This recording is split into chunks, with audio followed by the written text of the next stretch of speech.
Chapter 2739, Upper Zone Zero Wings Headquarters, Top Floor Lounge. After Feng finished tidying up, he made his way to the lounge.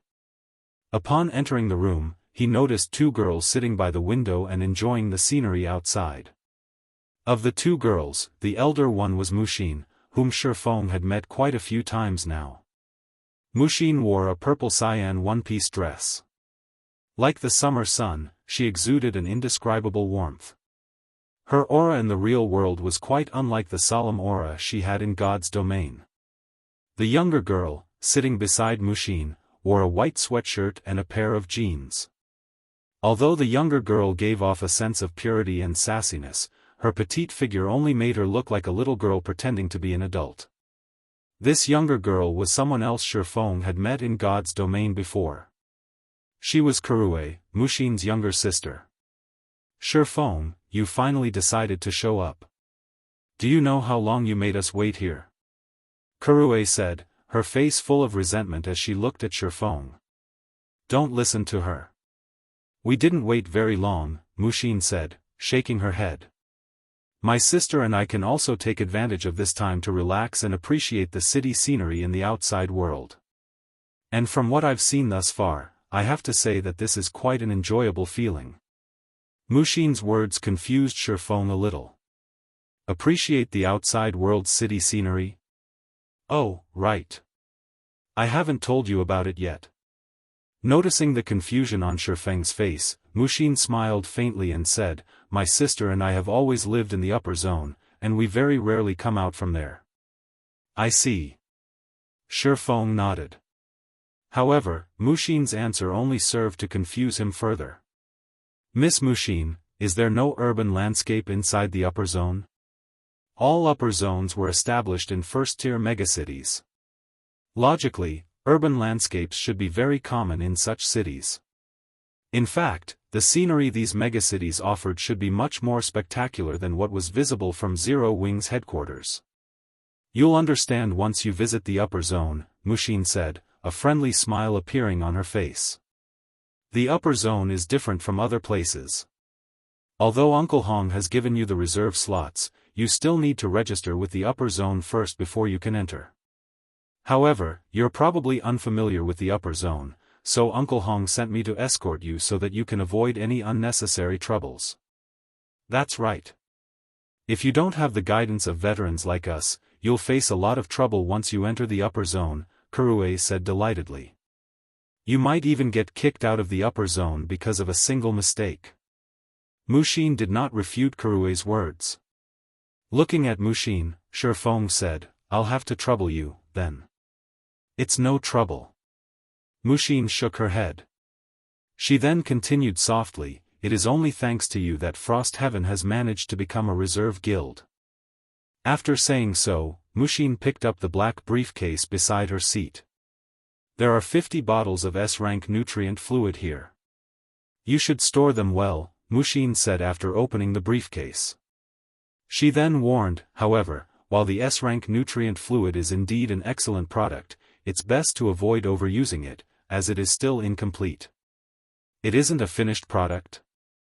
Feng was surprised by this revelation. The S-rank nutrient fluid was something countless people fought to obtain. Just the fact that it could maintain a person's youth was already unbelievable. Yet, this drug wasn't actually a finished product? That's right. It isn't a finished product, so you should drink as little of it as possible, Kurue said, nodding. She then continued in a surprisingly soft voice, as you're about to enter the upper zone, there are some things you are allowed to know now. The S-rank nutrient fluid is only a defective product.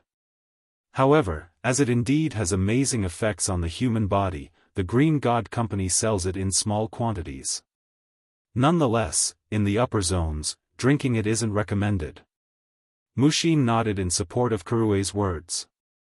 Thus far, Kurue and I have drunk only 2 or 3 bottles of S-rank nutrient fluids because of special circumstances. Uncle Hong even severely warned us and banned us from drinking more. Uncle Hong isn't someone who would harm us, so you should also be careful when using the S-rank nutrient fluid, Muxin said earnestly. Upon hearing this, Feng couldn't help becoming a little wary of the S-rank nutrient fluid. He then said, I understand. I'll have my people drink as little of it as possible. If even the upper zone advised its residents against drinking the S-rank nutrient fluid, then there were definitely problems with this product. However, as to what exactly these problems were, most likely, only a small number of people knew. Fortunately, aside from himself, everyone else in the guild hadn't consumed a significant amount of S-rank nutrient fluids. Now that our matters here are settled, since her elder sister had already transferred the S-rank nutrient fluids to Feng, Kurue said excitedly, let's go to the upper zone. We're going there now. Feng was a little stunned. The upper zones were established only in certain first-tier cities, which were several hours of flight away. At this time, half the day had gone by already.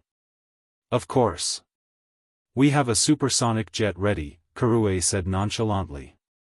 If we miss today's opportunity, it'll be very troublesome to schedule another appointment. Kurue is right. Although Uncle Hong has given you the status required to enter the upper zone, entering it isn't easy. Since our matters here have been concluded, we should head over immediately, Mushin said in agreement. Okay. I'll make some arrangements here and go with you afterward, Feng said without much hesitation. After all, he, too, wanted to visit the upper zone. Not to mention, Gentle Snow and Aqua Rose's situation wasn't exactly optimistic. If left alone for too long, they might even fall into a coma. Moreover, during his previous life, the upper zone was a place that even the executives of the various super first-rate guilds and first-rate guilds yearned to live in. As for the guild leader of a second-rate guild like himself, visiting the upper zone was something he never even dared to dream about. Mushin being willing to escort him to an upper zone was naturally to his advantage. After Feng passed on his guild affairs to Liangjing, he went to the airport with Mushin and Kurue. During their journey, Feng had to admit that the Boulder Corporation was indeed wealthy and influential. With the corporation's private supersonic jet, a trip that should have originally taken several hours on an ordinary airplane was completed in just 1 hour.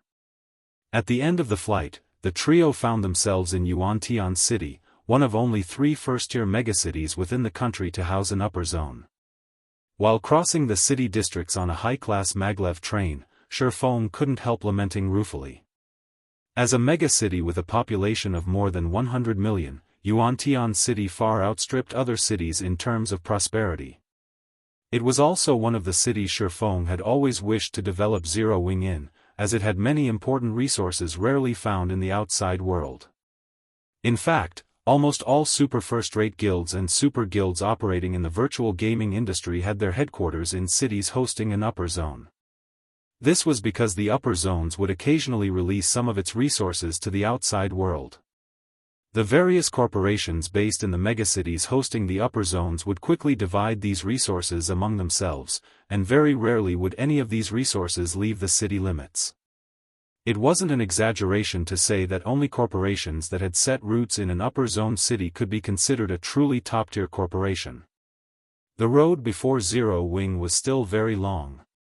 Meanwhile, after traveling inside the city for close to an hour and passing through many tunnels, Mushin parked the car in a vast area surrounded by steel walls. She then pointed at a huge door nearby and said, "We're here." After saying so, Mushin got out of the car and led Feng to the huge door. BSO/B the upper zone is beyond this thing? Feng was amazed as he took in the 50-meter tall stone door and the energy walls that enveloped the space above the enclosure. In his previous life, he had only ever heard about the upper zone, and the information hadn't been much. Now that he was looking at one himself, he could only describe the upper zone as a titanic building made entirely of steel. "Let's go in," Kurue said to Feng. As she pointed at the passageway underneath the huge door and a line of several dozen people entering it, she beamed at him and continued, "However, you have to be careful once you enter. Read latest chapters at Wuxia World." "Ew, is there something special about it?" Feng asked, confused. "You'll understand once you go in," Kurue said, her smile growing even brighter when she saw the confusion on Feng's face. However, you'd best be mentally prepared. Once you go inside, you won't have a chance to return to your own world. Afterward, Kurue stopped speaking and walked toward the passageway. Mushin had remained silent all the while. However, after a moment, Mushin took a deep breath and looked at Feng. She then said earnestly, although Kurue is right, there are unimaginable opportunities available in the upper zone. If you can prosper inside, even the various international corporations will have to treat you with respect. Anyway, time is almost up. Let's enter, as well. Chapter 2740, Mental Path. Feng also deeply agreed with Mushin's reminder. In fact, he had a much better understanding than Mushin and Kurue did of how special and different the upper zone was, compared to the outside world. In his previous life, aside from the various powers of God's domain, any expert that successfully reached Tier 5 would, for some reason, yearn to enter the upper zone. Their yearning could even be described as fanaticism. That kind of fanaticism wasn't something Mushin and Kurue could understand. Back then, those people were truly willing to risk their lives to enter the upper zone. Extending one's lifespan by living in the upper zone was indeed a very tempting matter. In fact, it was something even the various major corporations would fight desperately to obtain. However, back then, Feng could tell that those Tier 5 experts weren't risking their lives just to extend their lifespans. Instead, it was as if something in the upper zone was attracting experts of such caliber. Thus, many Tier 5 experts and even Tier 6 God-ranked experts in God's domain had abruptly gone missing, their fate unknown. One of the most well-known people among those who disappeared was Violet Cloud. As a Tier 6 cleric god, Violet Cloud had been in existence even the various super guilds had a headache dealing with. In the past, in order to enter the upper zone, Violet Cloud had agreed to the harsh conditions of a super guild. After completing these conditions, she had entered the upper zone. However, she had also disappeared from God's domain from then on. Hence, whether it was Kurue's warning or Mushin's reminder, Feng still wished to take a look at what exactly the upper zone was. When Feng arrived before the entrance of the dark passageway, there were already several dozen people lined up there. These people were equally split between genders, and none of them looked to be over 20 years old, with the youngest one looking to be only 16 years old. Meanwhile, despite the arrival of beauties like Mushin and Kurue, these people practically ignored the two. Instead, they all focused on Feng, who was wearing casual sportswear. Another newcomer arrived. Judging by his appearance, he didn't come prepared at all. He's definitely another one of those despicable bastards that got in through connections. Shoo, don't let him hear you. We can't afford to offend such people. When Feng overheard the conversation of the teenage boys and girls with his sharp senses, he was rather baffled. Meanwhile, Kurue, who stood beside Feng, nearly laughed at his situation but managed to restrain herself in the end. However, her lips still formed a shallow arc. You don't need to mind them, Mushin said to Feng as she glanced at the teenagers. They're here to participate in the assessment for entering the upper zone. Assessment for entering the upper zone? Feng was slightly surprised. This was his first time to hear of this. As far as he knew, the only reliable way for an outsider without connections to enter the upper zone was through recruitment by the Green God Company as a talent. Unlike what you would expect, the upper zone isn't limited to just people with authority, Mushin explained. The upper zone is also where the Green God Company nurtures its internal talents. These youngsters are all talents who have passed the Green God Company's preliminary tests. So long as they pass this assessment, they will also gain entry into the upper zone. However, this assessment is only available to talents under the age of 20.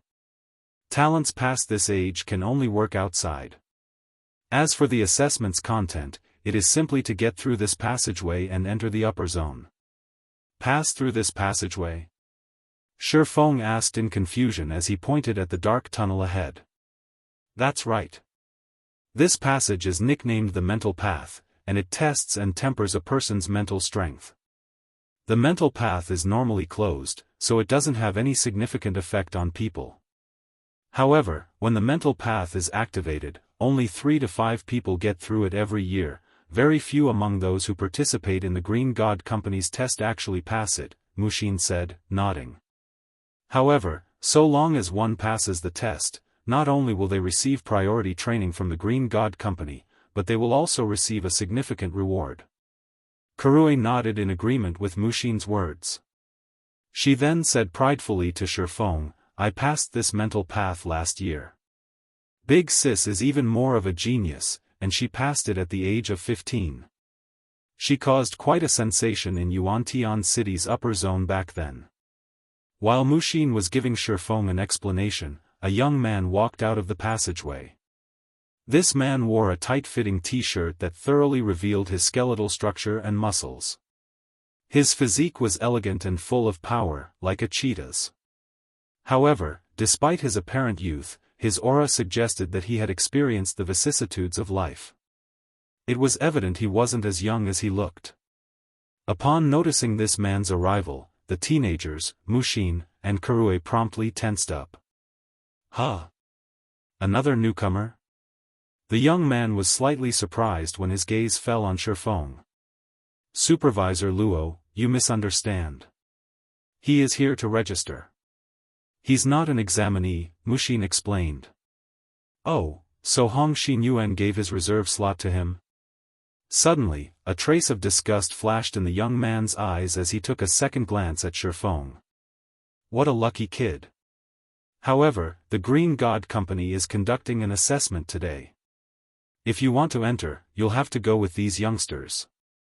I don't have the time to shut down the passageway again. Mushin frowned when she heard the young man's words. It was no secret that Luo Hanbing and Hong Xinyuan were rivals in the upper zone.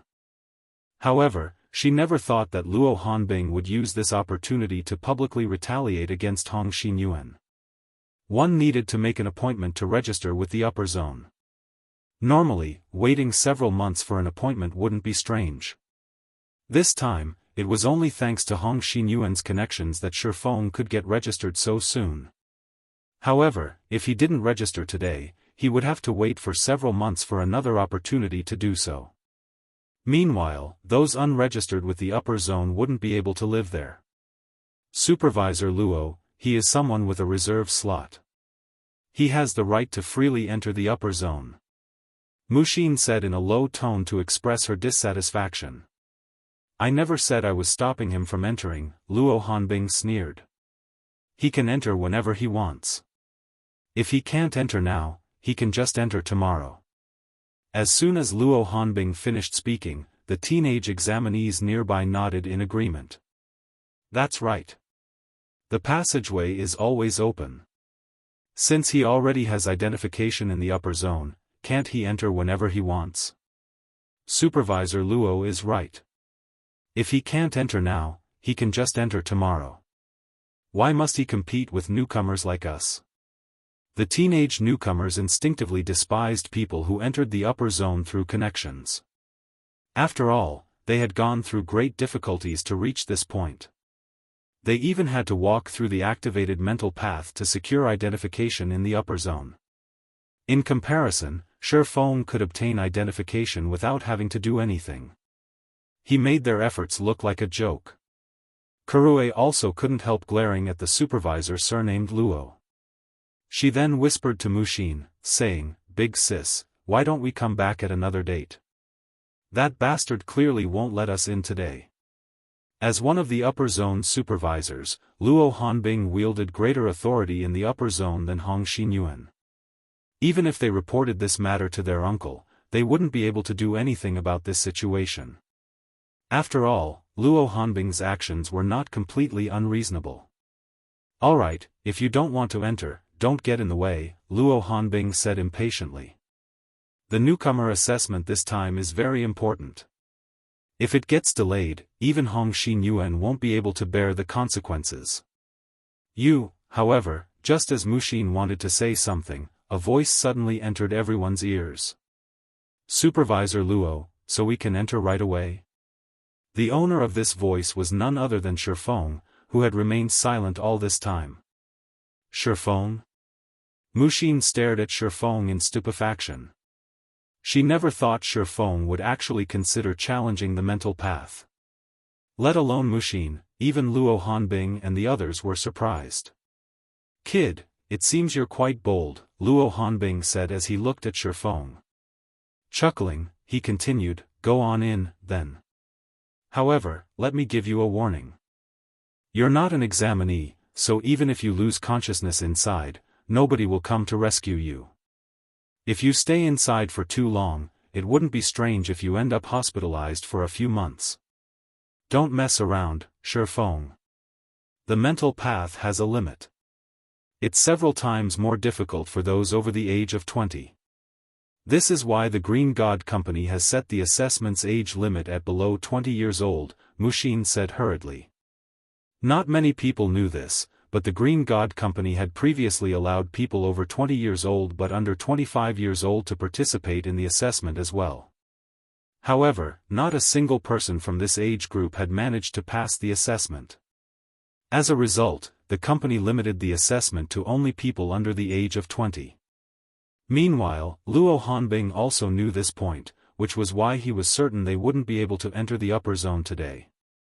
Relax. If it doesn't work out, I'll give up and come back immediately, Feng assured, chuckling. Tests of mental strength were considered fortuitous opportunities in God's domain.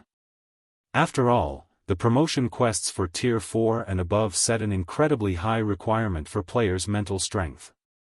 Meanwhile, after Feng's concentration had reached the Tier 4 standard, he had hit a bottleneck and failed to make further progress. With such an opportunity before him, he naturally had to give it a try. After saying so, Feng walked straight into the dark tunnel, leaving behind Mushin, who remained in a daze. "Alright, you newcomers head in, as well. Remember, you have only 1 hour." At Luo Hanbing's words, the newcomers promptly took deep breaths. Only after adjusting their mental state to its peak condition did they enter the passageway one after another. Read latest chapters at Wuxia World. EU Big Sis, what should we do? Kurue was also at a loss in this situation. She never thought Feng would be so courageous. Previously, when she told Feng to be careful when he entered the upper zone, she meant for him to be careful of the mental path. After all, even when inactive, the mental path significantly affected people older than 20. If he wasn't careful, he might end up fainting. Yet, now, Feng was walking straight into the fully activated mental path. "The mental path is too dangerous for me," Mushin said anxiously. After giving the matter some thought, she said, "You should go after him. If it looks like he can't hold on any longer, bring him back immediately." "Ha! What a troublesome guy. Does he think he is still in God's domain?" Kurue grumbled somewhat unhappily. However, in consideration of the overall situation, Kurue still entered the passageway. Chapter 2741, Steel Mind. Inside the dark passageway, Feng walked for 5 minutes before he finally arrived at a brightly lit hall. The hall was the size of a basketball court and undecorated. The fluorescence from the walls brightly illuminated the entire hall. When walking into this hall, Feng felt as if he had just entered a white space. Is that the mental path they were talking about? Feng was slightly stunned when he saw the staircase leading downward at the other end of the hall. The reason for his surprise was the niggling feeling of familiarity this staircase gave him, yet he couldn't remember where he had seen it before. The staircase was made entirely of white, jade-like stones. It evoked a sense of sanctity and comfort that resembled the winter sun and the summer breeze. Moreover, this sensation grew increasingly stronger, the closer he got to the staircase. He even had the urge to dash toward it. The moment Feng set foot on the white staircase, an indescribable comfort spread throughout his body. For a moment, he felt as if he had been reborn. However, immediately afterward, he felt as if someone had just smashed a hammer straight into his brain. His thoughts became paralyzed momentarily, and he felt as if his soul was about to leave his body. He even staggered as he briefly lost control over his body. So, this is the mental path? After backing up into the hall, Feng stared at the white staircase in disbelief. The strength of its mental assaults is even more frightening than Light-Forged City's divine statues. No wonder the Green God Company set the age limit to below 20. If the divine will of Light-Forged City's divine statues were equated to a storm that attacked one's whole body, then the white staircase's mental assault was a hammer that struck accurately and ruthlessly at the deepest part of one's brain. The penetrative power of the white staircase's mental assault was far above that of the divine will. During the time Feng was marveling at the staircase's mental assault, the Green God Company's newcomers had entered the hall one after another. That person is still here, as expected. Of course. Does he think the mental path is so easy to traverse? If it were that easy, there wouldn't only be 3 to 5 people gaining identification in the upper zone every year, but thousands instead. I wonder how far I can get this time. When the newcomers saw Feng standing idly before the mental path, they didn't find his reaction surprising at all. When they first set foot on the white staircase, they, too, had been shocked by its power. Moreover, the staircase's mental assault truly hurt. It hurt so badly that they couldn't even scream. If possible, they wouldn't want to experience such a feeling a second time. However, someone among the new arrivals this time might actually make it through, a 19-year-old girl in white clothes said. Looking at the white staircase, she sighed ruefully and continued, in comparison, this is my last chance. If I don't get through this time, I can only mingle in the city. You're talking about that special enrollment, right? A long-haired girl of similar age said as she looked at a 17-year-old boy with short hair nearby. How frustrating. The company recruited him just a few months ago, yet he can already participate in the assessment. The company's executives have a high opinion of him. It really makes you wonder if his head is made of stone. He actually shows no reaction to the mental assaults. Who else? The white-shirted girl retorted. When she looked at the skinny, short-haired boy, indescribable envy filled her eyes. If I had half his talent, I might be able to pass the assessment this time. People like him are bound to become internal members of the company. His looks are fine too. Licking her lips, the long-haired girl said, I heard he still doesn't have a girlfriend. If we seize this opportunity, we might have a chance to enter the upper zone as well. As the two girls whispered to each other, the skinny boy, the boy in question stepped onto the white staircase. The next moment, the boy descended the staircase one step after another at a uniform speed. From beginning to end, he showed no response to the staircase's mental assaults. It was as if the mental assaults didn't even exist. The boy's calm performance immediately took the breaths of the newcomers inside the hall. No way. He really isn't reacting at all. Is his brain made of metal? When the lanky youth remained unfazed even after descending over 100 meters, both the newcomers in the hall and Feng couldn't help their surprise. With such a performance, his concentration standard should be at Tier 4 already. Feng already had a clear grasp of the white staircase's mental assaults. If the mental assault he suffered were several times weaker, it would roughly match the divine statue's mental assault. However, the short-haired boy actually remained unfazed by such a mental assault. This showed that the mental assault's intensity was well within the limit of the boy's mental fortitude. Even Violet Cloud did not possess such frightening mental fortitude. He. Shocked, right? Karue, who had just arrived in the hall, giggled as she looked at the short-haired youths departing back. I already told you to be careful. This mental path isn't as simple as you think it is. As for that boy you saw, he's Yen Wuming, a peerless talent the Green God Company went to great lengths to discover. The company considers him the best talent of the past few decades.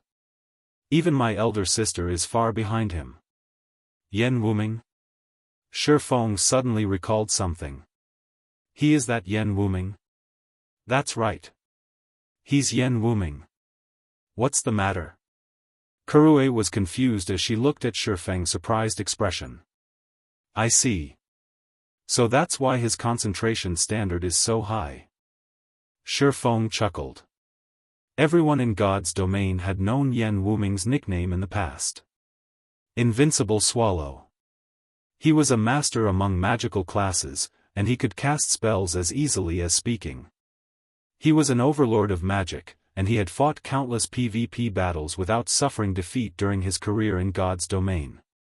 Even the old monsters of the various super guilds couldn't last more than 3 exchanges against him. When Invincible Swallow was at his peak, only Tier 6 God-ranked experts, who were 1 tier above him, stood a chance against him. Only, the number of Tier 6 God-ranked experts in the game at that time could still be counted on the fingers of one hand. Moreover, all of them were incredibly elusive, and finding even one was a challenging task, let alone dueling one. Meanwhile, after Invincible Swallow reached Tier 6, he suddenly disappeared without a trace. Nobody knew the reason for his disappearance, either. Invincible Swallow's disappearance had caused a great commotion back then. Rumor had it that even the Green God Company had frantically searched for him.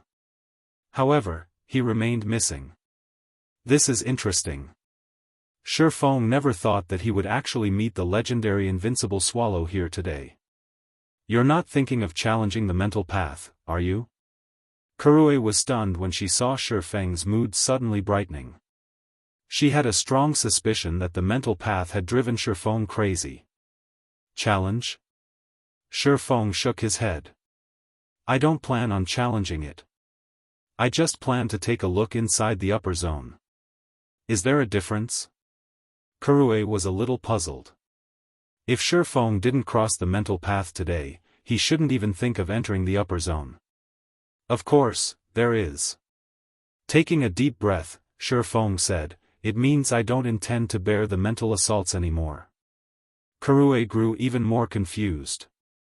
Were mental assaults something one could avoid confronting just because one wished it? However, Feng did not make any additional explanations. He immediately stepped onto the white staircase. Previously, he had used a trick to absorb the divine will of the divine statues to improve his concentration.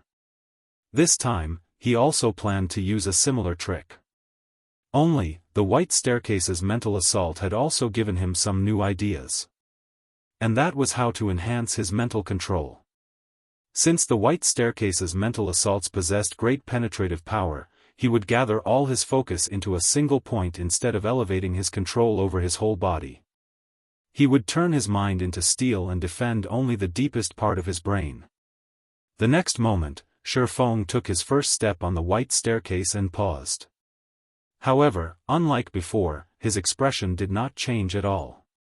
There was no dissonance in his body, either. He simply stood there quietly. Success. Feng's eyes widened in delight. However, this state also deprives me of all control over my body. It seems that I still have to retain a small part of my focus to control my body and concentrate the rest on shielding my mind from these mental assaults. Afterward, Feng took another step forward. Clang! A faint jangle echoed in Feng's mind. However, not only did the hammer-like mental assault fail to shake the depths of his mind, but his body didn't even twitch in the slightest. It works, but adapting to this state isn't going to be easy. Feng couldn't help smiling bitterly at the heaviness of his body. This was his first time using only a small amount of mental power to control his body. Right now, he felt as if he was hovering between consciousness and unconsciousness. His body also felt incredibly ponderous. However, after taking several steps, Feng began to have a better grasp of this state. Read latest chapters at Wuxia World. Meanwhile, from an outsider's perspective, Feng looked as if he was descending an ordinary staircase. He showed no reaction whatsoever to the white staircase's mental assaults. Moreover, his speed of descent was even increasing as time passed. In less than a minute, Feng overtook Yan Wuming. The distance between the two even kept growing afterward. How is this possible? Kurue's eyes nearly fell out of their sockets when she saw Feng practically flying down the staircase. Is he immune to the mental assaults, similar to how Yen Wuming is? As for the other newcomers in the hall, they were even more dumbfounded by this situation. None of them dared believe their eyes. In the end, Feng spent less than 15 minutes traversing the mental path. When he reached the goal, melodious bells rang and echoed throughout the upper zone. Chapter 2742, Grade 1 Authority Upper Zone. Outside the mental path, upon hearing the peal of melodious bells, both Luo Hanbing and Mushin revealed surprised looks on their faces. It's been less than 20 minutes since they went inside, yet someone's already passed the assessment. Mushin's surprise at the sound of the bell was inevitable. The mental path was an incredibly important aspect of the upper zone. Whenever someone successfully passed the activated mental path, bells would be rung to notify everyone in the upper zone of the achievement.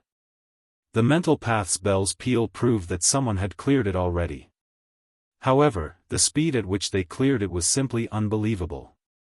Usually, it would take a person over 30 minutes to traverse the mental path. After all, the staircase's length wasn't exactly short. Even a person walking at a normal pace would take 30 minutes to descend it. Not to mention, every step a person took on the mental path would trigger an intense mental assault. Good. Good. A clear time of less than 20 minutes. It seems the higher-ups were right about that kid. He really is a monster. Luo Hanbing grinned in satisfaction. The price I paid to become the guide for this assessment was truly worth it. As the invigilator for the assessment, the more excellent the newcomers that appeared under his watch, the higher his evaluation with the higher-ups. Moreover, as the guide for the assessment qualifiers, he would have a much easier time recruiting the qualified newcomers. If he could rope a peerless genius like Yen Wuming to his side, his status in Yuantian City's upper zone would also rise. Meanwhile, Mushin, who similarly realized this matter, revealed an ugly expression on her face. If Luo Hanbing enlisted a mental monster like Yen Wuming to his side, his status in the upper zone would most likely surpass Hong Xinyuan's. After a few more minutes went by, the mental path's bells rang once more. Another person passed? Mushin was stunned when she heard the bells. Simultaneously, her complexion darkened even further. The bells of Yuantian City's upper zone rang only a handful of times each year. Yet, the bells had rung twice today. This was a situation that didn't occur even once in a decade. Yet, Luo Hanbing had actually chanced upon this day. Ha ha ha. Amazing. The newcomers this time are truly amazing. Luo Hanbing burst into laughter. He then glanced at Mushin and said, Mushin, you're one of the famous geniuses in Yuantian City's upper zone. You won't have a future if you keep following old Hong. How about you join me? You might even raise your mental strength by a rank in the next 1 or 2 years if you join me. At that time, your authority in the upper zone will also be elevated to grade 1. Thank you for your offer, Supervisor Luo, but I'm doing very well following Uncle Hong. I believe it won't be long before I raise my authority to grade 1. Mushin rejected Luo Hanbing's offer without hesitation. Luo Hanbing was not at all surprised by Mushin's refusal. He said nonchalantly, once behind, always behind. I hope you don't regret your decision today. What the upper zone prioritized the most was a person's mental strength. In fact, mental strength determined a person's status in the upper zone. The stronger one's mental strength, the greater the authority one would enjoy in the upper zone, hence the more the resources one could obtain. However, developing one's mental state was incredibly difficult. Moreover, the older one became, the slower one's growth would be. Take Mushin, for example. She had cleared the mental path at the age of 15. Back then, she was judged to possess advanced mental strength. However, as she wasn't an internal member of the Green God Company, she was only granted grade 2 authority, which was 1 level lower than that of internal members with the same mental strength standard.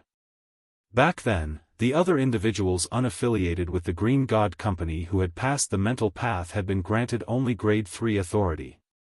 Unfortunately, even after so many years, Mushin's mental strength had not improved by much. As a result, she remained at Grade 2 authority even today. However, if Mushin could improve herself and reach Grade 1 authority, her status in the upper zone would undergo a qualitative transformation. Fewer than 200 people held Grade 1 authority in Yuantian City's upper zone. Even Luo Hanbing, a supervisor in the upper zone, only held advanced rank authority, one rank higher than Grade 1 authority. After that exchange, Luo Hanbing stopped speaking to Mushin. In Luo Hanbing's opinion, Mushin was basically deadwood. With Hong Xinyuan's meager resources, let alone raising Mushin's mental strength standard, even helping Kurue, Mushin's little sister, to the Grade 2 standard would be challenging. Following which, time passed quickly. Why haven't they returned yet? Did something happen to Kurue? Mushin looked at the time nervously. While Kurue wasn't immune to the mental path's effects, with her past experiences, she shouldn't have any problem dealing with the mental assaults anymore.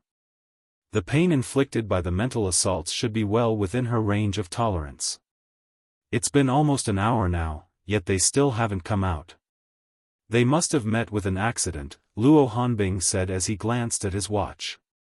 Sneering, he continued, I warned him that he'd get hospitalized if he wasn't careful. Youngsters nowadays really don't know how to listen to advice.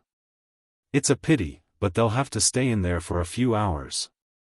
Did something really happen? Mushin's complexion turned pallid. The mental path's activation and deactivation processes were very tedious. Even someone with special privileges would need 2 or 3 hours to power it down. If Feng and Kurue collapsed and remained in the mental path for such a long period, they would be fortunate to get away with just 1 month of hospitalization.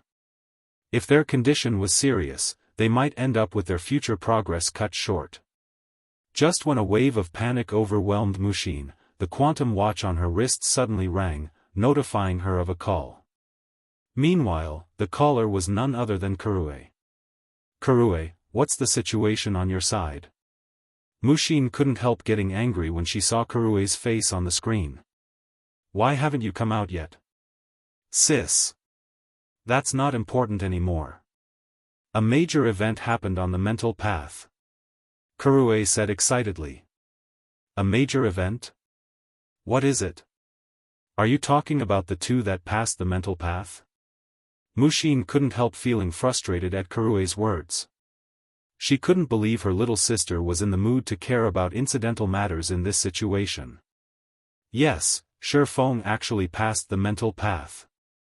Kurue said, her eyes filled with excitement. Everyone in the hall got a shock. Afterward, I had to hurry through to get to the communication area. I'm dead tired after that trip. Feng passed the mental path? Mushin suddenly felt that her brain was somewhat lacking in processing power. Feng was undoubtedly over 20. Meanwhile, in the history of Yuantian City's upper zone, no one past the age of 20 and under the age of 25 had ever managed to conquer the mental path. Emichim. I knew you wouldn't believe me. Here, take a look for yourself. He's here with me, Kurue said as she adjusted the camera angle to capture Feng, as well as Yen Wuming, who was glaring at Feng with eyes brimming with fighting spirit. Bye-bye. We're going to enter the upper zone now. After Kurue finished speaking, she promptly disconnected the call, leaving her elder sister in a daze. Impossible. Luo Hanbing was dumbfounded when he overheard Mushin and Kurue's conversation. That kid is already over 20.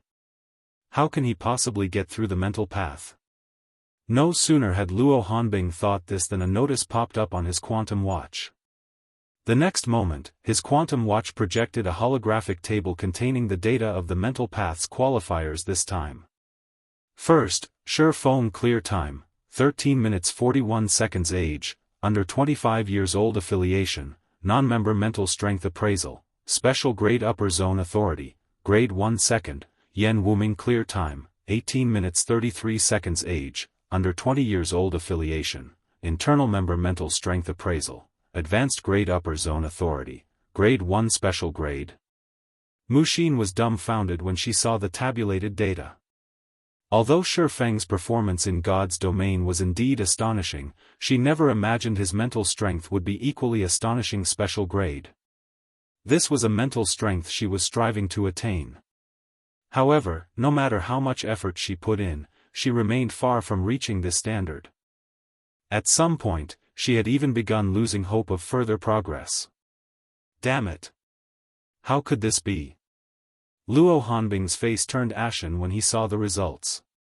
He had inadvertently offended a monster. Moreover, Feng evidently had deep ties with Hong Xinyuan. Meanwhile, inside the mental path's innermost section, Feng and the others were riding a platform descending deep into the ground. The gravity here is getting stronger? Feng discovered that as he got deeper into the tunnel, the gravity his body experienced intensified. In less than 10 minutes riding the platform, the gravity he experienced had already doubled. After the moving platform exited the tunnel, Feng was immediately dumbfounded. However, his surprise wasn't just because the gravity here was 3 times stronger than that of the outside world. Instead, it was because there was actually a levitating mountain beyond the tunnel. This mountain's radius exceeded 10 kilometers, and there were several levitating escalators leading up to this mountain. Read latest chapters at Wuxia World. Many tall buildings stood on this levitating mountain. Clouds and mist shrouded its peak, preventing anyone from catching a clear glimpse of it. Overall, the mountain looked like a paradise on Earth. Well? Stunned, right? The shocked expression on Feng's face delighted Kurue. Anyone visiting the upper zone for the first time would never think that the upper zone would be underground, much less there being such an unimaginably huge space deep underground. Indeed, it is incredible, Feng admitted. He had never heard of or seen such a unique space before. It was no wonder those who knew of the upper zone specifics would be so desperate to live here.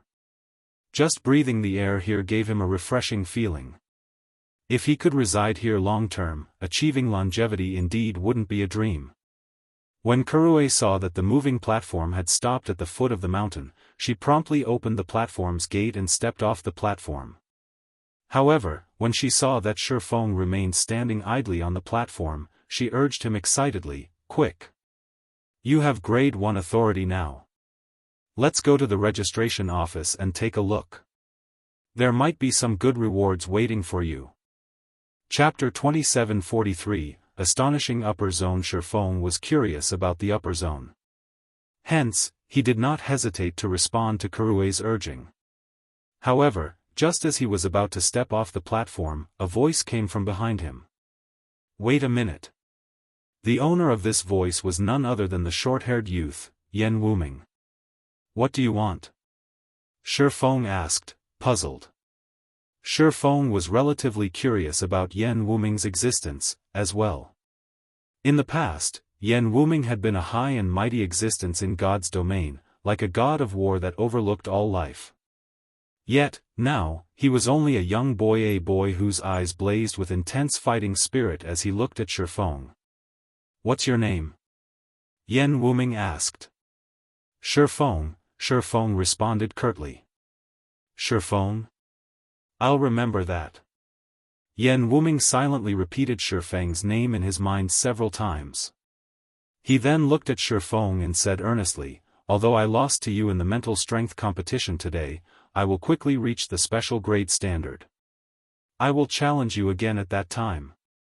"Challenge me?" Feng chuckled. He then shook his head and said, "I'm afraid I don't have that kind of time. I'm a busy person." Feng did not lie to the boy. He had to not only resolve Gentle Snow and Aqua Rose's problem but also attend to plenty of guild affairs as well as quests awaiting completion. Previously, he had still lacked strength. However, now that he had reached Tier 4, there were many problems he could begin tackling. Hence, he did not have time for Yen Wuming's challenge. "This isn't up to you." Yen Wuming ignored Feng's thoughts. In a sonorous and forceful tone, he said, "One of my goals is to be number 1 in Yuantian City's upper zone, and you're my first obstacle. Only after defeating you can I get closer to my goal. It seems you like challenges." Feng wasn't particularly surprised at Yan Wuming's declaration. After giving the matter some thought, he said, "How about this? I'll give you one chance to challenge me. So long as you meet my condition, you can challenge me at any time. What do you think?" "Say it," Yan Wuming said confidently. "Do you play God's Domain?"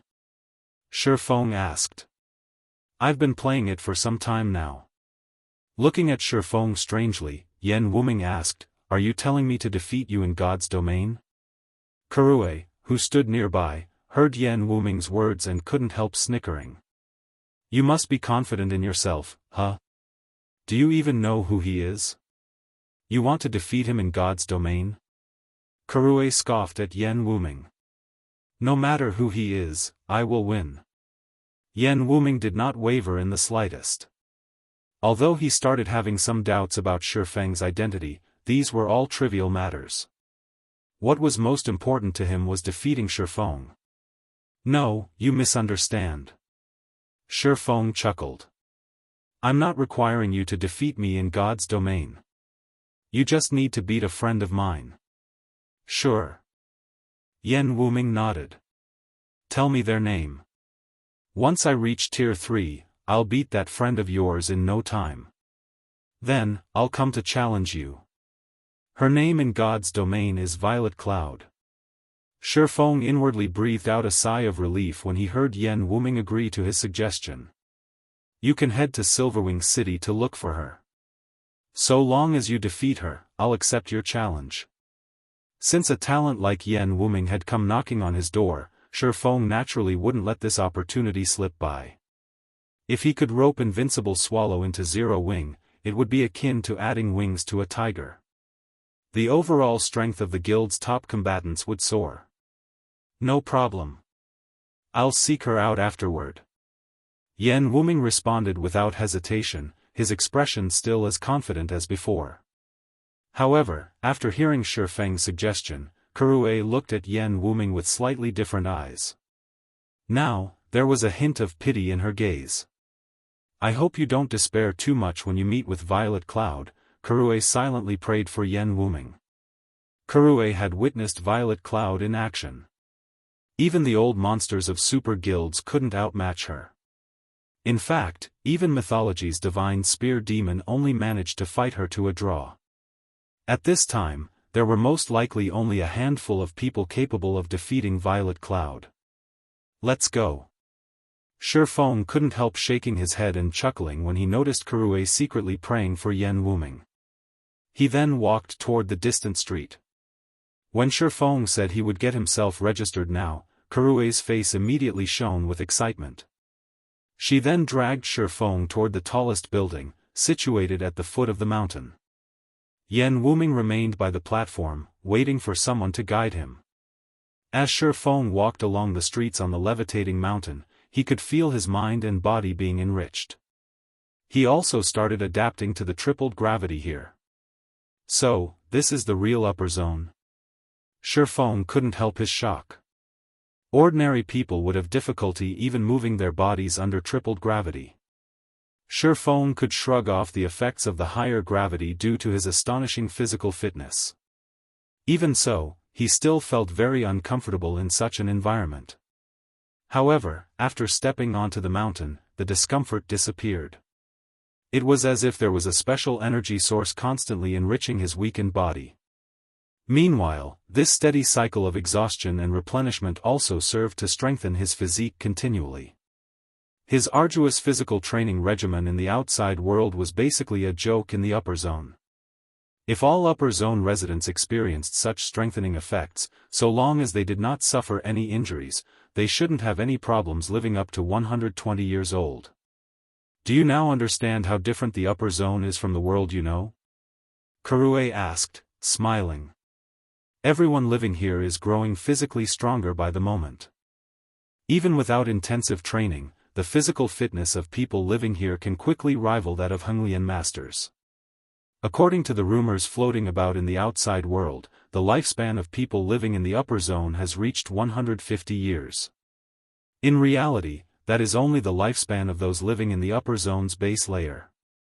You must have noticed the mountainside and summit, as well. Those are the middle and top layers. The people residing there possess truly astonishing physical fitness and lifespans. The average lifespan in the middle layer is 180 years, while in the top layer, it's 200 years. This is already beyond human limits. In ancient times, 200 years was already enough for a change in dynasties. On the other hand, those living at the top would only be entering their prime after reaching 120 years old. Speaking up to this point, Kurue gazed at the mountaintop, full of yearning. The upper zone's houses are stratified? Feng asked strangely. Of course. There is only so much space on this mountain. Even with the Boulder Corporation's wealth and status, we can only live in the base layer. The middle layer isn't a place one can live in just by having wealth and status, Kurue grumbled in frustration. If you want to live in the middle layer, your authority in the upper zone must reach a certain level. For example, you currently already have Grade 1 authority. Grade 1 authority is the highest authority available in the base layer. If you manage to elevate your authority level to advanced grade, you can live in the middle layer. What do you mean by these authority levels? Feng asked in confusion. He roughly understood the purpose of the upper zone's authority levels. However, he still didn't know the exact details. Right, I haven't told you the details yet. After a slight pause, Kurue continued, money and status are the least important things in the upper zone. What's most important is your mental strength and authority level. Authority in the base layer is divided into 3 levels. The higher your authority, the better the items you can buy in exchange from the Green God Company. You can think of the upper zone as the Green God Company's trading market. Grade 3 authority is the lowest, and the items you can purchase at this authority level are also of the most inferior quality. However, it is still many times better than what people without authority can get. At the very least, you have the right to purchase basic housing in the base layer.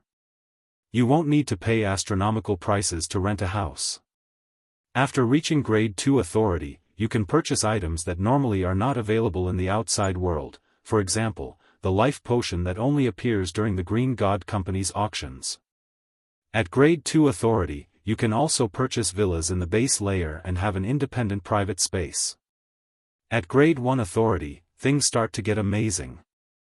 Not only will there be more items available for purchase, but you can also participate in the Green God Company's contribution competition, which takes place every 3 months. So long as you rank within the competition's top 3, you'll receive permission to live in the middle layer for 3 months. You've already seen the benefits available in the base layer. Well, the middle layer's benefits are even more exaggerated. Anyone who visits the middle layer once wouldn't wish to leave. Just like your current self, after tasting the base layer's benefits, you wouldn't want to live in the outside world anymore. Moreover, you can purchase items beyond your imagination in the middle layer. According to rumors, the Green God Company's life water can be bought there. Life water is much stronger than life potion. Supposedly, it can perfectly repair any damage to the body and even increase a person's lifespan. At this point, Kurue shook her head and sighed helplessly. For people living in the upper zone's base layer, their yearning for the middle layer was akin to the yearning outsiders had for the upper zone. However, let alone ascending to the middle layer, just gaining Grade 1 authority was already a challenge for most people. Life water? Feng couldn't help being shocked. He never thought that there would be something even more potent than life potion. Moreover, it was something that could perfectly heal all injuries.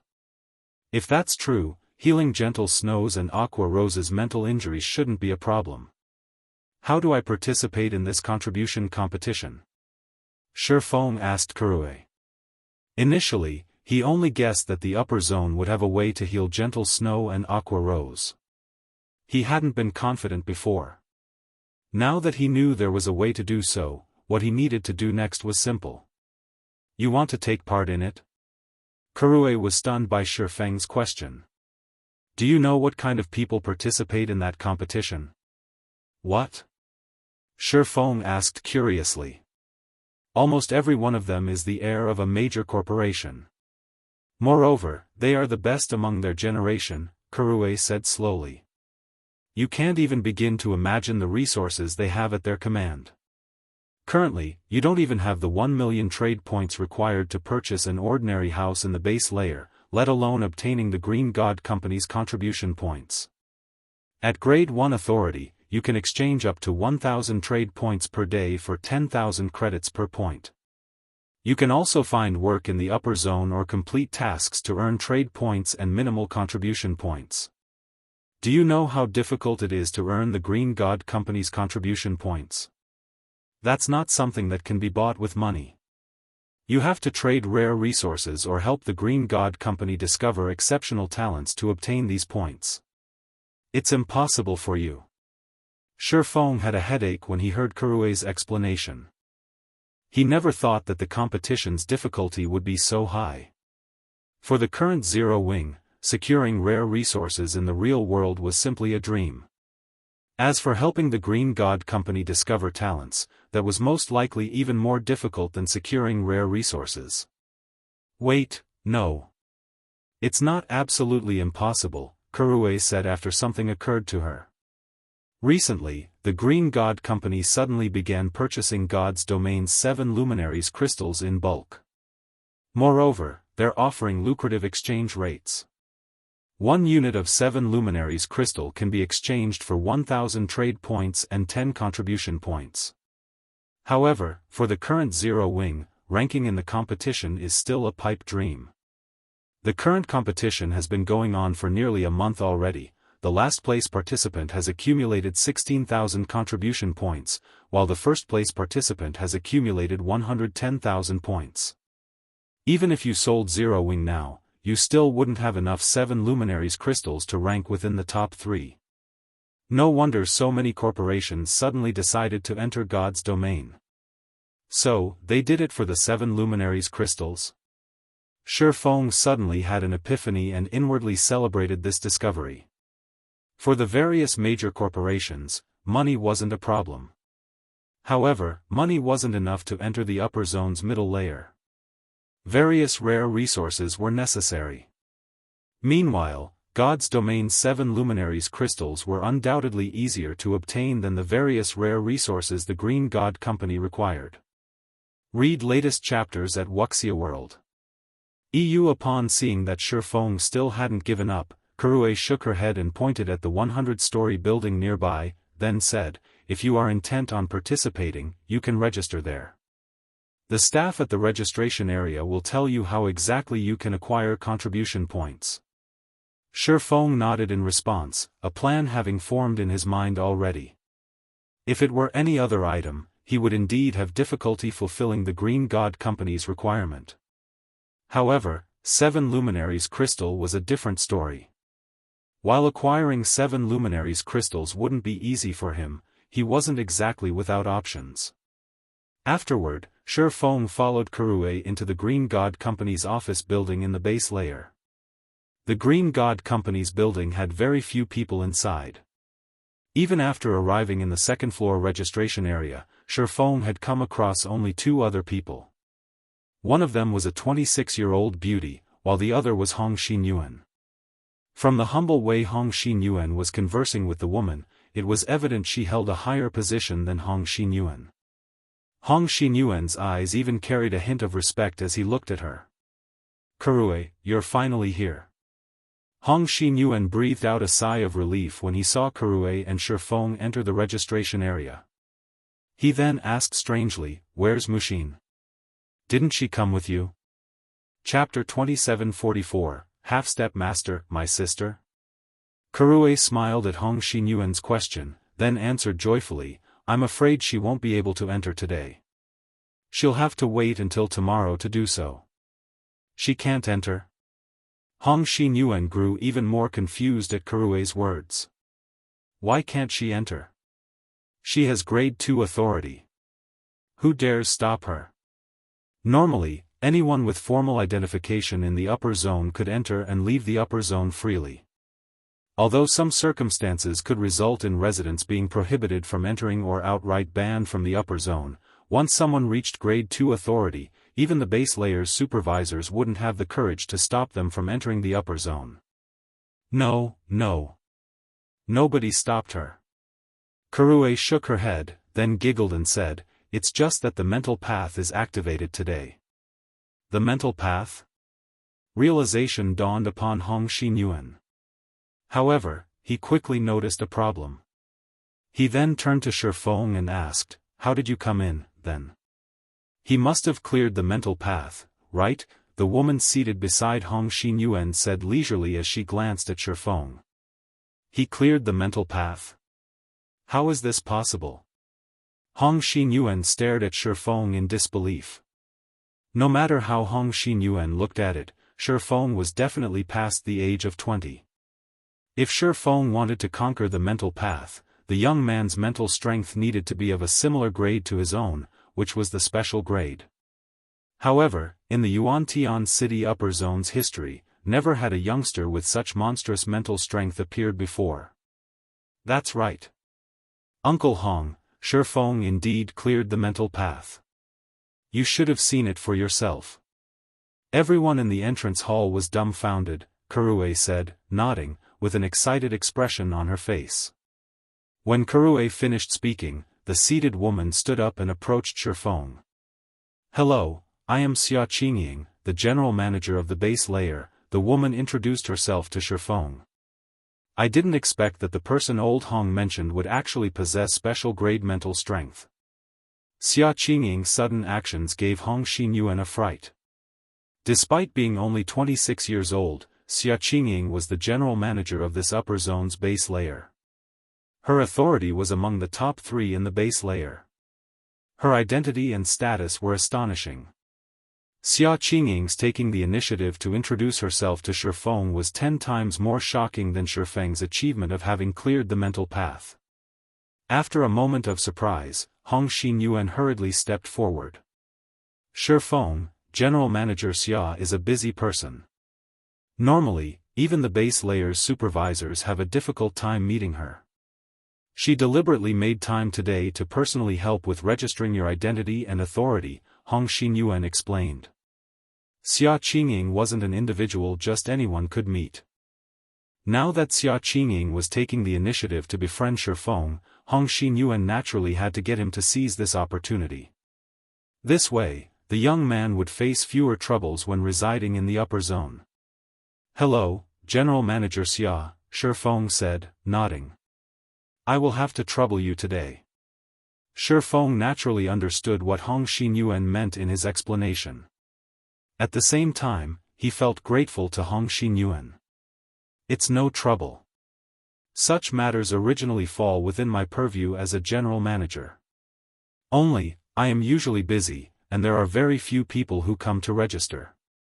Therefore, I typically have several months' worth of applicants gather on a specific date to conduct an official registration," Xianxia said, chuckling as she carefully inspected Feng. "Your appearance, on the other hand, is truly astonishing. Not only did you clear the mental path under the age of 25, but you also spent only 13 minutes to do so. This is the first time I have seen a talent of your caliber in this upper zone." "What? 13 minutes?" Hong Xinyuan was shocked once more. Previously, Hong Xinyuan thought that Feng's achievement was only getting through the mental path. It didn't occur to him that Feng had spent such a short time clearing it. When other individuals with special grade mental strength traversed the mental path, their average time was around 40 minutes, about 10 minutes longer than the average clear time for individuals under 20 years old. Yet, Feng had spent only 13 minutes on the mental path.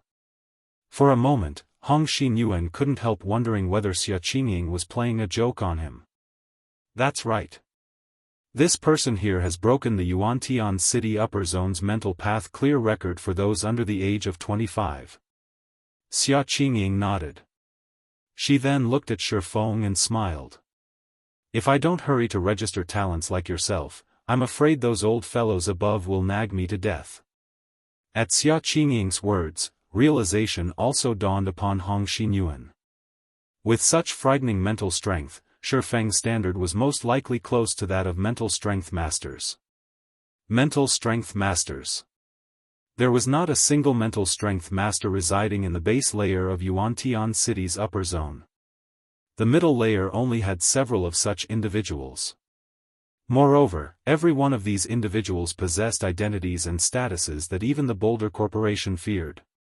Even though Feng had yet to reach the standard of mental strength masters, his talent was more than enough for the various upper zones to fight over him. You overpraise me, General Manager Xia. I just got lucky. I believe it won't be long before the upper zone has many people who surpass me. Truthfully, Feng felt somewhat guilty when receiving Xia Qingying's attention. This was because he had relied on a trick to get through the mental path. His actual mental strength was most likely at the advanced grade only. He was still far from reaching special grade. By his estimates, a special grade mental strength should be equivalent to a near Tier 5 concentration standard in God's domain. However, his current concentration standard was only at the intermediate Tier 4 standard, which was still far from the Tier 5 standard. We've talked for quite some time now. We should get on with official business, Xia Qingying said, changing the topic after seeing Feng at a loss in this situation. Smiling, she continued, the formal registration for identification is simple. I only need to scan you with a device, and you'll become an official member of Yuantian City's upper zone. The troublesome part is deciding what rewards should be given to you. Aren't the rewards for clearing the mental path fixed? Feng asked curiously. Previously, he heard from Kurue that anyone who successfully cleared the mental path would receive 10,000 trade points and 1 life potion from the Green God Company. The life potion aside, just the trade points awarded were already significant. In the upper zone, trade points were as important as credits in the outside world because all transactions within the upper zone were conducted using the Green God Company's trade points. Moreover, depending on one's authority level, the number of trade points one could exchange for would differ. People without authority could exchange for only 100 trade points per day, while Grade 3 authority could exchange for 200 points, Grade 2 for 500 points, and Grade 1 for 1,000 points. Hence, while one trade point was equivalent to 10,000 credits in the upper zone, 10,000 credits were not necessarily equivalent to one trade point. There were some people who could make a fortune just by reselling their trade points.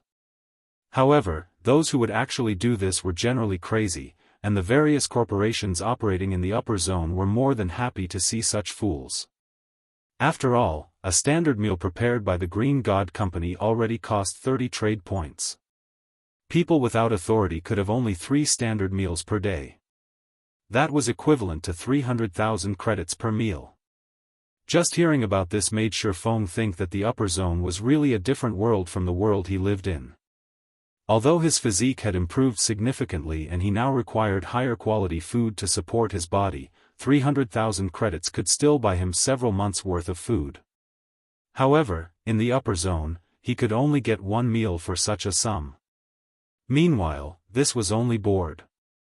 There were also many training facilities in the base layer for rapidly improving physical fitness and even facilities that helped improve mental strength.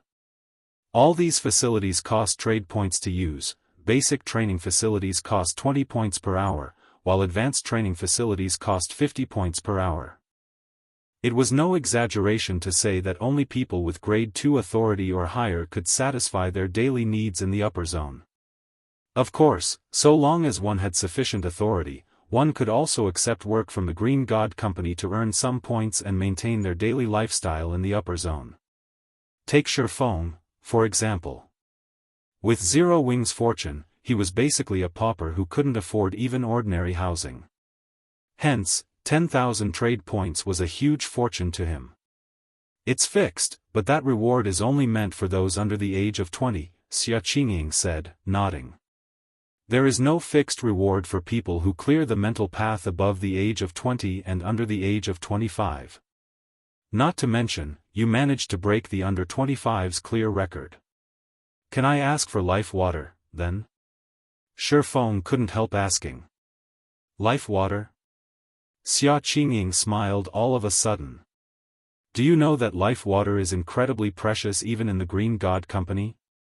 Even if you become a mental strength master at your age, obtaining a bottle of life water wouldn't be easy. The standard price of a bottle of life water is 1 million contribution points, in addition to 30 million trade points. It's that expensive? Feng was surprised by Xianxia's words. Expensive? Shaking her head, Xianxia said with a smile, life water is one of the Green God Company's greatest masterpieces. Although it can't bring the dead back to life, so long as a person still has a breath in them, they can recover from all injuries completely over time. Life water can even extend a person's lifespan and allow them to maintain youthful vitality for another 60 years. 60 years is already close to a lifetime for ordinary people. Meanwhile, not only does life water allow you to live for an additional lifetime, but you will also retain your youthful vitality throughout this period. Do you still think it is expensive? Feng couldn't refute Xianxia's words. In fact, he even strongly agreed with her. For the leaders of the various international corporations, money was inconsequential. They could quickly earn it back even if they lost it. However, they had only one life to live. If these people had the opportunity to live for another lifetime, they most likely wouldn't hesitate to spend their entire accumulated fortune. Take the emperors of ancient times, for example. They could do anything for longevity. Meanwhile, since Feng was so interested in life water, Hong Xinyuan couldn't help advising him, Feng, you should stop thinking about life water. Even the people living in the middle layer can hardly afford one. You should prioritize improving your mental strength for now. So long as your mental strength improves, your entry into the middle layer will be just around the corner. That's right. Let's end the talk on life water here. Xianxia also felt that it was unnecessary to continue talking about life water. After all, it was still too soon for Feng to obtain one. Read latest chapters at Wuxia World. EU. Afterward, Xianxia scanned Feng with the quantum watch on her wrist. Immediately, all available data on Feng appeared on it. Your identification registration is complete. After looking at Feng's data, Xianxia said with satisfaction, next, we have to determine your reward. Not only have you cleared the mental path, but you even broke the existing clear record. As the base layer's general manager, I can give you two options. The first option is to reward you with 500,000 trade points and 50 life potions or medicines of equivalent value. The second option is to reward you with an ordinary house in the base layer. You may pick one of these two rewards. Chapter 2745, Different World. The rewards are so excellent. Feng was stunned momentarily by the rewards Xianxia mentioned. He couldn't believe that just by clearing the mental path above the age of 20, he would get 50 times the reward of everyone else. They're not particularly excellent. However, they're the best rewards I can give you within my authority. If you were one of the Green God Company's internal members, you would receive a much more generous reward. In fact, your authority level would even be elevated to the advanced grade directly, Xianxia said. She then smiled and asked, may I know if you are interested in joining our company? Thank you for your offer, General Manager Xia, but I am used to operating freely by really don't wish to be restrained. Joining the Green God Company might be the dream of many people, but he knew that the Green God Company had many restrictions. This was also the reason Mushin and Kurue did not join the company but retained their connection with the Boulder Corporation instead. What a pity, Xianxia sighed when she heard Feng's answer. If a talent like Feng joined the Green God Company, he would have climbed to a position not lower than hers in the upper zone. After all, mental strength masters were incredibly valuable to the upper zone. The Green God Company paid astronomical prices to cultivate mental strength masters. However, even now, the company hadn't managed to cultivate many. Feng, this is a good opportunity for you. If you get 50 bottles of phantom potions, which is of equivalent value to life potions, you might be able to elevate your mental strength to the next level, Kurue said, her eyes glowing with excitement when she heard Xianxia's offer. Although life potion was something that could be exchanged and each bottle cost only 5,000 points, there was a limit on the number of bottles a person could exchange. People without authority could exchange for only 1 bottle per year, while Grade 3 authority could exchange for 2 bottles per year, and Grade 2 authority for 5 bottles per year. If one wanted to purchase more, they would have to buy them at a much more exorbitant price from other people. Meanwhile, the Phantom Potion was an incredibly magical drug the Green God Company developed that could sharpen and improve one's mental strength. Anyone with ambition in the upper zone would try to exchange for it. 50 bottles of Phantom Potions. She had never even seen so many Phantom Potions in her life before. With that many Phantom Potions, she could definitely achieve a breakthrough within a year and elevate her authority to Grade 2. General Manager Xia, does the Green God Company have any medicine that can heal mental damage? Feng asked as he looked at Xianxia. Currently, life water was definitely out of his reach. Hence, he could only seek inferior alternatives to stabilize Gentle Snow's and Aqua Rose's mental states temporarily for now. We do, but these medicines are much more valuable than life potion, Xianxia answered as she looked at Feng strangely. She couldn't understand why Feng would want something like this. However, she still explained, out of all the injuries out there, mental trauma is the most difficult to treat. If you wish to purchase such medicine, you can only do so after entering the middle layer. However, you are not qualified to enter the middle layer yet. I can buy them only in the middle layer? Feng frowned. He then said, General Manager Xia, I've decided. I will take the ordinary house. When Hong Xinyuan heard Feng's decision, he couldn't help looking at the young man in surprise.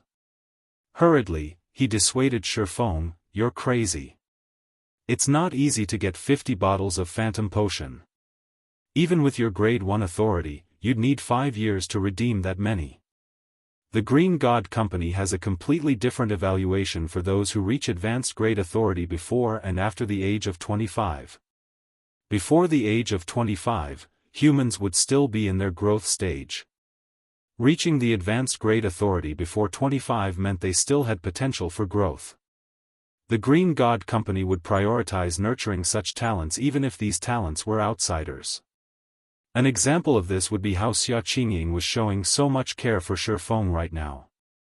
However, if Feng was already over 25 years old by the time he reached the advanced grade authority, the Green God Company's evaluation of him would plummet. Before Hong Xinyuan could continue trying to dissuade Feng, Xianxia suddenly extended a hand to stop the older man. She then looked at Feng with a strange gaze. It seems you are adamant on restoring mental trauma. You actually gave up the possibility to improve yourself rapidly within a short period and settled for a house that can just barely maintain and heal a person's mental state, Xianxia said, seemingly having seen through Feng's intentions. She then smiled lightly and continued, okay, since this is your decision, I won't meddle with it. However, I should still give you a reminder. The upper zone isn't as simple as you think it is. Life here is not easy. If you wish to help someone, the fastest way to do so would be to raise your own authority. Anything else is just futile effort. I understand. Thank you for the reminder, General Manager Xia, Feng replied gratefully. Also, I wish to participate in the contribution competition. Can I register for it now? An individual of Xianxia's status probably wouldn't pay people like himself a second glance under normal circumstances. She had gone out of her way to help him this time only because she admired the excellent potential he had shown. However, Feng understood himself very clearly. In reality, he was still far from the standard of a mental strength master. Even with the Phantom Potion's help, he could, at best, elevate his mental strength to the special grade. In his situation, such an achievement would be of no help whatsoever. Rather than doing something meaningless, he would rather stabilize Gentle Snow's and Aqua Rose's conditions by relying on the upper zone's environment. After all, from what he heard from Kurue, people who entered the upper zone without gaining any authority would have to struggle to survive in the upper zone unless someone provided them with accommodation.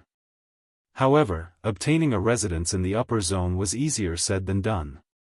Even an ordinary housing unit cost 1 million trade points. 1 million trade points. That was equivalent to 10 billion credits in the outside world. Moreover, even if he had that kind of money, it would still take him a very long time to exchange for 1 million trade points. Most importantly, every housing unit had a limited occupancy.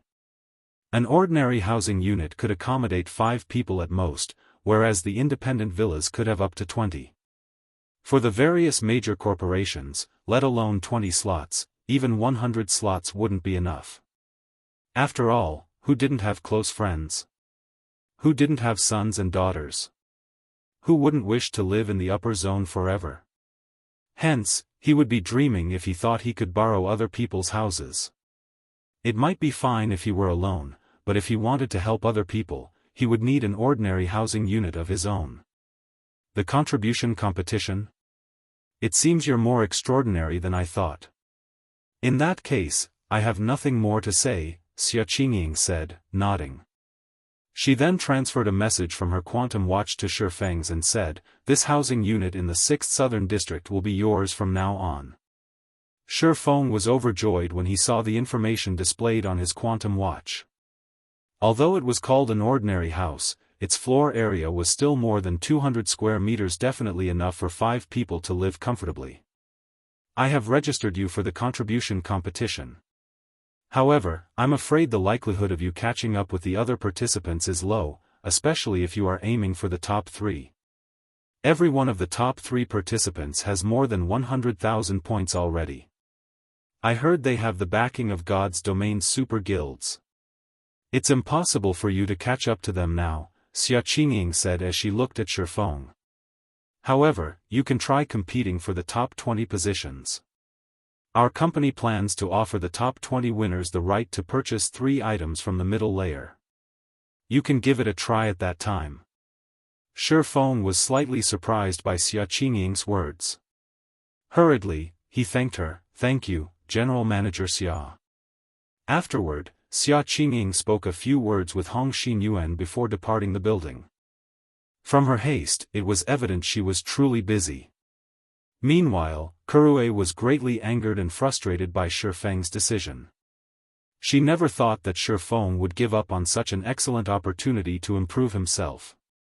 Even Hong Xinyuan shook his head over Feng's decision. After instructing Kurue to guide Feng, he also gave Feng a few reminders. However, unlike Kurue and Hong Xinyuan, Feng felt very happy with his current situation. This was because he had reaped a massive harvest from his visit to the upper zone this time. He had also finally understood the importance of 7 luminaries crystals and found a way to heal gentle snow and aqua rose. He had even found a way to help outsiders into the upper zone. Once his authority reached the advanced grade and he entered the upper zone's middle layer, he could spend 100,000 contribution points to exchange for 1 upper zone reserve slot. While he could exchange for only 3 slots per year with this method, this was still good news for him. After all, his goal wasn't simply to live in the upper zone by himself. As the sun set, Kurue brought Feng to his residence in the 6th Southern District and left without saying a word, evidently unhappy with Feng's decision. This left Feng standing alone in front of the residential building's entrance. "Isn't this house a little too amazing?" Feng was stunned when he entered Unit 02 on the 35th floor. Not only was the housing unit fully equipped with smart facilities, but it even boasted a comprehensive array of exercise equipment. After entering the house, Feng also felt much more comfortable than before, as if his whole body was soaked in a nutrient solution, and he could continuously improve his physical fitness even without doing any training. His brain also felt clearer than ever, like when he was in a mana-rich environment in God's domain. Moreover, every bedroom in the house was equipped with a state-of-the-art fearless virtual gaming cabin, something even more amazing than the virtual gaming cabins Zero Wing had purchased. According to Feng's memories, the fearless virtual gaming cabin was a model that would appear in the outside world only 3 years later. The fearless cabin did not just allow players to fully immerse themselves in God's domain. It also improved the player's sensitivity. In particular, the cabin improved mana sensitivity by at least 20% and allowed players to exhibit 100% of their mental strength in God's domain. Back when the fearless cabins were first released to the public, the various corporations had fought over them frantically. Each unit had sold for at least 100 million credits. Moreover, the fearless cabins were always in short supply. Even 10 years after God's domain's launch, first-rate guilds could only afford to supply their executives with fearless cabins. The situation of second-rate guilds had been even worse. Even a guild leader like Feng did not get to use a fearless cabin. I never dreamed I would have the opportunity to experience the fearless cabin in this life. Feng was deeply moved by this situation. At this moment, he finally understood why people who entered the upper zone would be unwilling to leave it. The various environmental benefits aside, just the technology one could enjoy here was leaps and bounds ahead of the outside world's technology.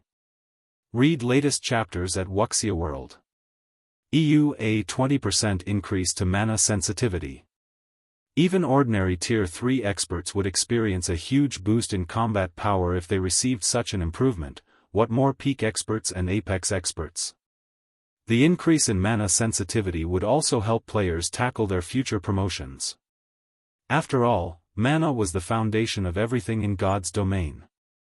The more one understood about the operation and control of mana, the stronger one would become. It seems I should have gentle snow and aqua rose come over as soon as possible. These fearless cabins alone could increase their chances of reaching Tier 4 by at least 10%. As Feng looked at the pitch-black gaming cabin that was the size of a double bed, many thoughts and plans ran through his mind. After he gained a rough understanding of the house's functionality, he hopped into his fearless cabin without hesitation, intending to experience the effects of this legendary gaming cabin properly. Not to mention, it wouldn't be easy for him to return to Zero Wing's headquarters at this time. Once the cabin linked with God's domain's main god system, Feng muttered in his heart, "Log in." Chapter 2746, Fearless Cabins affects Twin Towers Kingdom, Fiery Ridge. As a level 90 map in the Twin Towers Kingdom, the Fiery Ridge was popular with level 90+ players, who would come here to grind for levels. However, these players didn't do so just because it was suitable for players of their level. Instead, it was also because the Earthfire Pterodactyl, a level 96 world boss, would appear in the Fiery Ridge from time to time. Compared to other world bosses, the Earthfire Pterodactyl was much easier to raid. So long as players met the high requirement for fire resistance, even a 100-man team made up of Tier 3 players could take it down. Hence, while grinding for levels in the Fiery Ridge, the various large guilds' newcomers would also check whether the Earthfire Pterodactyl had respawned. If the world boss had respawned, they would notify their guilds immediately, and their respective guilds would send a team to raid it. Not only could the players contributing to the world boss's discovery earn a bunch of GCPs, but they might even get a piece of level 100 fine gold equipment if they were lucky. More and more NPCs have been competing with us for monsters recently. Fortunately, this place is quite far from NPC cities, and there aren't any villages or towns nearby. Otherwise, we would lose even this leveling spot, a level 97, Tier 2 Shield Warrior said. As he looked at the corpses of a dozen level 95 chieftains and one level 96 lord before him, he couldn't help sighing ruefully. Ever since the major system update, the good days of grinding as many monsters as they wished were no more. Now, NPCs were frequently seen hunting monsters in groups in almost all leveling maps. Moreover, these NPCs would generally be 10 levels higher than the map they were grinding in. They also boasted enviable weapons and equipment, with even the lowest quality piece being at the dark gold rank. Many of these NPCs even wielded epic weapons. As a result, almost no player would dare mess around with these NPCs. Indeed, we are lucky. According to some of the Tier 3 big shots in the guild, level 100 neutral maps are infested with level 130+, tier 3 NPCs. There are more NPCs than monsters in some places. This forced the others in the guild to travel to farther locations. Now, their travel time is twice as long as before, a level 91, tier 2 oracle commented. However, this is also our chance. Now that the leveling speed of players under level 100 is much faster than of players above level 100, if we catch up to the average level of the mainstream players and get promoted to tier 3, we'll be set for life, a level 95, tier 2 ranger said excitedly. Although God's domain had been popular since its early stages, it wasn't as popular as it was now. At present, almost nobody in the real world did not know of God's domain's existence. Meanwhile, the competition in God's domain was intensifying by the day. Now, reaching level 100 and entering level 100 neutral maps was akin to going from a normal mode dungeon to a hell mode dungeon. The difficulty of leveling up increased drastically. Although this was bad news for mainstream players, it was undoubtedly good news for newcomers like themselves.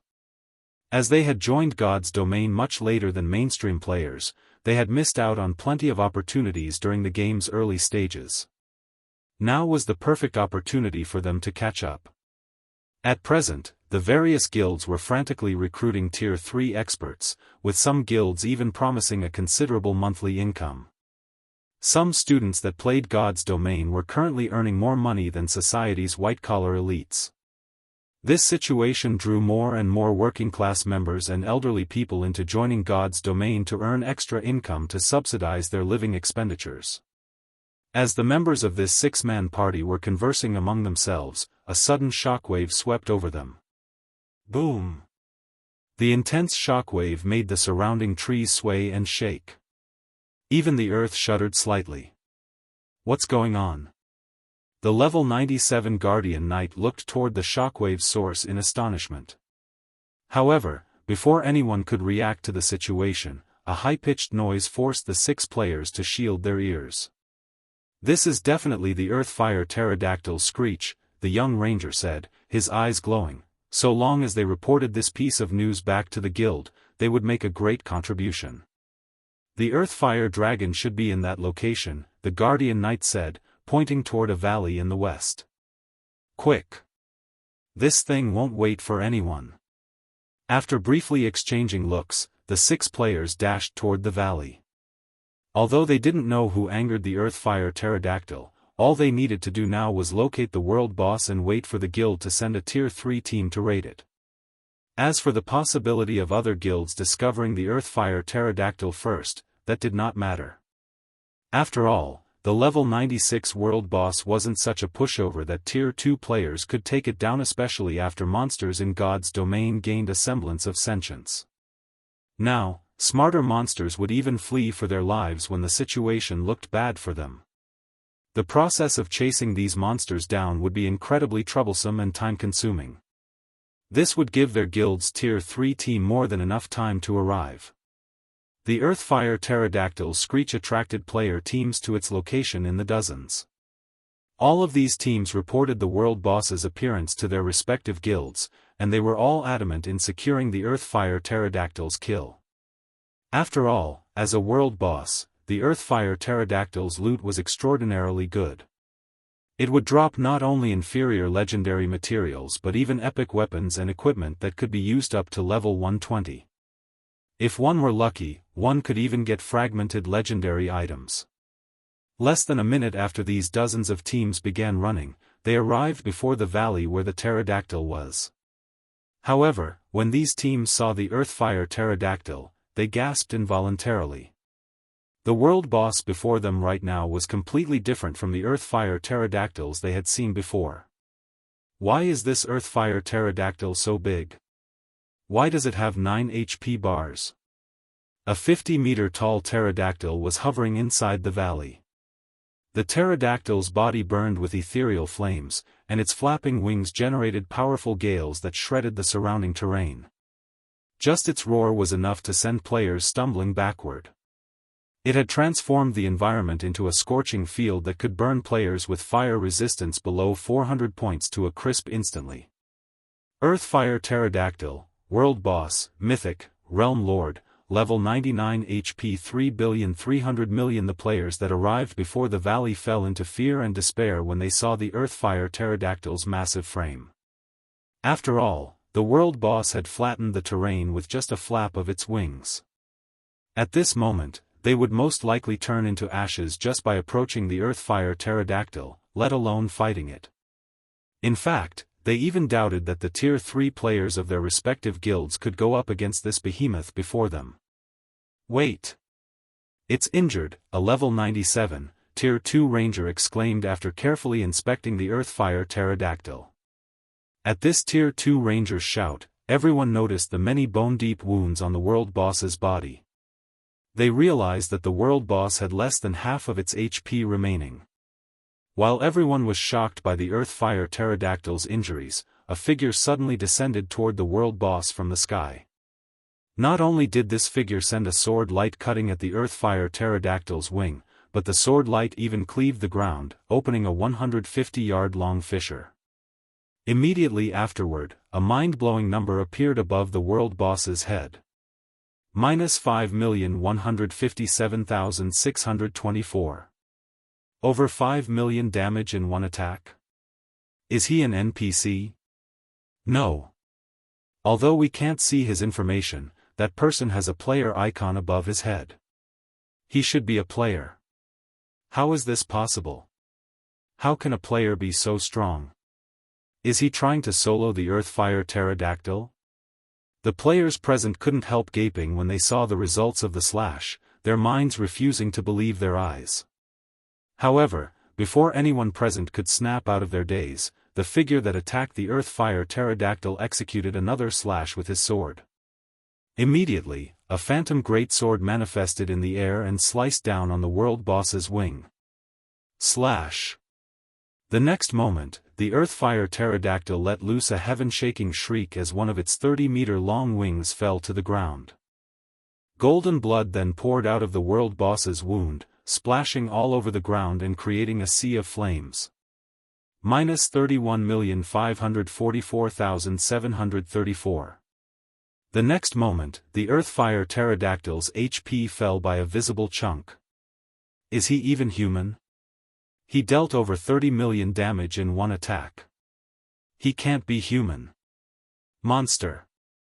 That person must be a humanoid monster.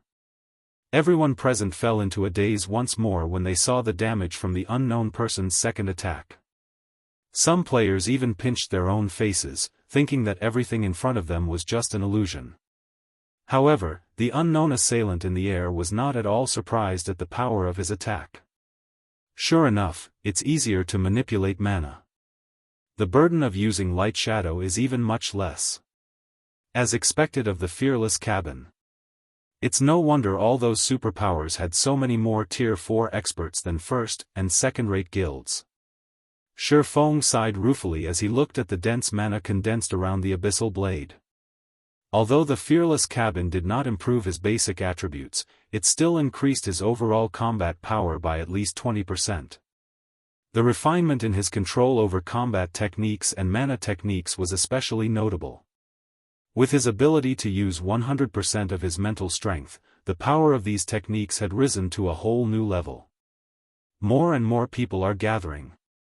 It's about time I finished it and left this place. After glancing at the Earthfire Pterodactyl, which could no longer fly, Feng immediately flew toward the World Boss. Upon seeing him, the Earthfire Pterodactyl let loose an angry roar and used its strongest move, the Tier 4 skill Earthfire Rupture. The next moment, flaming rocks up to 40 meters in diameter went smashing toward Feng one after another. Even space itself shattered from the power within the flaming rocks. A meaningless resistance. Feng pointed the abyssal blade at the oncoming flaming rocks. Tier 4 Legacy Skill, Blade Domain. Immediately, magic swords appeared around Feng one after another. The swords then turned into streaks of light as they shot at the oncoming rocks.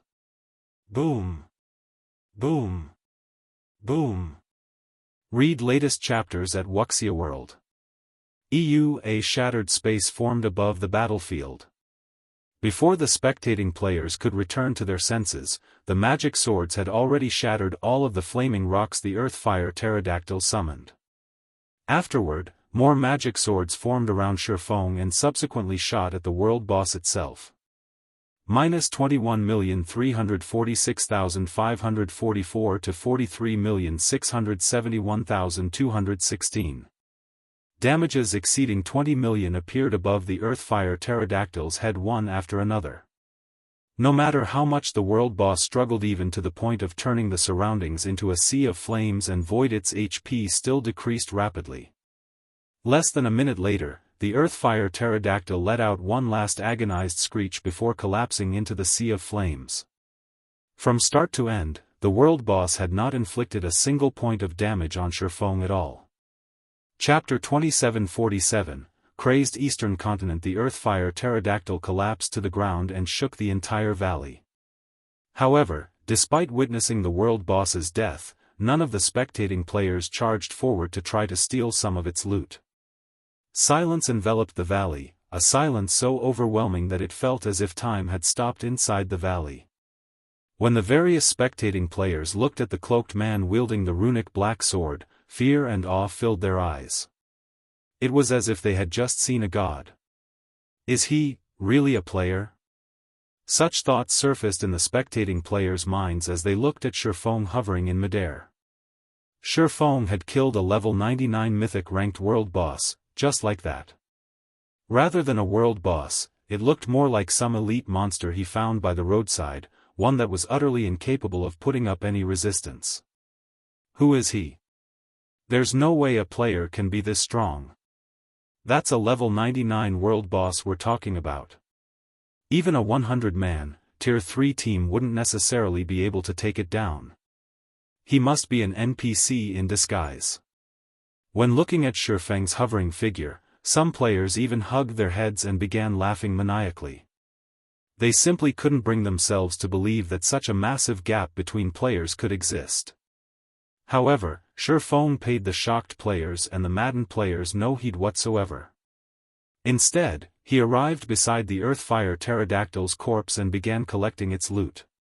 God's domain was not reality. In the game world, just the gradual accumulation of basic attributes was sufficient to turn a player into a monster in the eyes of other players, what more the qualitative improvements brought about by tier upgrades. Moreover, there was a two-tier gap between Feng and the spectating players. In the eyes of tier 2 players, tier 4 players would be no different from gods. In fact, a tier 4 player could kill scads of tier 2 players with just a flick of their hand. The world boss Feng fought hadn't even reached level 100. In God's domain, monsters that hadn't reached level 100 couldn't be considered strong at all. Otherwise, the various major powers wouldn't be contesting so frantically for world bosses below level 100. It was precisely because these powers were incapable of defeating level 100 plus world bosses that they had to settle for pre-level 100 world bosses. Oh! A good piece of epic equipment dropped. Feng was slightly surprised as he looked at the sacred mage robe in his hands. Whistling light robe, cloth armor, epic rank, level 40, level 110 equipment requirement, intelligence 1500, vitality 1300, defense plus 340, level 40, strength plus 20, agility plus 24, intelligence plus 63, vitality plus 31, endurance plus 25, ignore levels plus 4, defensive skills plus 2 levels, cast range increased by 20%, intelligence and vitality increased by 10%. Additional passive skill 1, spiritual light. When the user's concentration falls below 50%, mana consumption is reduced by 30%, and casting speed increases by 30%. Additional passive skill 2, mana armor. Automatically absorbs mana in a 100-yard radius to protect the user. Improves mana perception by 20%, increases magic resistance by 20%, and improves spell effects by 20%. 2-piece set effect. The upper level limit of all whistling light set pieces is increased to level 150. 4-piece set effect. All attributes are increased by 20%, and the effect of all spells is increased by 20%. 6P set effect, gain the protection of light, improving physique by 30% and mana affinity by 20%. Gain the mana heart skill. When activated, forcibly elevates the strength of the user's mana by 1 tier for 1 minute. The skill has a 1-hour cooldown. The Whistling Light set had 7 pieces in total. It could be considered top tier even among epic set equipment. So long as a magical class player had 2 set pieces, they could use the set until they reached level 150. If Tier 4 Great Wizard managed to gather 6 pieces of the set, they would become a devastating existence. It wouldn't be an exaggeration to say that the Whistling Light set was one of the best set equipment for magical class players under Tier 5. However, only world bosses under level 150 dropped the Whistling Light set. The drop rate was also random. Hence, collecting a full set would be incredibly difficult. I can get Fire and the others to raid world bosses under level 120 more frequently. If we can gather a full set, be it Violet or Aqua who uses the set, neither will have to replace their equipment before reaching Tier 5. When Feng looked at the Whistling Light robe, he felt the need to collect the full Whistling Light set. If Violet Cloud or Aqua Rose equipped the full set before reaching Tier 5, they would become nigh invincible against Tier 4 opponents. Feng stored the Whistling Light robe and collected the remaining items the Earthfire Pterodactyl dropped. Besides the Whistling Light robe, the level 99 world boss had dropped a dozen pieces of level 100 dark gold and fine gold weapons and equipment, a large amount of materials, magic crystals, potion recipes, etc. After putting all these items in his bag space, he promptly flew away from the valley. When the various major powers members saw Feng leaving, they sighed in relief. With that longsword and that frightening destructive power, he should be Black Flame, right? I tagged along with my guild executives to watch the reserve seat competition. That guy indeed looks a lot like Black Flame. They must be the same person. Black Flame is also the only known Tier 4 player in the game right now, and only Tier 4 classes could possibly display such scary strength. So, he's the Sword King? Isn't he a little too amazing? After Feng's figure was out of sight, some of the spectating players guessed Feng's identity. And in no time at all, everyone present began talking about him, their discussions becoming especially heated when the topic touched on Tier 4 classes. When the players present recalled the scene of Feng chopping off one of the Earthfire Pterodactyl's wings, they couldn't help yearning to reach Tier 4. Previously, no one had a clear concept of Tier 4 classes. Even the players who had spectated the reserve seat competition at the War God's Temple did not find Tier 4 classes to be particularly amazing. At most, Tier 4 existences were invincible among Tier 3 players. But now, everyone was truly shocked by the strength of Tier 4 classes. A Tier 4 player had actually single-handedly defeated a mythic-ranked world boss. How could anyone not yearn for such strength? Very quickly, news of Feng slaying the Earthfire Pterodactyl spread across God's domain. After the various major powers executives watched Feng's battle video, they gained a newfound appreciation of Tier 4 classes. Simultaneously, their eyes burned with a passionate flame as the ambition they had lost due to the NPC's upsurgence returned. Tier 4. Mobilize all available manpower in the guild to find out how Zero-Wing managed to complete the Tier 4 promotion quest. The era of Tier 3 classes is over. From now on, we have only one goal, and that is Tier 4. So long as we can secure ourselves a Tier 4 player, we'll be unstoppable.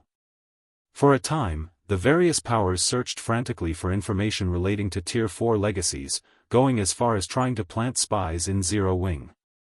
Some superpowers even directly contacted Zero-Wing's executives and offered to pay astronomical prices for all information regarding Tier 4 classes. Simultaneously, a wave of discussion spread through the various kingdoms and empires forums. Just the video of Feng's fight against the Earthfire Pterodactyl alone had garnered over 1 billion views already. Everyone on the forums discussed what exactly Tier 4 classes were, what the upper limit of these classes' combat power was, and whether a Tier 4 player could solo a mythic monster of the same level.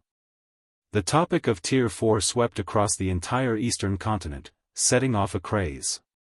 Meanwhile, after Feng left the Fiery Ridge, message prompts and call requests immediately inundated his communication interface. At a glance, he noticed that the message prompts had already reached the upper limit of 9,999. He had also received several hundred call requests. Moreover, this was with his interface set to automatically reject communication from non-friends. Without this block in place, his communication interface would probably have blown up. Guild leader, you really caused a huge mess this time. When Yulan finally managed to get through to Feng, she didn't know whether to laugh or cry. The entire world is now looking for Tier 4 legacy lands. Zero Wing has also become the target of all the powers. Everyone is trying to get information about Tier 4 legacy lands from us. Currently, all of Zero Wing's executives were being harassed by the various powers. Yulan herself had been contacted by over 20 superpowers, with every one of them offering to purchase information on the Tier 4 promotion quest at astronomical prices. If Zero Wing did not respond to these requests, it would be akin to offending all of these superpowers. At that time, Zero Wing would really be in danger of extermination. An accident. It really was an accident, Feng said apologetically. I didn't expect something like this to happen either. He had only thought to try out the Fearless Cabin's effects. He had not anticipated such a development. Not to mention, from a certain perspective, the Fearless Cabin's effects were truly astonishing. What should we do now? Yulan asked, frowning. If we refuse all of them, we'll make an enemy out of every superpower on the eastern continent. After giving the matter some thought, Feng said, how about this? Announce that Zero Wing is willing to sell information on the Tier 4 promotion quest. However, the price of the information is 5,000 units of 7 luminaries crystals. 5,000 units? Guild leader, isn't this a little? Yulan gaped at Feng's price. Read latest chapters at Wuxia World. EU. The price tag of 5,000 units of 7 luminaries crystal already went beyond gouging. Feng was basically asking the various superpowers to hand over their lives.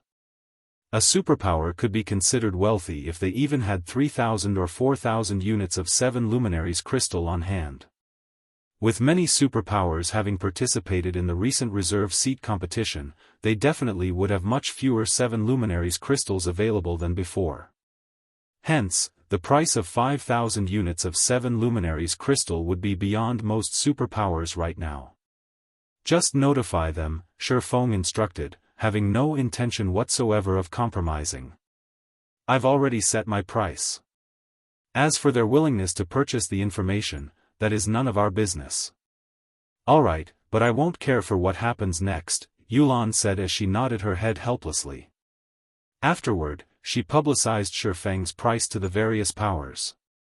Chapter 2748, Better to die on your feet than live on your knees. Neutral map, Crimson Rain Forest. In a forest where crimson rain poured, a team of 1,000 Tier 3 players was frantically fighting a horde of over 10,000 level 120+ bloodthirsty beasts. Even the weakest of these bloodthirsty beasts were level 121 chieftains, while the strongest were level 126 grand lords. On the players' side, shield-wielding guardian knights and shield warriors stood in the forefront. On the bloodthirsty beasts' side, iron-armored beasts, whose strength lay in their defense, spearheaded a charge against the guardian knights and shield warriors. After the first group of iron-armored beasts completed their ramming attack, another group would immediately follow in an endless loop.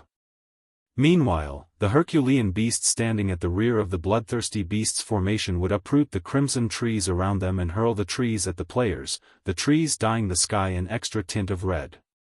The bloodthirsty beasts' terrifying formation was one that even Tier 3 players accustomed to group battles would be afraid of. Ordinary Tier 3 players wouldn't risk a frontal confrontation with these monsters. However, despite facing such a fierce and ruthless assault, the 1,000-man team fighting the bloodthirsty beasts remained unfazed. We've attracted enough. Magical Team, Attack. A valiant, long-haired woman standing near the front line of the team commanded as more and more bloodthirsty beasts gathered around the team. Immediately, the several hundred magical class players standing at the center of the team's formation began chanting complex incantations simultaneously. Every verse the players chanted drew more of the ambient mana, making it stronger and more violent. For seconds later, the ground began to shake violently. Huge cracks then appeared 500 yards away from these magical class players, right under the bloodthirsty beasts, causing the monster's formation to collapse instantly. Swordsmen and berserkers, open a path. Rangers and assassins, prioritize killing the bloodthirsty chieftains commanding the monsters. Upon seeing the bloodthirsty beasts' formations collapse, the long-haired woman had the team disperse into multiple units and prioritize killing the bloodthirsty beasts that led the horde. As for the long-haired woman, like a demon in the night, she instantly appeared behind a 7-meter-tall, level 126 Grand Lord. The next moment, she brandished the daggers she wielded, the weapons distorting space and repeatedly stabbing the Grand Lord's back over a dozen times. Every stab inflicted over -500,000 damage, the series of attacks instantly plundering nearly 8 million HP from the bloodthirsty chieftain. After the successful attack, darkness enveloped the long-haired woman's body. This cloak of darkness then expanded to envelop the Grand Lord entirely before rapidly recondensing in front of it. PSH. PSH. PSH. Blood suddenly spurted from the bloodthirsty chieftain's 4 limbs. Not only did its mobility get reduced significantly, but its HP was even falling at a rate of 700,000 per second. The 3 level 124 Great Lord ranked bloodthirsty guards nearby faced similar fates. Blood gushed out of their limbs, and their mobility plummeted as if their bodies had become frozen. After around 15 more minutes of battle, this bloodthirsty chieftain and 3 bloodthirsty guards collapsed to the ground, the life in their eyes vanishing. Meanwhile, the other bloodthirsty beasts on the battlefield were also mostly dead. The items they dropped were strewn all over the place. However, none of the combatants chose to pick up these items. Instead, they continued advancing deeper into the Crimson Rain Forest in an orderly manner, leaving behind a few parties of assassins to clean up the battlefield. At this time, a level 119 female guardian knight approached the long-haired woman in command of the team. She then said quietly, "Vice Guild Leader, news just came from Zero Wing. They say they're willing to sell information on the Tier 4 promotion quest." "Oh? He's actually willing to sell the information?" Cold Shadow was surprised to hear White Feather's words. In her opinion, the information on the Tier 4 promotion quest was Feng's greatest trump card in God's domain. It was something he definitely would not sell to other people. "He is willing to sell, but the price he demands is incredibly high," White Feather said with an ugly expression, emphasizing the words, incredibly high. Incredibly high. Chuckling, Cold Shadow asked, "How much does he want?" 5,000 units of 7 luminaries crystal, White Feather replied in a low tone. Feng obviously has no intention of selling that information. He's clearly just messing with us. 5,000 units? He really knows how to set a price, Cold Shadow said, smiling. I'm guessing that those superpowers are fuming at Zero Wing at this point. They'll most likely disregard all costs and take action against Zero Wing. That's for sure. There's no way those superpowers can afford to pay 5,000 units of 7 luminaries crystal. If they want that information, their only option is to work together and declare war on Zero Wing, White Feather said, nodding.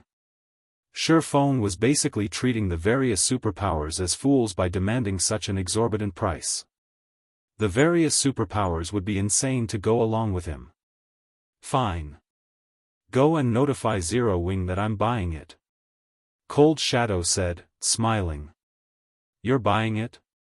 White Feather's eyes widened immediately as she stared at Cold Shadow in disbelief. Vice Guild Leader, that's 5,000 units of 7 luminaries crystals we're talking about.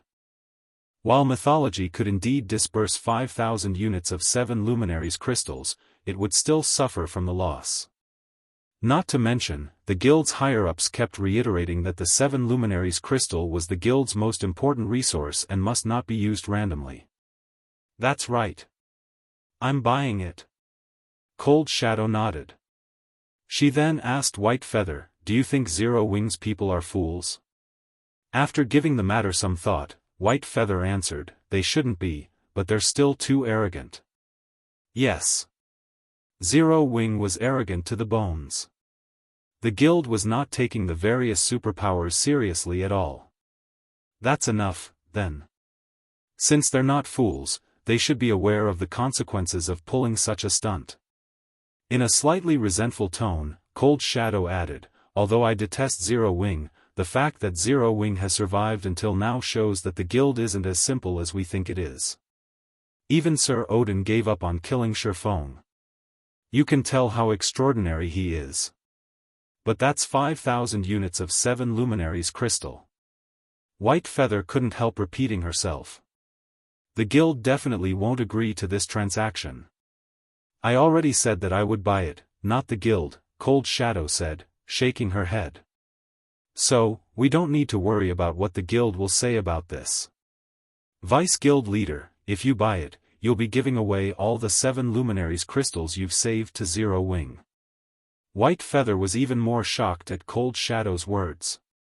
Hurriedly, she warned, in this case, I'm afraid you will have to postpone becoming the first Vice Guild Leader indefinitely. 7 Luminaries crystals had always been very important to mythology. Hence, Cold Shadow had constantly been stockpiling the crystals since early on so that she could contribute them to the guild during a critical moment and have the guild recognize her value. However, if Cold Shadow used up her entire stockpile, gaining recognition would be difficult. While 7 Luminaries crystals are indeed important, getting promoted to Tier 4 is much more important right now. Gazing at the endless crimson forest ahead of her, Cold Shadow said seriously, the places Tier 3 players can visit are too limited. Only after reaching Tier 4 can players venture into more valuable locations. Hence, our first priority now is to reach Tier 4. Then, we can easily earn back those crystals. In reality, Cold Shadow felt extremely upset by Feng's actions. She wanted nothing more than to give him a few hundred deaths right now. However, in the current God's domain, only Feng knew how to get promoted to Tier 4 quickly and the exact details of the Tier 4 promotion quest.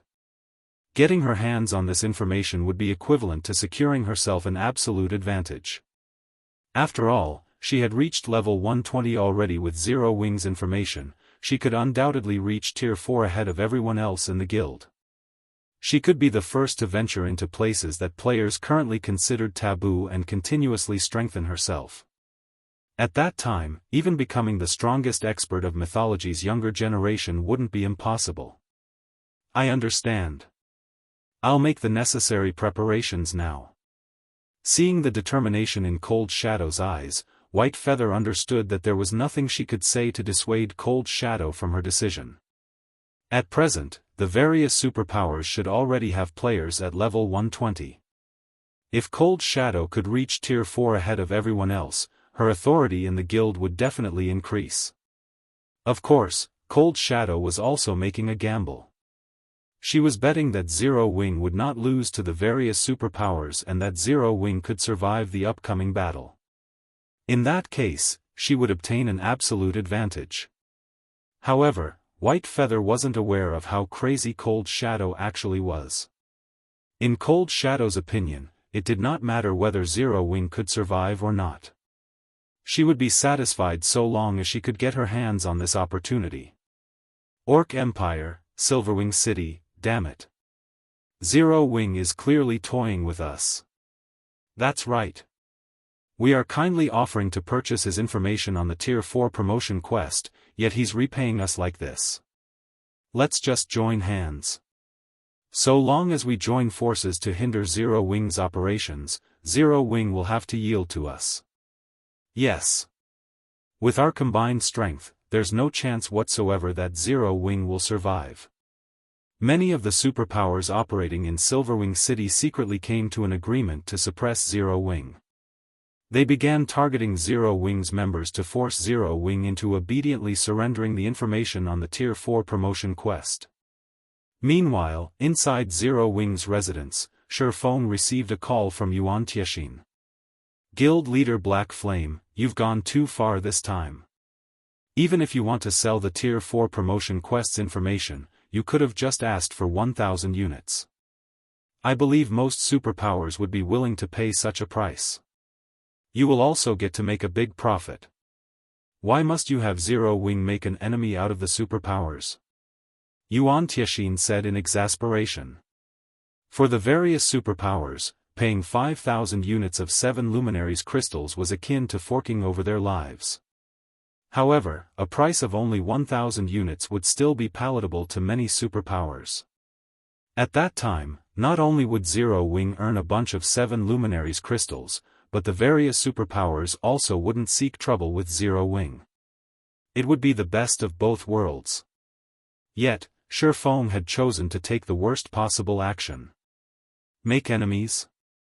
Chuckling, Feng said, I never intended to become enemies with them. Also, you're wrong about one thing, Elder Yuan. They are the ones forcing Zero Wing to sell information on the Tier 4 promotion quest. We aren't selling it because we want to.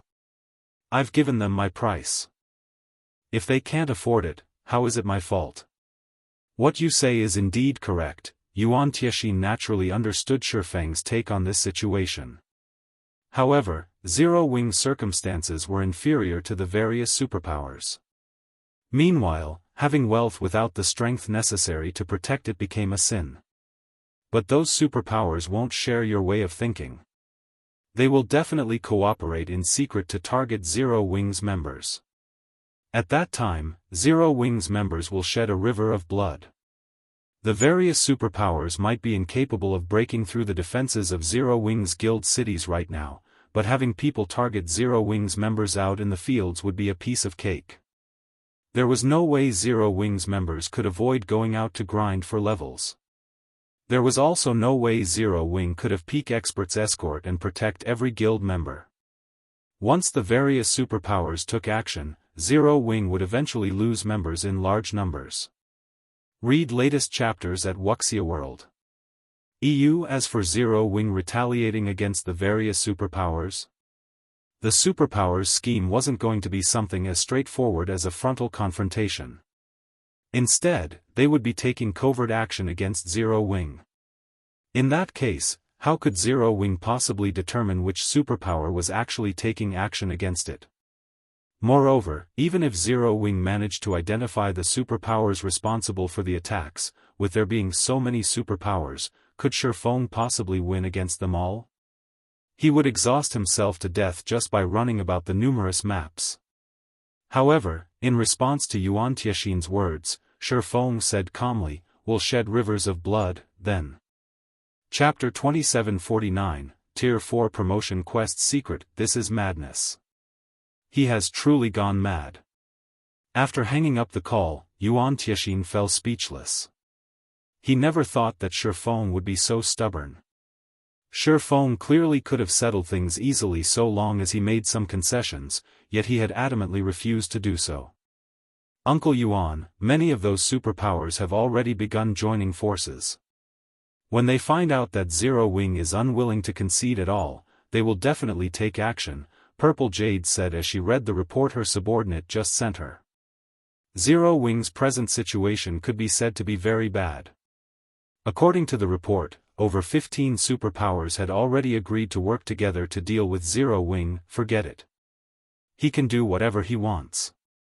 The clash between the various superpowers and Zero Wing will most likely drag on for some time.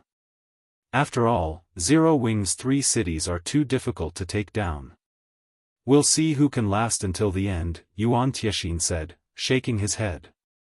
A glimmer of light then flashed in his eyes as he continued, also, we still have more important matters to deal with. If we succeed in this upcoming operation, the secret pavilion can thoroughly surpass the various superpowers. At that time, even the 5 great super guilds will have to fear us. I'll make the necessary preparations, Purple Jade said, her eyes similarly filled with joy and excitement. Tier 4 had never been the end of God's domain. Instead, it was only the beginning. The secret pavilion had been waiting for this moment for far too long. Now, it could finally fulfill its long-cherished wish. Dark Knight Empire, Starlink's residence, ha ha ha. Good. That's what Zero Wing should do. That's right. Go and thoroughly offend those superpowers. Lu Xinglua laughed happily when he received news of Zero Wing's actions. Previously, he had had a huge headache over how to deal with Zero Wing. However, Zero Wing had actually taken the initiative to offend even more superpowers. With this, he would have a much easier time destroying Zero Wing. As Lu Xinglua was celebrating in joy, a robust man covered in a black cloak and runic bandages suddenly entered his office. Sorry for the long wait, young Master Lu, the robust, middle-aged man said as he arrived before Lu Xinglua. He then continued in a low tone, we have resolved most of the troubles there already. We are only waiting for your side now. Good. You came at the perfect time. This time, even the heavens want Zero Wing dead. Lu Xinglua grew even more excited when he looked at the mysterious middle-aged man. Leave it to me. I'll definitely persuade those old fellows to give you their full help. Thank you, young Master Lu, the robust man said. So long as this operation succeeds, the lord of our household will also assist young Master Lu in quelling all your enemies. I believe you. After all, no one has a better understanding of God's domain than you guys right now, Lu Xinglua said, smiling. Be it this robust man or the person backing him, Lu Xinglua placed immense trust in them. In the eyes of these people, the various superpowers were negligible. Given enough time, these people could even take on the 5 great super guilds simultaneously. This was because the 5 great super guilds did not understand God's domain at all. What they knew now was only the tip of the iceberg. Orc Empire, Zero Wing's residence, guild leader, aside from one person, no superpower has stepped forward to purchase the information on the Tier 4 promotion quest, Yulan said. As she watched Feng casually sort the information on the Tier 4 promotion quest, her head throbbed. Judging by the other superpowers' actions, they don't plan to buy it. Since these superpowers had no intention of purchasing the information, their next action was obvious, they would fight for it. They would fight a war of attrition that would last days and weeks. Meanwhile, Zero Wing's opponent this time would no longer be just 1 or 2 superpowers. Instead, almost all of the Eastern Continent's superpowers would become Zero Wing's enemies. There's actually a fool trying to buy it? Feng was surprised when he heard Yulan's words. Truthfully, he had never once thought that any of the superpowers would purchase his information at the price he quoted. He was sorting through the information on the Tier 4 promotion quest only because his own guild needed it. After all, quite a few Zero Wing members already possessed the strength and level required to challenge their Tier 4 promotion quest.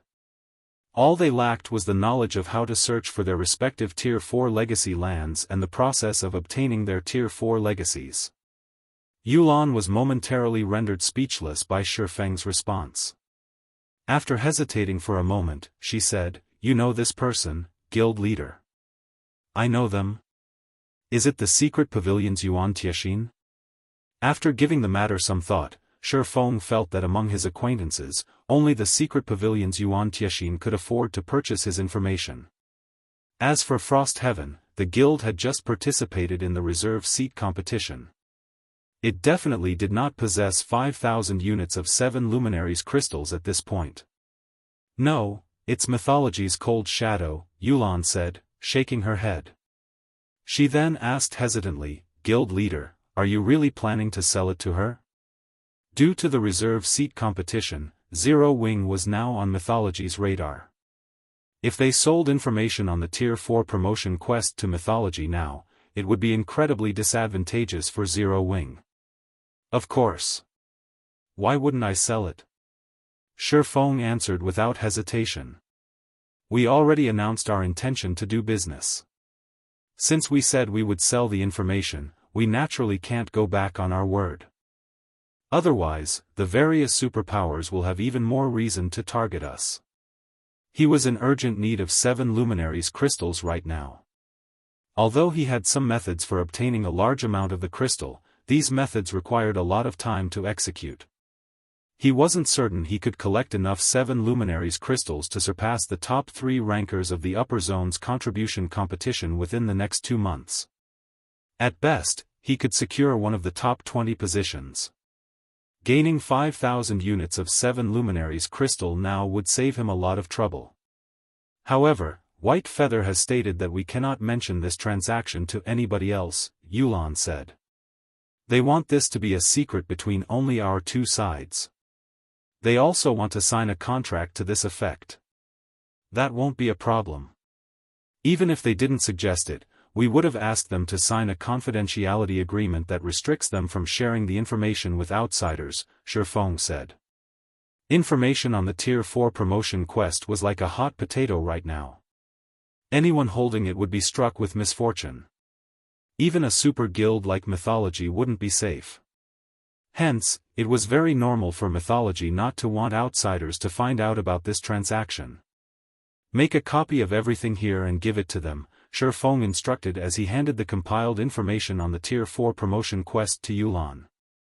Everything? Yulan was surprised to hear Feng's words.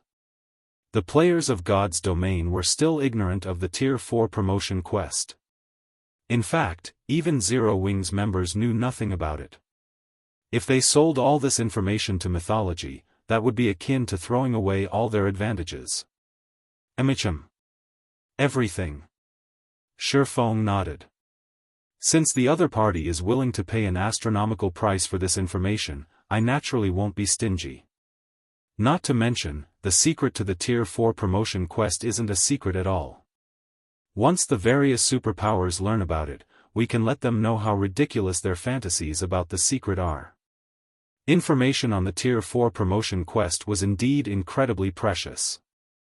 At the very least, that was the case now.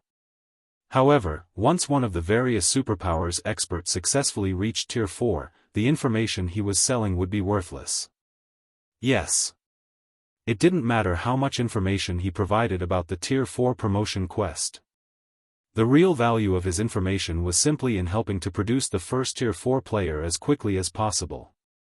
Moreover, the so-called information on the Tier 4 promotion quest couldn't actually be considered a secret. This was because locating the Tier 4 legacy land and resolving the problems one would encounter in the legacy land were both problems that players needed to resolve on their own. The only information he could provide was the method to search for Tier 4 legacy lands. Whether one could locate their legacy land with this information would still depend on their luck. After all, Tier 4 legacy lands did not have a fixed position. They would appear at random in God's domain. The Tier 4 legacy lands were all located in spaces outside of the main continents. What players needed to do to visit these legacy lands was find the randomly occurring spatial nodes that could teleport them to these legacy lands. In addition to the information on how to search for Tier 4 legacy lands, the only other valuable information he provided was the process of learning one's legacy during the promotion quest. With this information, one wouldn't go into one's promotion quest blind. Even so, the amount of help this information could provide was limited because the process of learning one's legacy depended entirely on the individual. Outsiders couldn't help in this matter. Meanwhile, the method he provided to search for Tier 4 legacy lands was to venture into incredibly dangerous neutral maps of at least level 130. The more dangerous a neutral map was, the more likely one could find a Tier 4 legacy land. Only by searching in these maps would one have a greater chance of locating a Tier 4 legacy land. Aside from this method, there was no other way. If he excluded these bits of information, then the information on the Tier 4 promotion quest he sold would be nothing but a scam. After reading the information, Yulan was stunned. This is the Tier 4 promotion quest's secret? Yulan suddenly felt the urge to laugh. The various superpowers were currently desperately trying to obtain information on the Tier 4 promotion quest. However, if they were to learn the exact details of the information, they would most likely lose their minds. Read latest chapters at Wuxia World. EU. After all, in the information Feng compiled, there was nothing whatsoever that could increase one's success rate with the Tier 4 promotion quest. The funny thing was, the various superpowers thought that they could have an easier time producing Tier 4 players so long as they had this information. In fact, they were so staunch in their belief that they were waging war against Zero Wing. In reality, by targeting Zero Wing, all the superpowers were doing was wasting precious time when they could be improving themselves. That's right.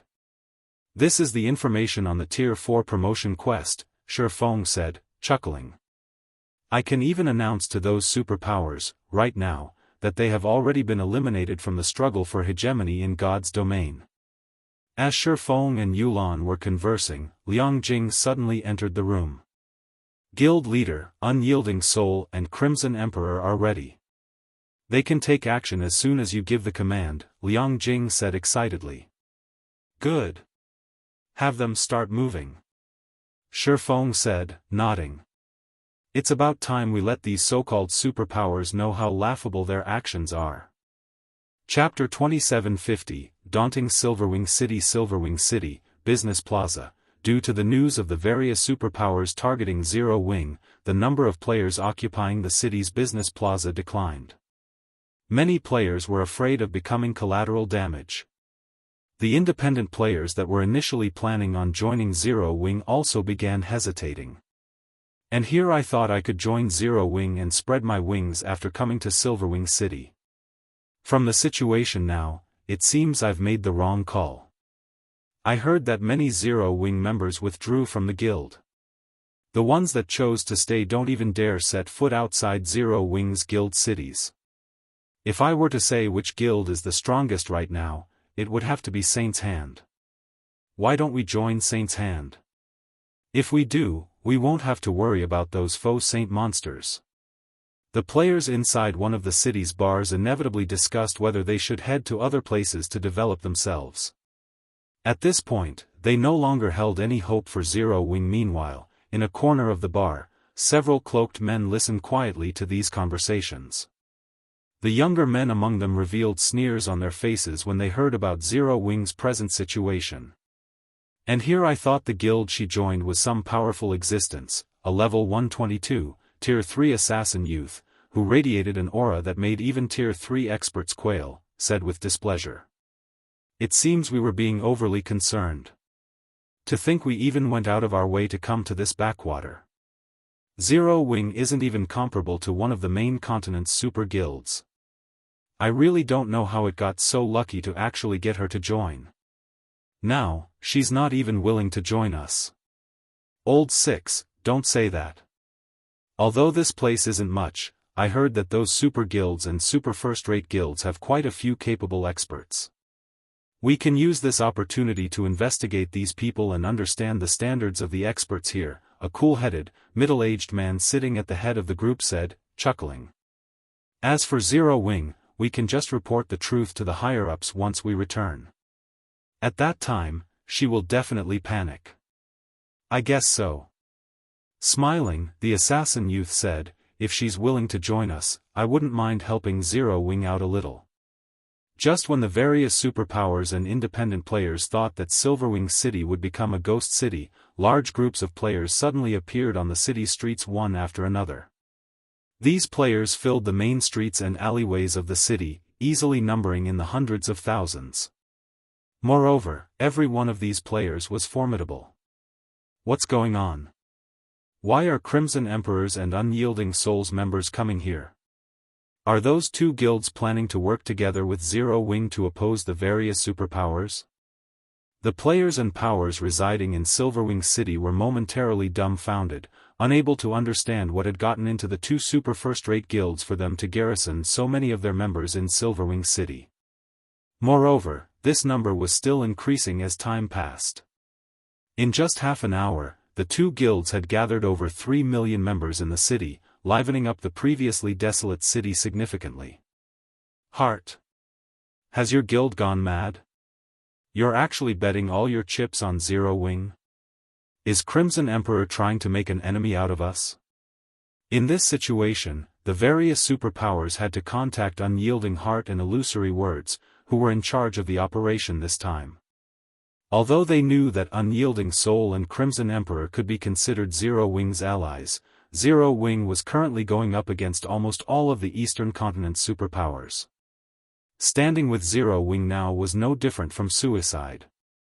Yet, to the various superpowers' astonishment, both Unyielding Soul and Crimson Emperor declared their intention to side with Zero Wing. Moreover, they even announced that they wouldn't sit still and do nothing should those superpowers take action against Silverwing City. However, Zero Wing's move was even more unexpected than Unyielding Soul's and Crimson Emperor's.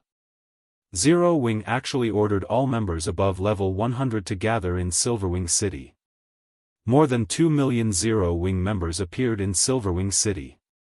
At present, not only was Silverwing City far livelier than before, but the number of Tier 3 experts gathered in the city had also exceeded 10,000. This was more than what any other guild city on the main continent had. With more than 10,000 Tier 3 experts garrisoning Silverwing City, let alone the various superpowers, even the 5 great super guilds would have to be wary of the city. It was no exaggeration to say that with this kind of power, Silverwing City could trample the various powers operating in the Orc Empire. If the superpowers wished to create any waves in Silverwing City, they would have to disregard cost and dispatch a large number of Tier 3 experts into the city's surroundings. Anything less would be futile. Unyielding Soul and Crimson Emperor must have gone crazy. They're actually willing to go to such an extent just to help Zero Wing? When Cold Shadow received news of Unyielding Soul and Crimson Emperor's actions, she, too, was surprised. She had anticipated that Zero Wing had a trump card prepared. Otherwise, it wouldn't have dared to provoke the various superpowers. However, never had she expected Zero Wing's trump card to be something like this. At this moment, let alone Cold Shadow, someone who was hostile to Zero Wing, even Frost Heaven's 7 Wonders was dumbfounded. He never imagined that Zero Wing could make 2 super first-rate guilds bet all their chips on it. With the combined force of the 3 guilds, even the superpowers wouldn't dare mess around. After all, those superpowers had dared to target Zero Wing before only because the guild lacked background, resources, and funding. With their advantage in numbers and funding, they could easily suppress Zero Wing and make the guild submit. However, now that Zero Wing had 2 superpowers backing it, numbers and funding were no longer its weaknesses. If the superpowers wished to persecute Zero Wing, they would have to pay at least 10 times the price they had to pay before. The various superpowers weren't the only ones confused by this situation, even Zero Wing's internal members were at a loss. Damn! Our guild was actually so awesome. But why did the guild gather all of us in Silverwing City? Are we going to occupy the Orc capital city? The assembled Zero Wing members speculated exuberantly. After all, the strength currently gathered in Silverwing City was no laughing matter. A force of 10,000 plus Tier 3 experts was more than enough to flatten the Orc capital city's inner area. They might even be able to put up a fight in the core area. Guild leader, all our level 100 plus members have arrived. The 2 guilds are also ready to set off for Sky Spring City at any time, Liang Jing reported excitedly.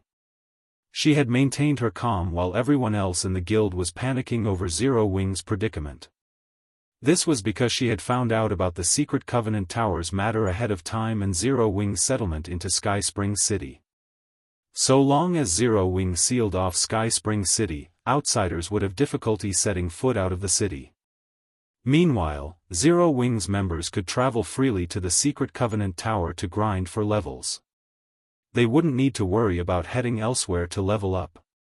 At that time, it would become almost impossible for the superpowers to harm Zero Wing's guild members. Not to mention, when the various superpowers members grinded for levels out in the fields, the interference of those troublesome NPCs would greatly reduce their leveling speed. This, in turn, would further widen the gap in leveling speeds between the superpowers members and Zero Wing's members. Alright, Open the teleportation hall now, Feng said, nodding. Although things had developed somewhat differently from his original plan, it wouldn't affect the overall situation. Afterward, all Zero Wing had to do was watch as the various superpowers struggled to cope with the increasing number of NPCs and NPC forces. Understood. Read latest chapters at Wuxia World. EU. With great excitement, Liang Jing instructed her subordinates to remove the walls and various camouflage buildings around the teleportation hall. The next moment, several 7- and 8-story tall buildings along the city's main street disappeared. Not only did the disappearance of these buildings create a spacious plaza, but there was even a massive 5-story tall building in the center of this plaza. When the players walking on Silverwing City's main street saw this building, they were immediately dumbfounded. The building sitting in the plaza was something very familiar to them. A teleportation hall? Chapter 2751, Number 1 City. In the future, the teleportation hall was a 5-story building with the footprint of 3 sports stadiums. The massive edifice looked as if it were the heart of this area. Previously, the teleportation hall's teleportation array had been suppressed by a magic barrier. However, now that the restriction was lifted, the teleportation array instantly stirred the mana inside Silverwing City, exciting the mana to flow toward the building. This sudden change stunned the players on the main street. Why does Silverwing City have a teleportation hall? Crap. I never thought Zero Wing would actually play such a card. Amazing. Simply amazing. So, this is Zero Wing's true trump card? This won't do. I need to rent some shops in Silverwing City now. I must rent them no matter the cost. The many players on the streets who were originally planning to leave Silverwing City for greener pastures were now in a hurry. Some of the players who were quick to respond hastened to Silverwing City's City Lord's mansion immediately. Hurry up. Be and notify the commander right away. We can't let the commander rent a house in another guild city. We got tricked by Zero Wing. Meanwhile, the various adventurer teams members frantically contacted their respective commanders lest they ruin their future by being even a tad slower. As for the various large guilds members, their initial gleeful expressions were now replaced with gapes of disbelief. A teleportation hall. This was a building all players in God's domain were familiar with. Everyone knew just how valuable a guild city with a teleportation hall would be. Compared to high-ranking constructions or Tier 4 NPC guards, a teleportation hall was many times more valuable. After all, so long as a guild city possessed a teleportation hall, it would be connected with the countless NPC cities of God's domain. The addition of a teleportation hall to a guild city would be akin to a human living in the Stone Age instantly transforming into a human living in the modern era. The teleportation hall would elevate the standard of a guild city by several levels. When the various superpowers received news of this addition, they were momentarily dumbfounded. None of them ever expected Zero Wing to have such a card. Meanwhile, the Zero Wing members inside Silverwing City reacted with surprise and joy. The guild leader is awesome. Those superpowers must be stupefied after this move. With the teleportation hall, Silverwing City will definitely become the heart of the neighboring kingdoms and even the Black Dragon Empire. Now, even if the superpowers are powerful, they won't be able to stop players from streaming into Silverwing City. Eventually, Silverwing City will become the number 1 city in this region. Initially, Zero Wing's members all thought they were in for a bloody battle against the various superpowers. They never thought Feng would bring them such a surprise. Silverwing City was on a distant neutral map. With the addition of the teleportation hall to the city, adventurer teams and independent players could now save up on plenty of travel time by teleporting directly to the Orc Empire. Even though the teleportation fees would be exorbitant, many expert players would rather pay the higher fee than waste their precious time. The players of the neighboring kingdoms and empires were highly likely to visit Silverwing City. At that time, Silverwing City's player population might exceed 10 million, or even 20 million. The various superpowers' attempt to suppress Zero Wing economically had become an utter joke. The only problem remaining would be the superpowers covertly targeting Zero Wing's members. However, that problem could be easily resolved. Zero Wing's members could simply stop wearing their guild emblems and travel to other neutral maps to grind. Guild Leader, just a moment ago, over 2,000 players visited the City Lord's mansion to lease shops from us. At this rate, it won't take more than half a day before we rent out all our shops, Liang Jing said excitedly as she read the statistics report she just received. Many NPC merchants had withdrawn from Silverwing City after Zero Wing implemented the ban on NPCs. As a result, many shops were vacant. However, with the current frenzy, Zero Wing didn't have to worry about finding tenants for these shops anymore. In fact, the number of players seeking to lease shops from the city outnumbered the NPC merchants that had left, by a factor of 10 or more.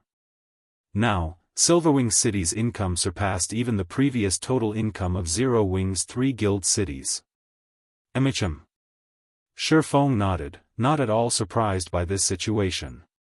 However, we need to tweak the rates of our shops. Instead of just coins, anyone who wishes to lease shops in the city will also need to pay magic crystals, 1,000 magic crystals per week for shops in the city center and 300 magic crystals per week for shops in the outer area. Also, have the guild's members start making their way to Sky Spring City. In his previous life, any guild that gained the War God's Temple's recognition had practically been immune to economic suppression. The only way to hinder an official guild's development would be to destroy the said guild's guild city that housed the teleportation hall. Hence, the various superpowers had gone crazy fighting for the reserve seats. In fact, many powers would fight desperately just to secure a foreign aid position. Zero Wing's becoming an official guild shortly after the first major update could be considered an incredibly fortunate matter. After all, the moment Zero Wing became an official guild, it was no longer competing on the same stage as the various superpowers. While it was indeed true that Zero Wing's current foundation was no match for that of the various superpowers, Zero Wing's potential was way above that of the superpowers. Now, all Zero Wing needed to do was completely seal the Secret Covenant Tower and use it to rapidly develop the guild's strength before the NPC forces began their invasion. If everything went well, Zero Wing would just have to sit back, watch as the various powers got eliminated, and harvest the territories of these eliminated powers afterward. Now, Zero Wing was in a race against time. As for struggling against the superpowers, that was simply a waste of precious time. After all, in the past, less than 20% of the superpowers had survived the NPC forces' invasion. Since the first major update had taken place much sooner this time, the outcome would most likely be even worse. Meanwhile, after hearing Feng's orders, Liang Jing said excitedly, "I'll have them start heading over now." Afterward, the members of Zero Wing, Unyielding Soul, and Crimson Emperor in Silverwing City teleported to Sky Spring City one after another. The mass migration instantly flooded the desolate streets of Sky Spring City with players. This scene also surprised the original inhabitants of Sky Spring City. Subsequently, Unyielding Soul and Crimson Emperor made an announcement to every player in Sky Spring City, stating that their 2 guilds would be imposing a lockdown on Sky Spring City and that any unaffiliated players caught trying to leave the city would be killed without question. For a time, Sky Spring City's players fell into turmoil. Although Sky Spring City's various powers couldn't understand why Unyielding Soul and Crimson Emperor were doing such a thing, locking down an NPC city was child's play for the 2 super first-rate guilds. Hence, after receiving the announcement, Sky Spring City's various powers promptly fled the city, migrating their base of operations to other NPC cities. This, in turn, made Sky Spring City the exclusive haven of Zero Wing, Unyielding Soul, and Crimson Emperor. At this time, a gigantic black eagle circled above the city. Sitting on the Thunder Eagle's back, Unyielding Heart pointed at the dozen or so flying mounts patrolling nearby and said proudly, "Brother Black Flame, Sky Spring City is now sealed off completely. Our 2 guilds have organized a flying patrol squad to secure the skies. Now, not even a bird can fly out of the city. It is indeed amazing. Players can't fly out even if they want to. Feng felt a trace of admiration as he looked at Unyielding Souls and Crimson Emperor's flying mounts. He had to admit that the super first-rate guilds were indeed powerful. In an era where flying mounts were incredibly rare, Unyielding Soul and Crimson Emperor had actually managed to secure so many. Moreover, by the looks of it, these flying mounts were of considerably high quality. Even the weakest among them was at the advanced common rank, with 2 or 3 of them even reaching the basic extraordinary rank. If a player did not possess an advanced extraordinary rank flying mount, they wouldn't stand a chance against the coalition of these flying mounts. However, Illusory Words shook her head at Unyielding Heart's words. Unlike Unyielding Heart, she didn't have a very optimistic view of the situation. I'm afraid the various superpowers will start paying even closer attention to us now. If we march boldly into the Secret Covenant Tower, I believe it won't be long before news of it gets out. At that time, they will definitely do everything they can to investigate the matter. If that happens, the time we can keep the secret hidden will be very short. And once the various superpowers find out about the Tier 3 legacies, all of them on the eastern continent will disregard all costs to contest over the tower. With the amount of time we have, I'm afraid we won't be able to secure many advantages from the tower. Under normal circumstances, their series of actions would have already caught plenty of attention. Now, they had even become the focus of the superpowers. Meanwhile, no secret could be kept forever, especially with massive organizations like their guilds. No matter how hard they tried to keep the Secret Covenant Tower's secret hidden, the secret would eventually get out. The only way to prevent the secret from leaking would be to avoid informing the members of their guild and prevent their guild members from entering the Secret Covenant Tower at all. However, they couldn't afford to take such an action. Indeed. Feng nodded. He very much agreed with Illusory Words' worries. Compared to Illusory Words and Unyielding Heart, Feng knew much more clearly just how much of an impact the Secret Covenant Tower would have on the continent of God's domain. Once the tower's secret got out, the resulting struggle wouldn't be a simple competition between superpowers. Instead, it would be a fight to the death. Quite a few superpowers had even perished during the struggle back then. However, we have already acted. We can't possibly avoid entering the tower now, right? Unyielding Heart also understood that the secret would get out very quickly once they began sending their members into the tower.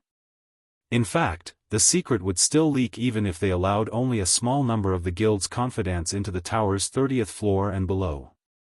No. Feng shook his head.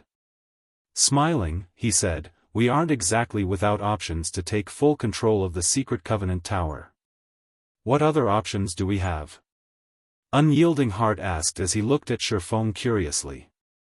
In his opinion, once the secret got out, their 3 guilds wouldn't be able to retain their monopoly of the Secret Covenant Tower.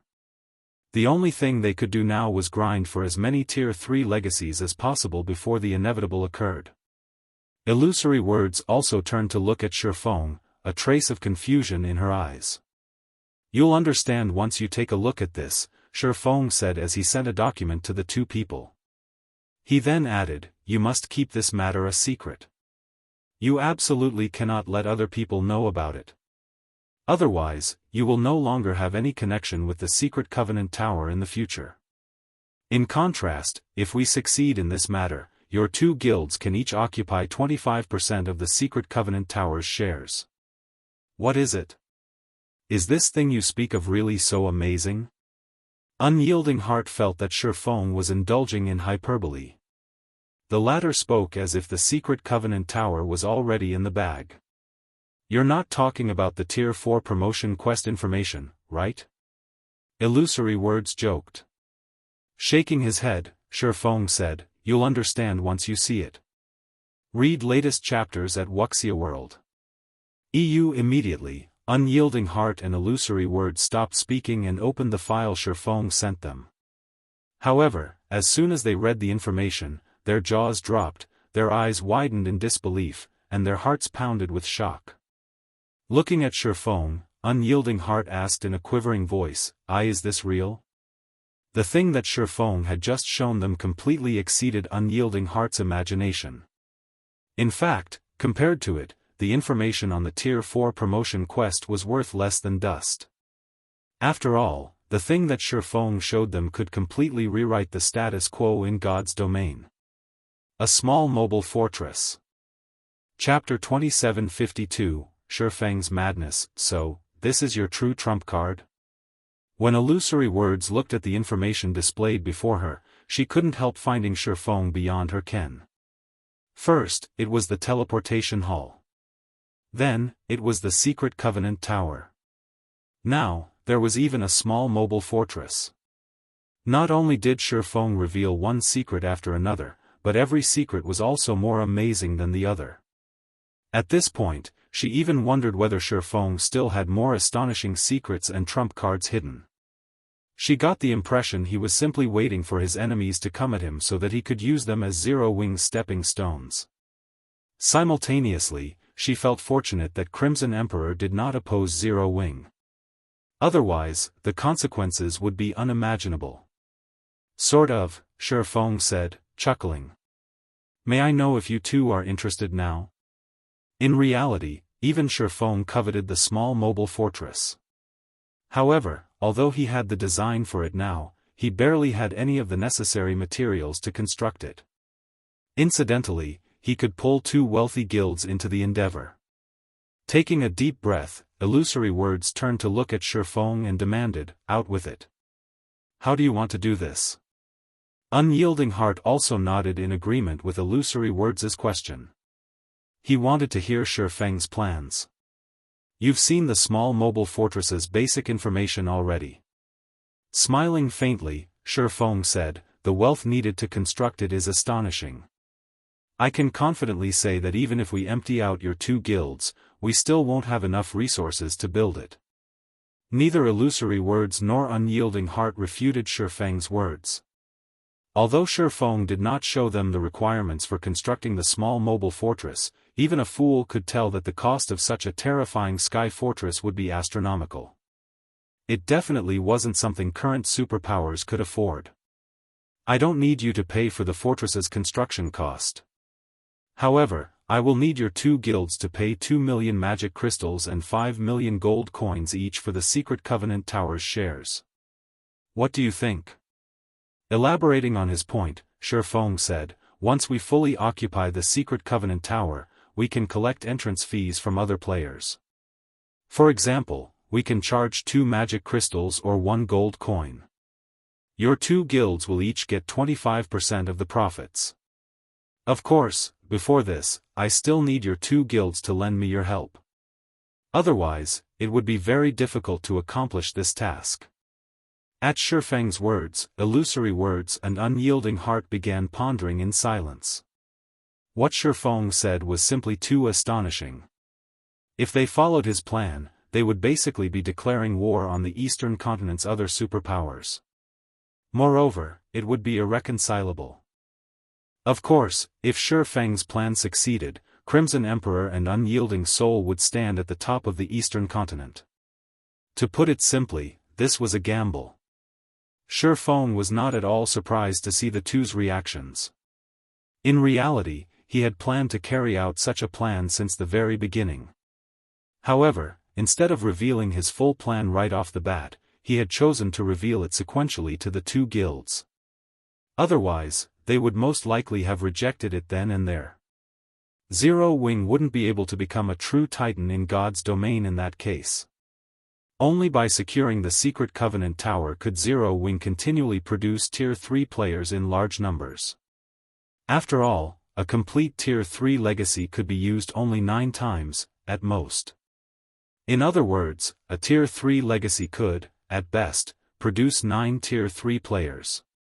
After a Tier 3 legacy's uses were exhausted, it would disappear automatically, and one would have to find another complete Tier 3 legacy.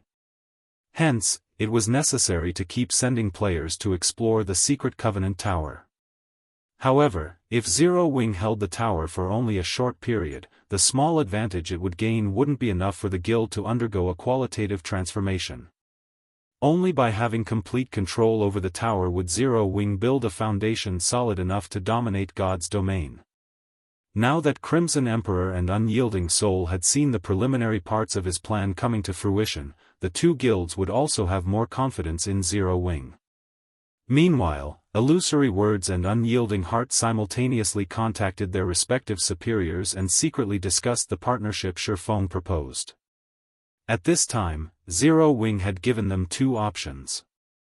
Moreover, they had to choose between these options right now. The first option was to give up on further cooperation and focus only on obtaining some benefits from the Secret Covenant Tower.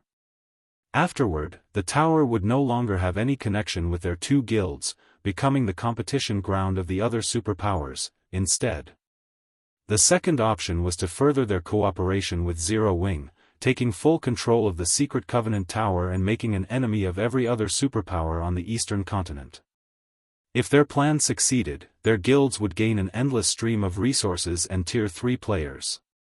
If they failed, it wouldn't be surprising if their guilds disbanded. This was a gamble that put everything on the line.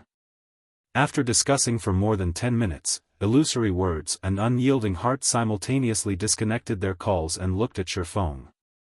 Guild leader Black Flame, Crimson Emperor has decided to take your gamble this time. However, we have a condition for doing so, Illusory Words said slowly. If you cannot agree to this condition, we cannot further our partnership. Brother Black Flame, it is the same for my side, as well, Unyielding Heart said with a bitter smile. You are playing with too big a fire this time. Our hesitation is natural. Go ahead. Feng wasn't at all surprised by this response. After all, the bet he proposed basically involved their guild's life or death. However, not everyone would have the opportunity to make such a bet, either. The two guilds should know this as well, which was why they did not refuse his offer outright. Instead, they had chosen to accept his offer while increasing their chances of survival as much as possible by adding conditions. In fact, it would be strange if they didn't do so. I'm guessing the requirement of our two guilds should be the same. With a helpless smile, Illusory Word said, if Zero Wing's plan this time fails, Crimson Emperor wants half of Silverwing City's profits. Unyielding Heart nodded in agreement. The price Feng was asking their two guilds to pay was no laughing matter. If the plan really failed, their guilds would be doomed for sure. However, if they had Silverwing City's income, they could more or less survive the ordeal. That won't be a problem, Feng answered without the slightest bit of hesitation. Since he had invited the two guilds into an alliance, he naturally had to provide them with a safe path of retreat. Otherwise, who would be willing to take such a risk? After all, even if Crimson Emperor and Unyielding Soul secured only a small advantage through the Secret Covenant Tower, they could still become titans in God's domain, unlike Zero Wing. And even if the two guilds managed to gain full control over the tower, their situation would improve only slightly. They would be a step ahead of the various superpowers but still be no match for the 5 great super guilds. B.A.V./B. Feng's decisiveness stunned Illusory Words and Unyielding Heart. In their opinion, Silverwing City was Zero Wing's last path of retreat. It was also one of Zero Wing's main sources of income right now and would most likely remain so in the future. One could say that so long as Silverwing City remained standing, Zero Wing would continue to survive in God's domain.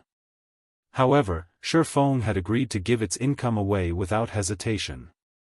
What the two of them did not know was that Feng had never once deemed Silverwing City or Stone Forest City that important. The small mobile fortress was the way to go. Even if his plan failed this time and he managed to gather only a small portion of the small mobile fortress's construction materials, he would have profited massively. In his previous life, guilds had been willing to exchange 3 main guild cities for one small mobile fortress, let alone a measly basic city. Even then, no guild had accepted the trade. Following this, Illusory Words and Unyielding Heart signed a guild contract with Feng on behalf of their respective guilds. As stipulated in the contract, Crimson Emperor and Unyielding Soul would do everything they could to support Zero Wing during this time. Both guilds would also pay 2 million magic crystals and 5 million gold coins to Zero Wing. In exchange, Zero Wing would have to give up all of Silverwing City's income to the two guilds should the plan fail. When the guild contract took effect, both Illusory Words and Unyielding Heart breathed out a deep sigh of relief. This was undoubtedly the scariest and craziest wager they had participated in their entire lives. "Brother Black Flame, what do you need us to do next?" Unyielding Heart asked Feng. With the contract signed, their two guilds would move according to Feng's arrangement. Moreover, Unyielding Heart was also curious about what Feng needed their two guilds' strength for. Although he didn't know what it cost to construct a small mobile fortress, the price definitely wasn't something even 5 superpowers working together could afford. Otherwise, mobile fortresses wouldn't be so rare in the various kingdoms and empires. Read latest chapters at Wuxia World. There's nothing much you can do now. Your two guilds just need to focus on locking down the Secret Covenant Tower. At the same time, send some trustworthy members to explore the 30th floor and beyond to obtain as many Tier 3 legacies as possible. After giving the matter further thought, Feng said, "In addition, I'll need your two guilds to organize a 100-man team of peak experts, which will follow me to a place." A 100-man team of peak experts?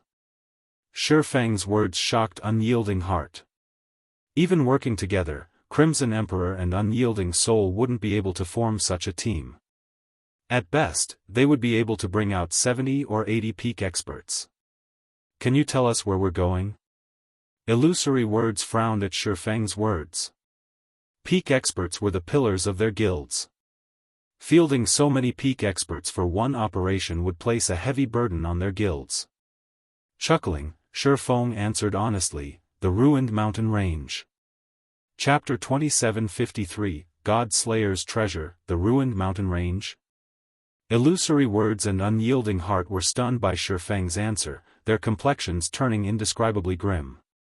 The two of them were not unfamiliar with the name Ruined Mountain Range. On the contrary, this was a name that resounded among the various superpowers. The superpowers usually sent scouts to check out level 100+ neutral maps, which had many danger zones. Some superpowers would even investigate level 130 to level 150 neutral maps. Of the explorations conducted by the superpowers, none of the exploration teams they sent into the Ruined Mountain Range had returned alive. Yes. Despite the Ruined Mountain Range being only a level 120+ neutral map, none of the expert players that entered it had returned alive. In fact, they didn't even know how they died. After suffering such bizarre losses, the superpowers stopped attempting to explore the Ruined Mountain Range. After all, the players capable of entering level 120+ neutral maps were incredibly strong experts, with even the weakest among them being at the Flowing Water Realm. Even the superpowers couldn't afford to have too many of such experts dying. Due to this reason, the Ruined Mountain Range had become a forbidden land for the various superpowers. Even though the superpowers already had level 118+ expert players under their command now, none of them dared make another attempt.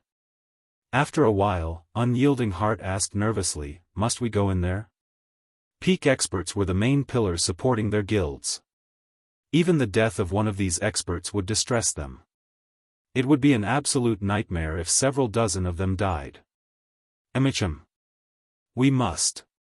Entering the Ruined Mountain Range is the prerequisite for our success, Feng said, nodding. If possible, he wouldn't want to enter the Ruined Mountain Range at this time either. However, the Ruined Mountain Range was his only option to secure a large amount of resources quickly. This was because the Ruined Mountain Range was a true forbidden land with the lowest level requirement. Players had a chance of surviving in the neutral map so long as they reached level 120.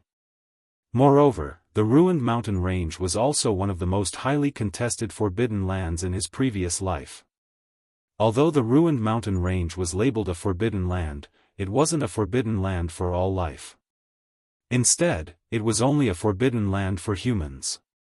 Humans would face great danger when entering the ruined mountain range, however, non-humans wouldn't. Most importantly, the clue he had to the God Slayer led him to the ruined mountain range. After analyzing the map clue and with his understanding of the ruined mountain range, he felt it was highly likely that one of the God Slayer's treasures was hidden inside the Forbidden Land. The Earthfall's secret land. This was something he had only heard of during his previous life.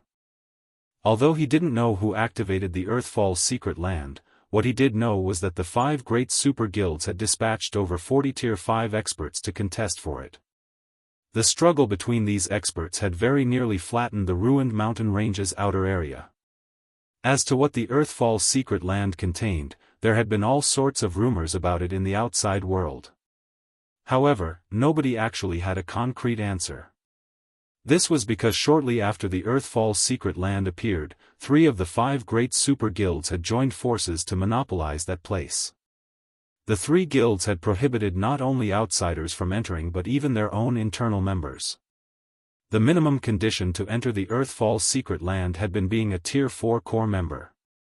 Nevertheless, one thing was certain, the Landfall's secret land was a different dimension the God Slayer had created. The secret land had boasted an abundance of riches and/or veins. Magic crystals could also be found all around. It wasn't a place the outside world could compare to. Hence, Feng intended to take a look at the Earthfall's secret land. However, the road leading to the Earthfall's secret land was a treacherous one. After all, countless Tier 4 players had died in the ruined mountain range in his previous life. Even Tier 5 players had fallen in the map. It wasn't a place that lone individuals could easily traverse. Therefore, Feng planned to tap the power of Crimson Emperor and Unyielding Soul for this endeavor. The ruined mountain range is extraordinary. Not to mention, the 2 of our guilds don't even have enough people to form a 100-man team of peak experts.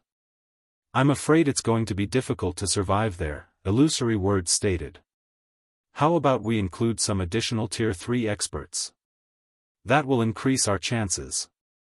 Compared to Tier 3 peak experts, ordinary Tier 3 experts were far less prized.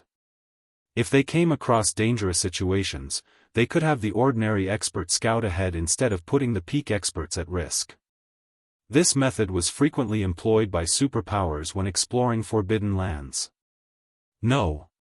Shaking his head, Feng smiled and said, the ones participating in this expedition aren't just experts from your 2 guilds. Other experts will come with us, as well. Other experts? Are they safe? Illusory words and Unyielding Heart were confused by Feng's words. The operation this time was evidently a top secret. They couldn't afford to invite outsiders at all. Moreover, the operation had high requirements for players. They found it hard to believe that Zerowing actually had other allies that could be trusted for this operation. They're safe. Their strength is also more than enough to participate in this operation, Feng said, chuckling. The Earthfall's secret land was a place that the 5 great super guilds had considered a strategic resource. Once there, he naturally couldn't explore it together with Crimson Emperor's and Unyielding Soul's members. However, exploring the secret land by himself was also impossible. Hence, he needed to bring some other people with him. Only, outsiders did not know that these people were actually part of Zerowing. Afterward, Feng had Illusory Words and Unyielding Heart gather their guild's peak experts while he contacted the Azura Adventurer team. As for the Secret Covenant Tower, he tasked Fire Dance and the rest of Zerowing's main force to handle it. After all, the expedition to the ruined mountain range would take a lot of time. Since Fire Dance and the others could already challenge their Tier 4 promotion quests, it would be a loss for them to accompany him. Black Dragon Empire, Thousand Rock Town. Several dozen flashes appeared on the town's teleportation array as Unyielding Souls and Crimson Emperor's peak experts arrived in this desolate border town. Although Thousand Rock Town was known as a town, there were hardly any NPCs there, let alone players, because of the town's proximity to the ruined mountain range. The neutral map was so dangerous that even NPCs wished to avoid it. After glancing at the desolate street, Blue Gown-eyed Feng, who stood nearby.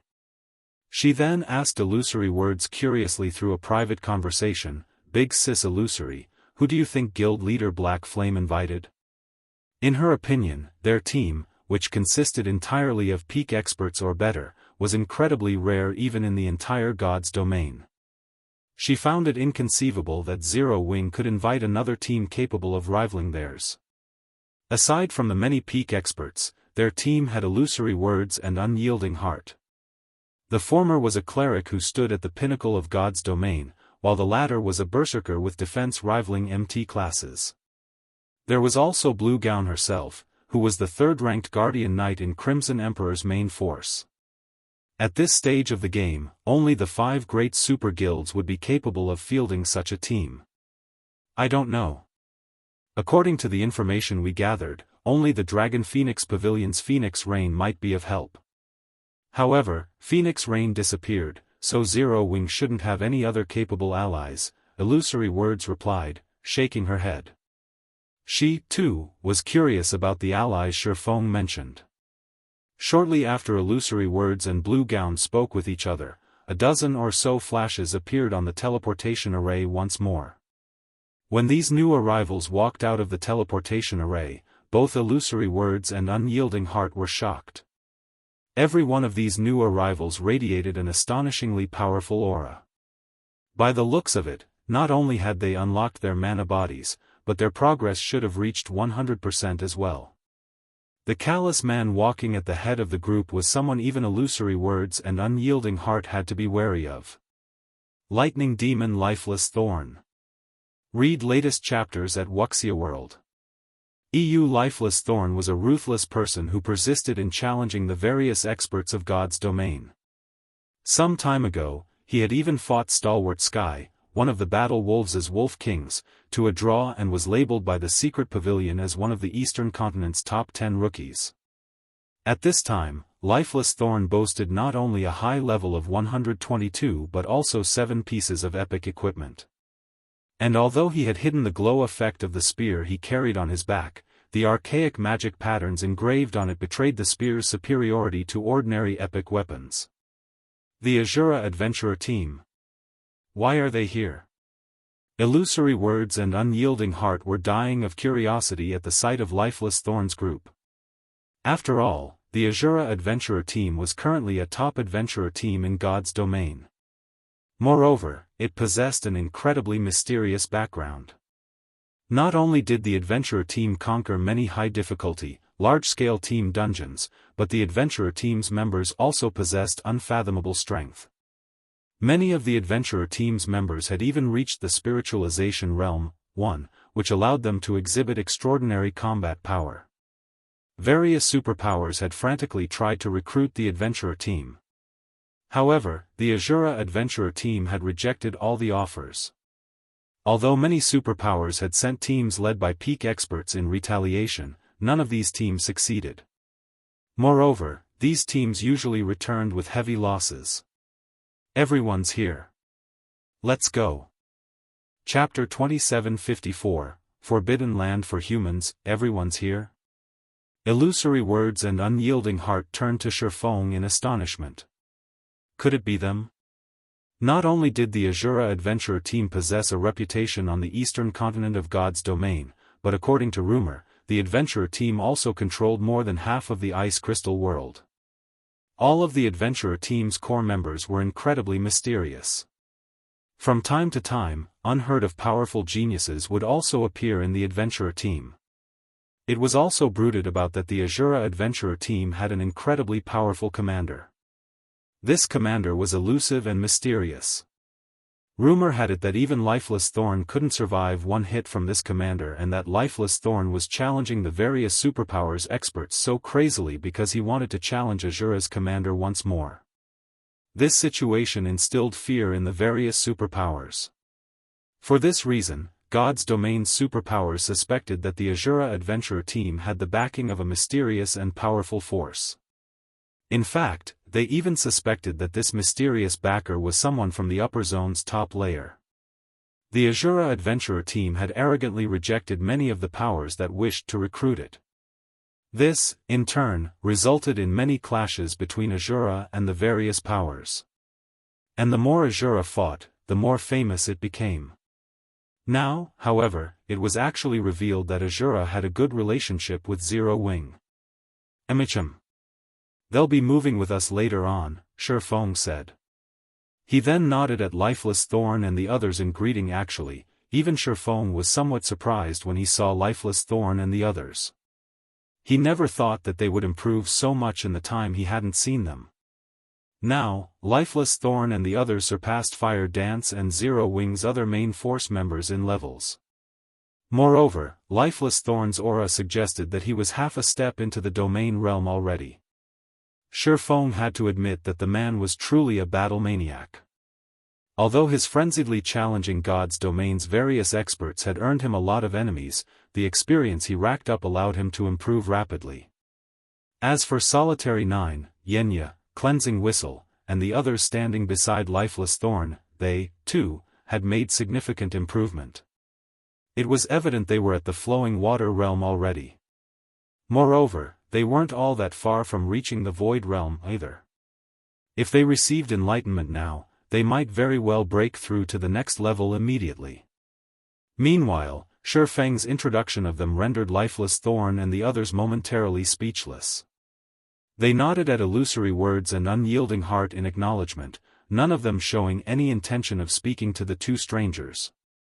At this time, Solitary 9 spoke to Feng excitedly through a private conversation, asking, "Commander, what do you think of the people we brought this time?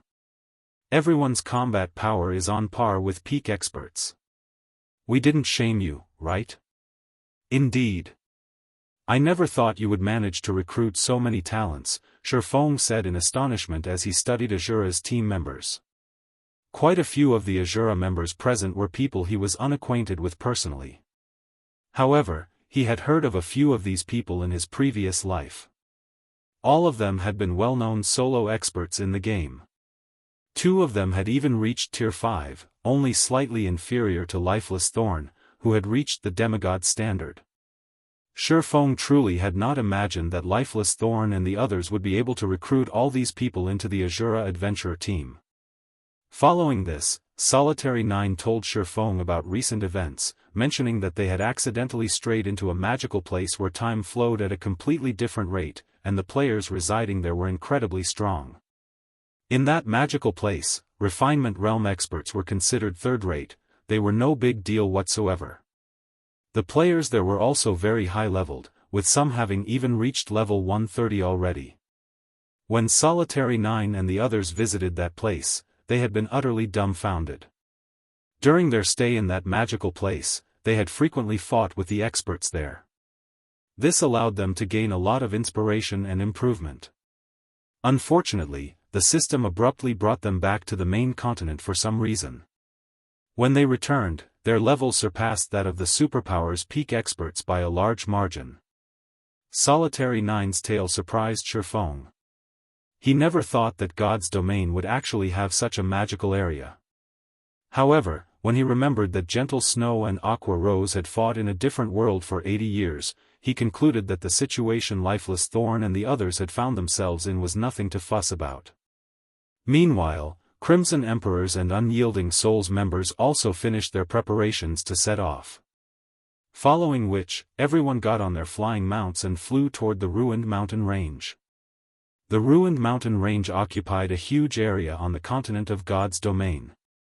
According to players' estimates, the entire Ruined Mountain Range could rival the combined area of 5 or 6 empires and connected many places. The neutral map's level 120 region was only the periphery. If players wished to survive in the map's inner region, they would have to reach level 150 at the very least. As for the Ruined Mountain Range's core area, only level 180+, Tier 5 experts could enter there, even level 200, Tier 4 experts wouldn't survive. After flying for 7 hours straight, Feng and the others finally saw a stretch of majestic mountains on the horizon. Just the mountains in the ruined mountain range's periphery already reached heights of more than 30,000 meters. The sky of the mountain range was also shrouded in thunderclouds, and purple lighting arcs frequently appeared, bombarding the mountain range. Those seeing the ruined mountain range for the first time were inevitably stunned by the magnificent and destructive scene before them. "We're descending," Feng instructed everyone after taking a look at the mountain range ahead. Flying mounts couldn't fly into the ruined mountain range. If players wished to enter the neutral map, they had to rely on their own 2 feet. This was because even Tier 5 experts couldn't withstand the purple lightning. Even a level 200, Tier 5 Guardian Knight would fall after suffering 3 to 5 lightning strikes. Anyone who wished to fly inside the ruined mountain range would have to reach Tier 6 first. Only then could they endure the purple lightning. Shortly afterward, Feng and the others arrived in a forest near the ruined mountain range. They then stored their flying mounts one after another. "Once we enter the ruined mountain range, everyone must stick to the team as closely as possible. You must not split off from the team under any circumstances. Otherwise, you'll be responsible for the consequences," Feng said after everyone had finished organizing themselves. "Remember, even if someone beside you is asking for help, or I tell you to run for your lives, ignore everything. You must continue sticking to the team and advance. We also need to move as fast as possible." Upon hearing Feng's command, everyone present was surprised and puzzled. "Guild leader Black Flame, are we supposed to ignore even your commands after we enter the map?" Blue Gown asked, her eyes filled with questions as she looked at Feng. Feng had clearly stated before that they needed to listen to his every command. Yet, now, he was telling them to ignore his commands once they entered the ruined mountain range. His instructions were simply incomprehensible. "Yes. Once you enter, you can ignore any of my commands temporarily. You can also ignore everyone around you until the team comes to a halt," Feng said, nodding. "Why?" Illusory Words was also slightly confused by this situation. "Is there an illusion inside?" "I'm not sure either. In any case, the environment inside is very special. You will suffer from hallucinations once you enter. However, despite being hallucinations, everything you see isn't an illusion, but real instead. Nobody can tell what is real or fake once inside. You can treat everything as real, and you can also treat everything as fake," Feng said calmly. "The only thing I am certain of is that stopping inside means death." This was also why he had Crimson Emperor and Unyielding Soul dispatch only peak experts for this expedition. Anyone capable of becoming a peak expert would possess a firm mindset. Meanwhile, only with a firm mindset could one pass through the ruined mountain range's periphery. How can there be such an environment? Blue Gown was shocked at Feng's explanation. As far as she knew, Forbidden Lands were merely places with harsh environments and strong monsters. Yet, the ruined mountain range was actually a place that subjected players to hallucinations? At this moment, let alone Blue Gown, even Illusory Words and Unyielding Heart had grim expressions on their faces. Suddenly, they understood why the various superpowers experts had died unawares after entering the ruined mountain range. In fact, it would be strange if they knew how they died. In this world, the scariest thing was the unknown. Meanwhile, the ruined mountain range undoubtedly fulfilled this condition. Although they didn't know whether there were any monsters in the ruined mountain range's periphery, just the unique environment alone made it a scary place. In fact, it wouldn't be an exaggeration to call it the scariest place they had visited since entering God's domain. The ruined mountain range truly deserved its reputation as a forbidden land for humans. "Alright, let's head inside," Feng said after seeing that everyone had digested his words. "Remember, stick to the team." Afterward, Feng led the team to a mountain path that led into the ruined mountain range. The mountain path was relatively close by. Tier 3 players would take only a few minutes to cross the distance on foot. Less than 10 minutes later, the team of 100+ players entered the ruined mountain range's perimeter. The moment everyone set foot into the neutral map, their mood grew solemn. They also followed Feng's command and stuck close to each other. The team advanced at a slow pace. Even the Tier 3 magical class players of the team managed to keep up easily. The ruined mountain ranges environment was surprisingly better than everyone imagined. The map did not constantly sap their stamina or concentration. In fact, very little foreign energy invaded their bodies here.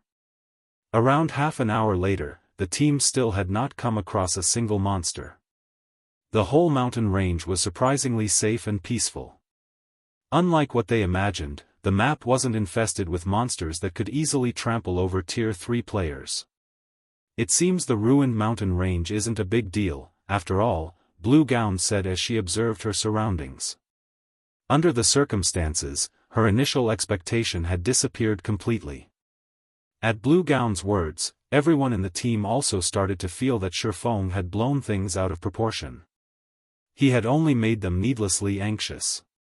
Blue, I'll have to rely on you once monsters start appearing later on, a level 119 female summoner said to Blue Gown. Sure, no problem. I'll make sure no monster gets near you, Blue Gown said confidently. The female summoner felt relieved at Blue Gown's assurance. CI. The next moment, the sound of something splashing suddenly entered everyone's ears. The smell of blood also quickly spread into the surroundings. Meanwhile, everyone in the team stared at the female summoner and Blue Gown in shock. You. Why? The female summoner stared at Blue Gown in consternation. Before anyone realized it, Blue Gown had stabbed the female summoner with her long sword, causing the latter to lose HP continuously. Blue Gown stared at the female summoner in confusion. A bright smile appearing on her face, she asked in a dissatisfied tone, "What why?" After saying so, Blue Gown slashed the female summoner's throat, killing her. Read latest chapters at Wuxia World. Ew, what's going on? Immediately, the people standing behind Blue Gown stared at her in shock and confusion. They couldn't understand why Blue Gown would suddenly attack a fellow teammate. Moreover, the smile on her face was unspeakably strange. The gaze she used to look at them also seemed as if she wasn't looking at humans. What's the matter with you guys? Blue Gown asked in confusion when she saw everyone looking at her warily. Why are you looking at me like that? However, despite her words, Blue Gown had an indescribably calm expression on her face. As if she had just stepped on an ant by the roadside, she was completely oblivious to the fact that she had just killed one of her teammates. Chapter 2755, Monster. Did Blue get possessed by a monster? What should we do now? Anyway, let's step back and keep our distance. Everyone slowly backed away from Blue Gown while staring at her in confusion. After all, Blue Gown possessed extraordinary strength as well as a hidden class for Guardian Knights. If they allowed her to get close to them, they would meet a similar fate to that female summoner. Meanwhile, upon noticing the players behind her stepping away, Blue Gown slowed her pace and looked at her teammates in confusion. What's the matter with you guys? While Blue Gown asked this question, the long sword in her hand bloomed with a dazzling light. The surrounding space even began to twist from the weapon's power. Not good. Be careful. She's using a Tier 3 legacy skill. We'll definitely die if we get hit, a Tier 3 expert familiar with Blue Gown warned Unyielding Souls experts. Afterward, this person dashed straight into the nearby forest. The next moment, several other peak experts from Crimson Emperor also hid in the nearby forest one after another. Upon seeing this, Unyielding Souls experts couldn't help hesitating over whether to fight or hide. On the other hand, Blue Gown was confused when she saw Crimson Emperor's members fleeing, turning toward the female summoner who should have long since been dead. Blue Gown asked, What do you think is wrong with them? Why did they look at me like that just now? I don't know either, the female summoner named Clear T answered, shaking her head. With a confused expression on her face, she said, Why don't we follow them and take a look? It'll be bad if they move too far away from the team. I guess you're right. Blue Gown nodded in agreement. Meanwhile, when Illusory Words, who stood some distance ahead of Blue Gown, noticed Blue Gown splitting away from the team, she promptly slowed her pace. Blue, what are you doing? Illusory Words shouted at Blue Gown in dissatisfaction. Also, who have you been talking to all this time? Me? Turning toward Illusory Words, Blue Gown answered, haven't I been talking to Clear Tea all this time? Clear Tea? Looking at Blue Gown strangely, Illusory Words said, isn't Tea at the front of the team? The front? Blue Gown immediately turned to look at Clear Tea. However, before she realized it, the female summoner whom she had been chatting with merrily just a moment ago was nowhere to be seen. Where did she go? Wait, why have so many of our members gone missing? Illusory Words asked in confusion. I don't know what got into them, but they suddenly retreated into the forest over there, Blue Gown said, shaking her head. She, too, was confused at this situation. No. We were fooled. Illusory Words' complexion darkened when she saw that the entire rear section of the team had disappeared. Black Flame never planned to bring us into the ruined mountain range. He must have been planning to use the ruined mountain range's power to annihilate our peak experts. This, Blue Gown was momentarily stunned. Now that we've suffered such severe losses already, if we continue following him, he'll definitely lead us to our deaths. Our only choice is to kill him now. Illusory Words said in a whisper to Blue Gown while looking at the front at Feng, who was leading the team. I'll assist you. With your strength, even if you can't kill him in one hit, you should still be able to injure him heavily. At that time, I'll land the finishing blow on him. This despicable Black Flame. I knew he wasn't anything good. Blue Gown nodded in agreement to Illusory Words' plan. Blue Gown made her way toward Feng at a quick pace. When less than 100 yards separated them, Blue Gown suddenly disappeared, then reappeared behind Feng, a dazzling brilliance bursting out from the long sword she wielded. She swung her sword at the defenseless Feng. The next moment, countless spatial cracks appeared before Blue Gown and extended up to 100 yards away. Blue Gown, what are you doing? Unyielding Heart was startled when he saw Blue Gown suddenly attacking Feng. However, Blue Gown paid no attention to Unyielding Heart at all, launching another ruthless attack immediately after her first one. However, after executing her second attack, Blue Gown was dumbfounded. Where did he go? Looking ahead, Blue Gown failed to see anyone standing on the road before her, and she froze in stupefaction. By the time Blue Gown reacted to the situation, Feng was already standing beside her and looking at her quietly. At this time, Unyielding Heart also took action, grabbing Blue Gown's wrist, preventing her from attacking again.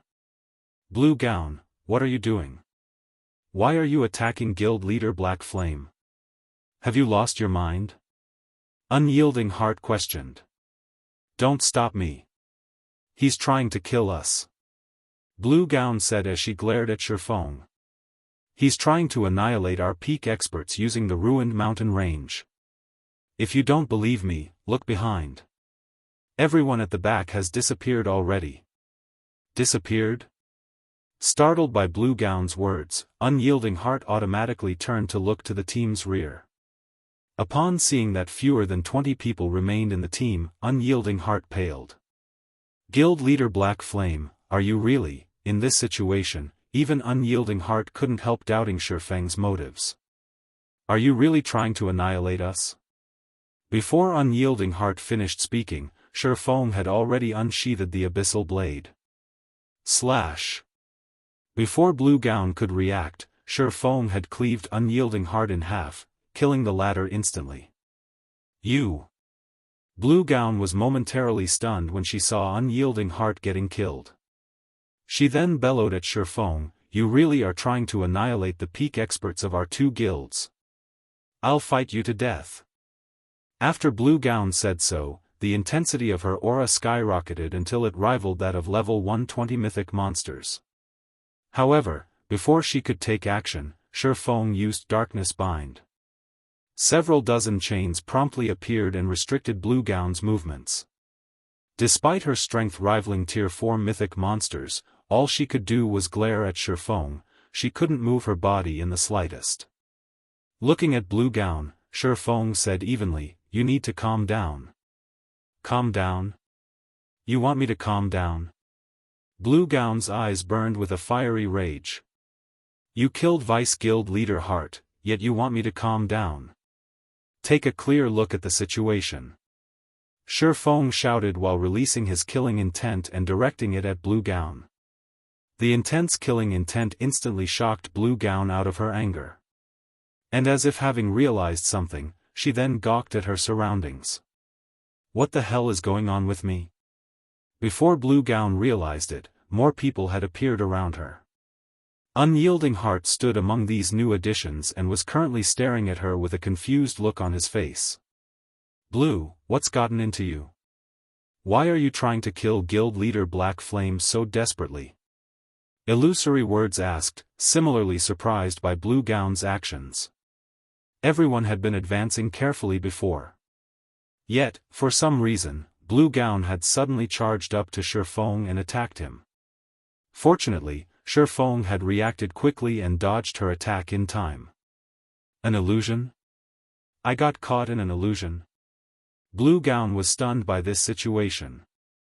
Everything she experienced before felt too real, so real that she didn't even notice that something was amiss. What's going on here? Unyielding Heart asked in surprise. Does this mean you'll get trapped in an illusion even if you're just walking? However, before Unyielding Heart and the others could figure out what was going on, Feng suddenly stabbed the abyssal blade into Blue Gown. What are you doing, Guild Leader Black Flame? Illusory Words asked, startled. Feng was a Tier 4 Sword Emperor. Any random attack of his could reap millions of HP from mythic monsters. Killing Blue Gown, who had less than 3 million HP, would take no more than a hit. However, what occurred next made everyone's jaws drop. This was because Feng's attack failed to kill Blue Gown. A damage value exceeding 4 million had appeared above Blue Gown's head, yet the Guardian Knight's HP bar had fallen by only a small chunk, losing barely 3% of her HP. How is this possible? Unyielding Heart couldn't help doubting his eyes. For Blue Gown to lose only around 3% of her HP despite suffering over 4 million damage, her maximum HP had to exceed 200 million. A player having 200 million HP? Did a monster replace Blue? Illusory Words was also stunned by this situation. This was Illusory Words' first time seeing a monster transforming into a player. Moreover, the Blue Gown before her looked identical to the real one. However, before anyone could snap out of their surprise, Feng suddenly appeared beside Illusory Words and slashed at her with the abyssal blade. -6,434,654. Damage exceeding 6 million appeared above Illusory Words' head. However, similar to Blue Gown, Illusory Words lost less than 3% of her HP from the attack. Illusory Words looked at Feng strangely, failing to understand why Feng had attacked her all of a sudden. Meanwhile, Unyielding Heart, who saw all of this, was at a loss. He simply couldn't figure out what was happening right now. Guild Leader Black Flame, what exactly are you doing? After suffering an attack, Illusory Words hurriedly stepped back and used a healing spell on herself, instantly replenishing her HP back to full.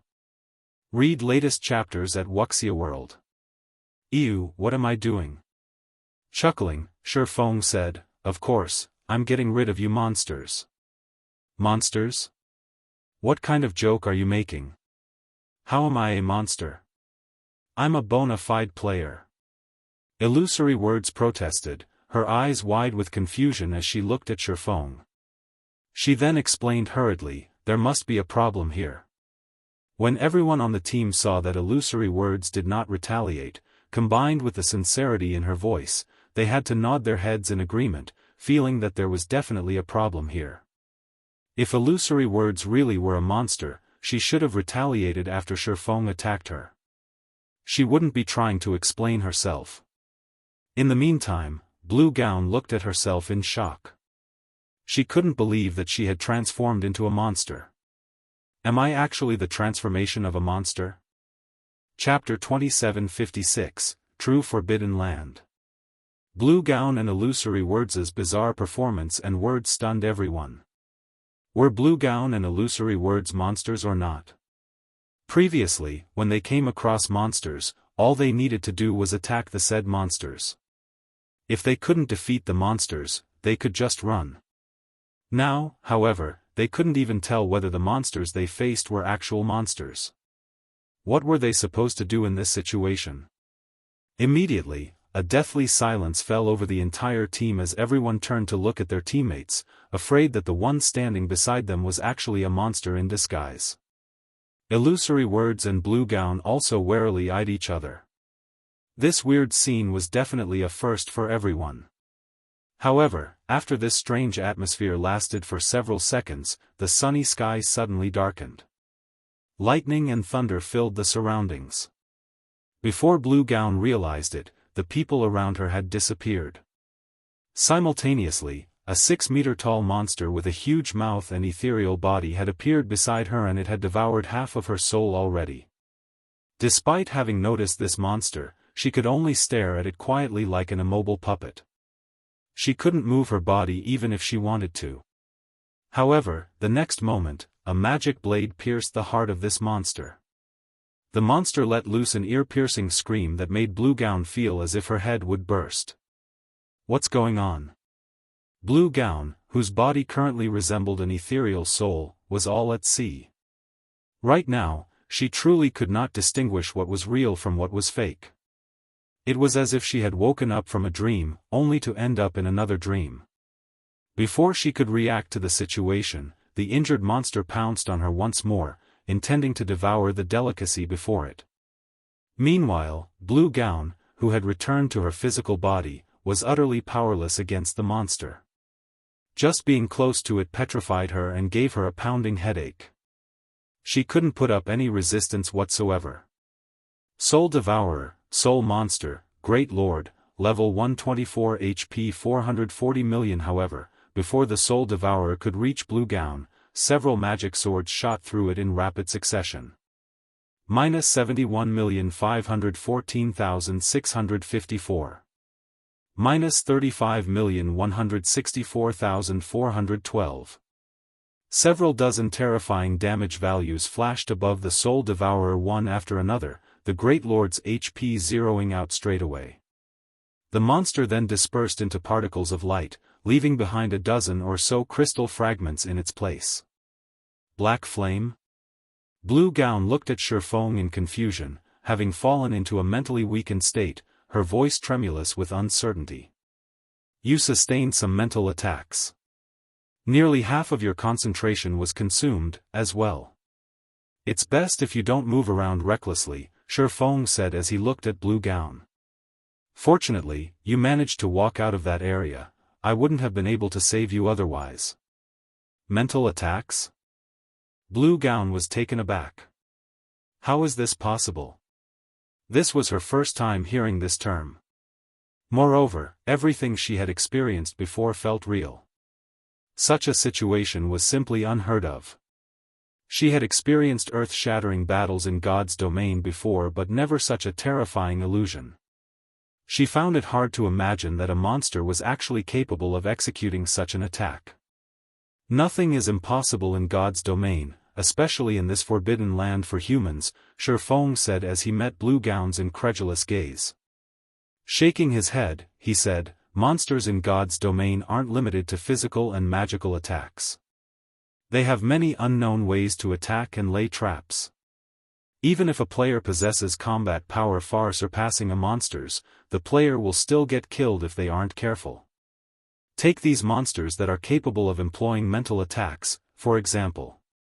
Even if you have superior basic attributes, so long as you get caught in their mental attack, if you don't have incredibly strong willpower and the concentration to break through their mental bindings, you will still get killed.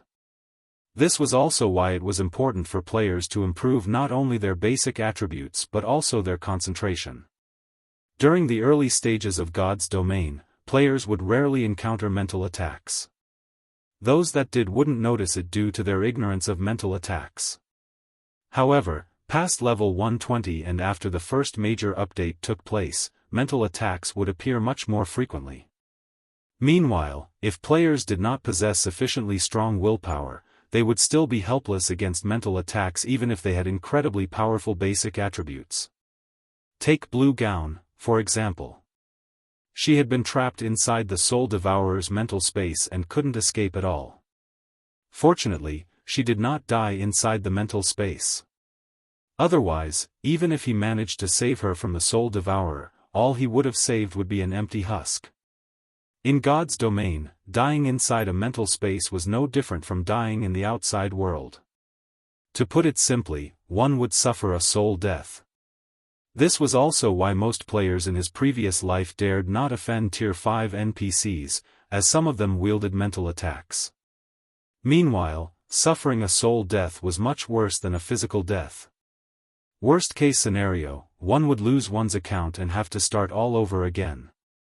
After Feng finished speaking, he resumed controlling his magic swords to rescue the others. This is a true forbidden land? As Blue Gown looked at the death and destruction in her surroundings, she finally realized that the ruined mountain range was much scarier than she thought. Compared to the battles she had experienced before, the one just now was on an entirely different level. Moreover, she had never thought that there would be such forms of combat in a virtual reality game. Despite the Soul Devourer's basic attributes being inferior to hers, she had been utterly helpless against it. When that Soul Devourer approached her earlier, she had suffered an intense headache. Her head had hurt so much that she couldn't control her body, let alone fight. Blue Gown wasn't the only victim of a Soul Devourer's attack. Several dozen other people had been caught as well. Of those present, only 19 people managed to avoid the Soul Devourer's attacks. Of the 19 people, the Azura Adventurer team had an overwhelming advantage in numbers. 8 of the Adventurer team's members were unscathed, compared to the 5 members each of Crimson Emperor and Unyielding Soul. At this time, everyone was desperately trying to save those who had been caught. However, some of the victims were beyond rescue already. The devouring speed of the Soul Devourers varied. Some were slow to finish their prey, while others were quick. Evidently, some players had stronger resistance to mental attacks, while other players had weaker resistance. Those with weak resistance didn't have much of their souls left at this point.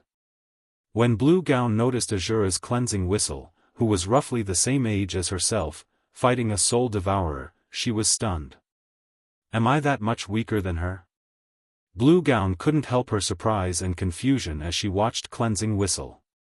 She considered herself one of the best among her peers. Her guild even recognized her as one of the top 3 talents of the younger generation. Yet, she was actually inferior to Cleansing Whistle, someone whose combat standard hadn't even reached the Void Realm yet. However, before Blue Gown could recover from her shock, she felt a chill envelop her body as if something was staring directly at her soul. What? This is a lie, right? How can we fight such a thing?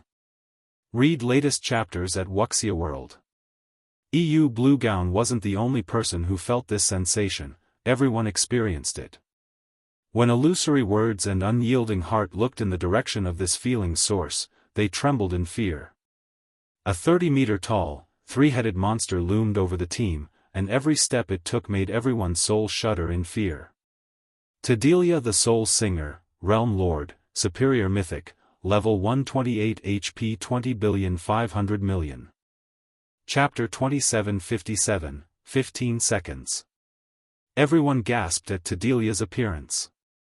A Realm Lord was in existence close to rivaling world bosses. Not to mention, Tadelia was a Realm Lord of the ruined mountain range. Its strength was most likely on par with that of world bosses in the outside world. This is the terror of a forbidden land for humans?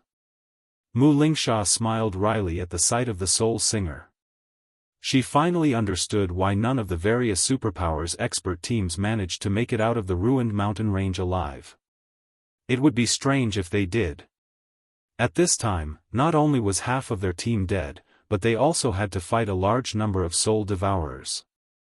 Although the Soul Devourers weren't particularly strong, most of the surviving members of their team couldn't fully exhibit their combat power either. The Soul Devourers dealt astonishingly powerful mental damage. Even after players broke free from the Soul Devourers' mental shackles, the mental damage still existed, affecting their brains.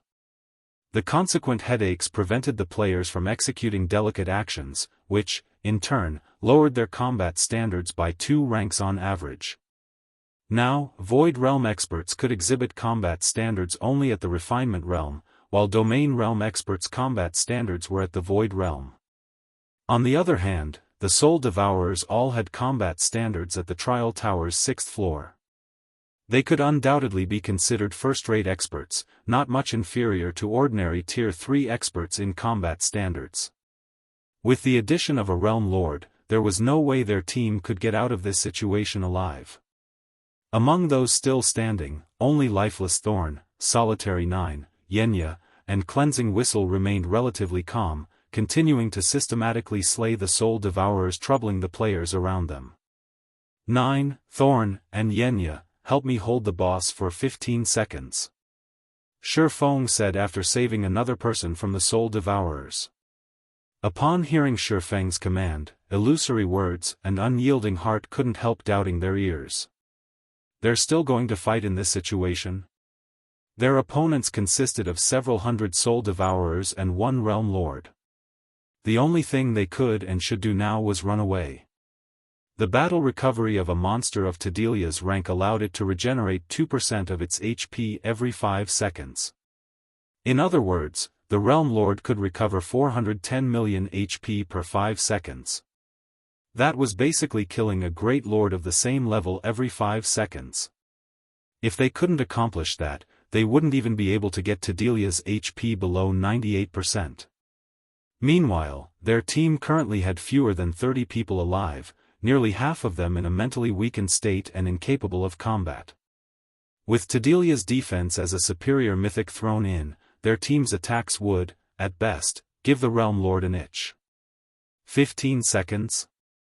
After briefly calculating their chances, Solitary 9 nodded and said, no problem. However, 15 seconds really is the most I can do. Tedelia's mental influence was too powerful, even Solitary 9 felt a little overwhelmed. No problem. If you can't handle it, I'll take over. Lifeless Thorn said, excitement flashing in his eyes as he looked at the approaching Soul Singer. Previously, killing monsters for EXP had been a chore for him. After all, none of the monsters he fought allowed him to improve. He was killing them solely for the sake of leveling up. However, after setting foot in the ruined mountain range, he finally felt that he was truly fighting a battle. Previously, he would get the exhilarating feeling of having one move decide his life or death only when fighting peak experts. Now, however, the Soul Devourers were giving him the same feeling. It was simply wonderful. As for Tedelia, the Realm Lord was an existence that could even terrify him. This was the kind of opponent he had been hankering for. Alright, let's hurry up and head over. If we wait until the boss arrives, the others might get dragged into the fight. Xianxia said, her head aching slightly when she saw Lifeless Thorn's excited expression. Solitary 9 and Lifeless Thorn activated the power of darkness, boosting their basic attributes by a large margin. Now, both of them were comparable with Tier 4 existences. The next moment, the 2 melee players turned into streaks of light as they charged at Tedelia.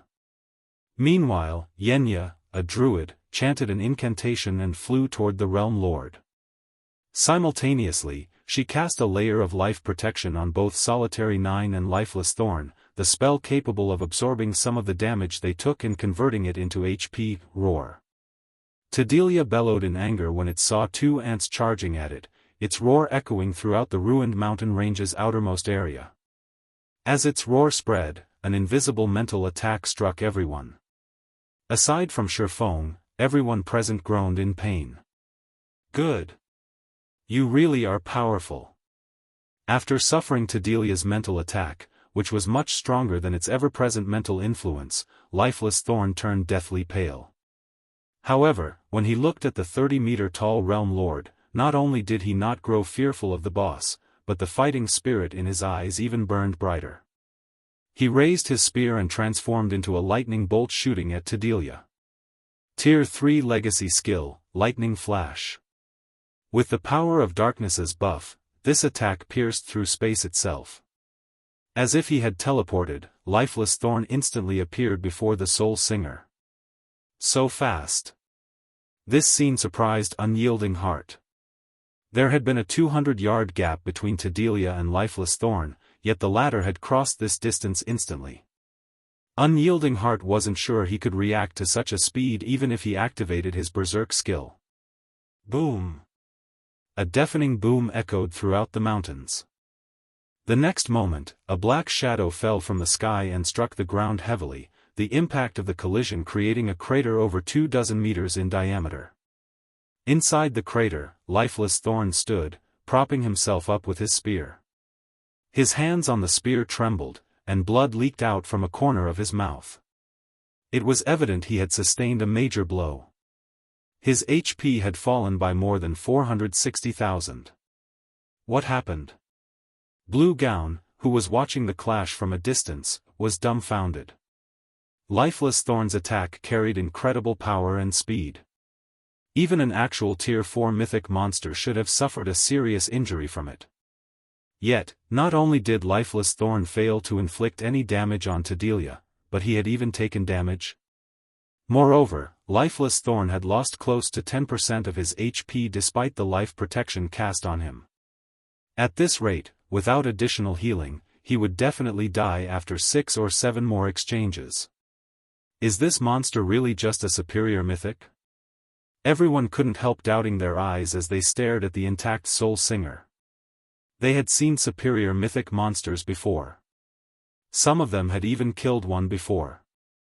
However, compared to those superior mythic monsters, Tedelia was like a completely different creature.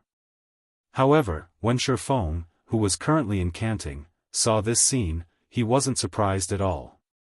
The early stages of God's Domain served to let players adapt to God's Domain's combat style. The main God system had not only provided players with many benefits but also weakened the monsters in the game. In fact, even the level 100+ monsters that players felt were strong weren't actually at their peak condition. They were still suppressed to a certain degree. However, that was not the case for the monsters in Forbidden Lands. The monsters in these locations weren't subject to the main God system suppression and could exert 100% of their combat power. In Forbidden Lands, mythic monsters were beyond the capabilities of ordinary Tier 3 teams. Tier 3 players would need top-quality equipment and various support tools to even stand a chance. Moreover, the team would also need many experts with Berserk skills. Otherwise, only one outcome awaited the team: annihilation. Not to mention, Tedelia was a bona fide superior mythic. If Feng himself fought Tedelia right now, he definitely wouldn't have an easy time. They would need at least 6 Tier 4 players to defeat this boss. Otherwise, challenging the Realm Lord would be sheer suicide. This was why he had tasked Lifeless Thorn's trio with only holding back Tedelia for 15 seconds. Asking them to hold the Realm Lord back for even a few seconds more was a luxury they couldn't afford. Subsequently, Solitary 9 and Lifeless Thorn activated their life-saving skills one after another to defend against Tedelia's attacks. Even Xianxia, who served as the healer of the trio, had to activate her power of darkness. Without the additional basic attributes, she would have died from any random stray attack that hit her. One time, to defend against Tedelia's trampling, Solitary 9 activated his Tier 3 shield wall and interposed himself between the Realm Lord and his 2 companions. However, even with his life-saving skill activated, the resulting shockwave still sent the trio flying several dozen meters away. Both Lifeless Thorn and Xianxia lost over 1 million HP from the attack, whereas Solitary 9 lost over 3 million HP. 5 seconds. 10 seconds. Read latest chapters at Wuxia World. Every second of battle placed immense pressure on the trio. Every moment they fought, Delia felt as if death would claim them in the next second. The players spectating from afar were stupefied at this scene. This was the first time they truly understood how terrifying a superior mythic monster could be. If not for Lifeless Thorn's group having activated their berserk skills, the trio would have most likely been killed instantly. "Commander, are you not done yet?" Solitary 9 asked Feng through a private conversation. Previously, he thought that it would be a joke if he couldn't hold Delia for 15 seconds. However, he now realized that 15 seconds was truly a long time. Good job. At this time, Feng had also finished chanting the final verse recorded in the Bible of Darkness. "Leave the rest to me." Chapter 2758, Bible of Darkness's True Power. Upon hearing Feng's words, Solitary 9, Lifeless Thorn, and Xianxia promptly stopped attracting Delia's attention and dashed over to Feng. They chose to run to him because only their commander had a way to hold Delia back. If they ran in any other direction, Delia would definitely chase them down and crush them. Delia strode toward Feng step by step. Not only did Delia shake the ground with every step it took, but the mental influence it exerted over the rest of the team also increased. Some of the resting players, such as Blue Gown, even started holding their heads in pain. "Are we going to fight it?" Illusory Words couldn't help frowning at this situation. She simply couldn't see any way for their team to defeat Delia. Not only did Delia possess over 2 billion HP, but its combat standard was superior to ordinary refinement realm experts. Its speed was so fast that even a domain realm expert like herself could barely keep up. Such speed simply wasn't something Tier 3 players could cope with, and even a Tier 4 player like Feng would, at best, just match its speed. Moreover, Delia's strength was something only Tier 4 MTs could hope to stop. If a swordsman like Feng tried to tank one of the Realm Lord's attacks, he would definitely end up miserable. However, when Delia was only 3 steps away from Feng, the connections completed. Feng smiled as he closed the Bible of Darkness and looked at Delia. "Let's start the second round, then." As soon as Feng closed the Bible of Darkness, the stormy skies above the valley shattered and transformed into a dark space covering thousands of yards. Looking at the darkness, everyone present could faintly sense that it was connected to an ancient and terrifying space. Just the aura leaking out from the dark space was enough to roil the valley's mana. The next moment, a gigantic stone door several hundred meters tall fell through the dark space and smashed into the valley, causing powerful tremors to spread throughout the valley. When Delia looked at this ancient door, a deep sense of fear appeared in its eyes. How can there be such a terrifying existence in this world? Unyielding Heart was shocked as he looked at the massive stone door before him. This door was undoubtedly the most terrifying item he had seen in God's domain thus far. Just looking at it allowed him to understand just how scary it was. Every magic pattern and rune engraved on the door functioned to seal its power. Whatever existence stood behind the door could most likely obliterate him with just a small strand of its power. For a moment, he even had the feeling that the opening of this door would mark the beginning of all disasters. He's not planning to open this door, right? Illusory Words eyed the stone door nervously. The door before her looked far too ominous. Its appearance alone filled her with an indescribable aversion and terror, a terror easily 100 times stronger than the fear she felt for Delia. However, before Illusory Words could continue this line of thought, the door began opening by itself slowly. Darkness, silence, and despair. For a moment, it felt as if all the negative emotions in the world were pouring out of this stone door, and even Feng felt uncomfortable in this situation. As for everyone else, their faces paled, and they knelt on the ground involuntarily, none of them daring to look at the stone door directly. "Who, mans? No.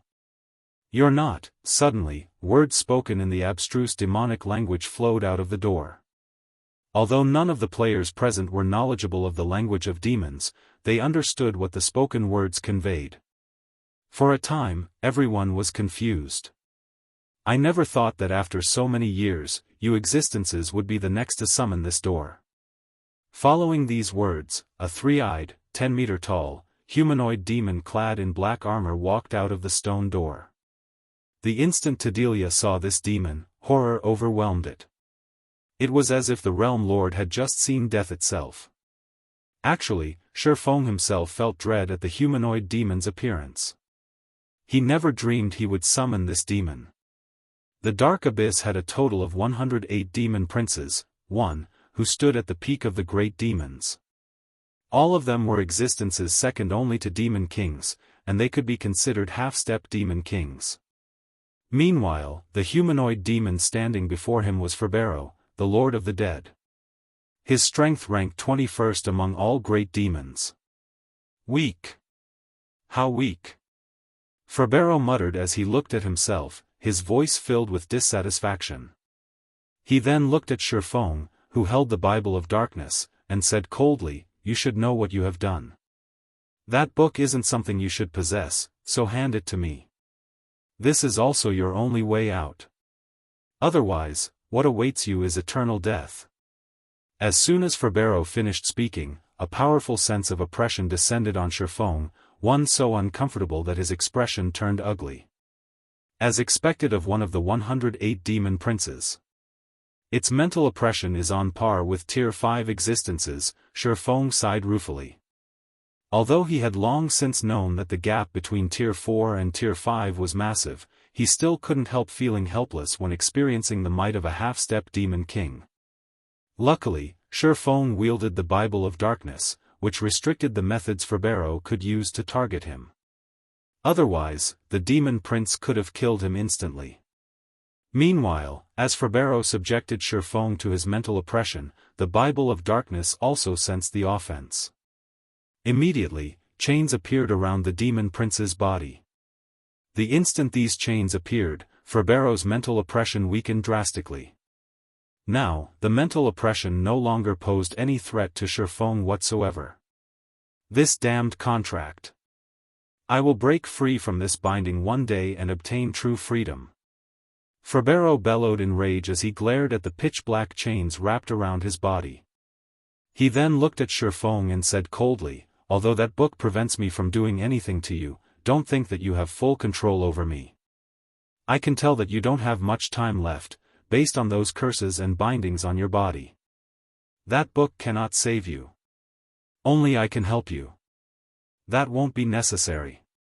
I will only become your puppet if I believe you," Feng said, shaking his head while smirking contemptuously. After reaching Tier 4, he had gained an inkling about the problem plaguing his soul. Initially, he thought that with the benefits from his promotion, the problems he faced would stabilize. However, it turned out that wasn't the case at all. His problems were far greater than he imagined. This feeling became even more obvious after he had used the Bible of Darkness. The Bible of Darkness had been secretly eroding his soul all this time. He couldn't help but admit that this godlike item truly couldn't be controlled easily. It was much more dangerous than magic weapons.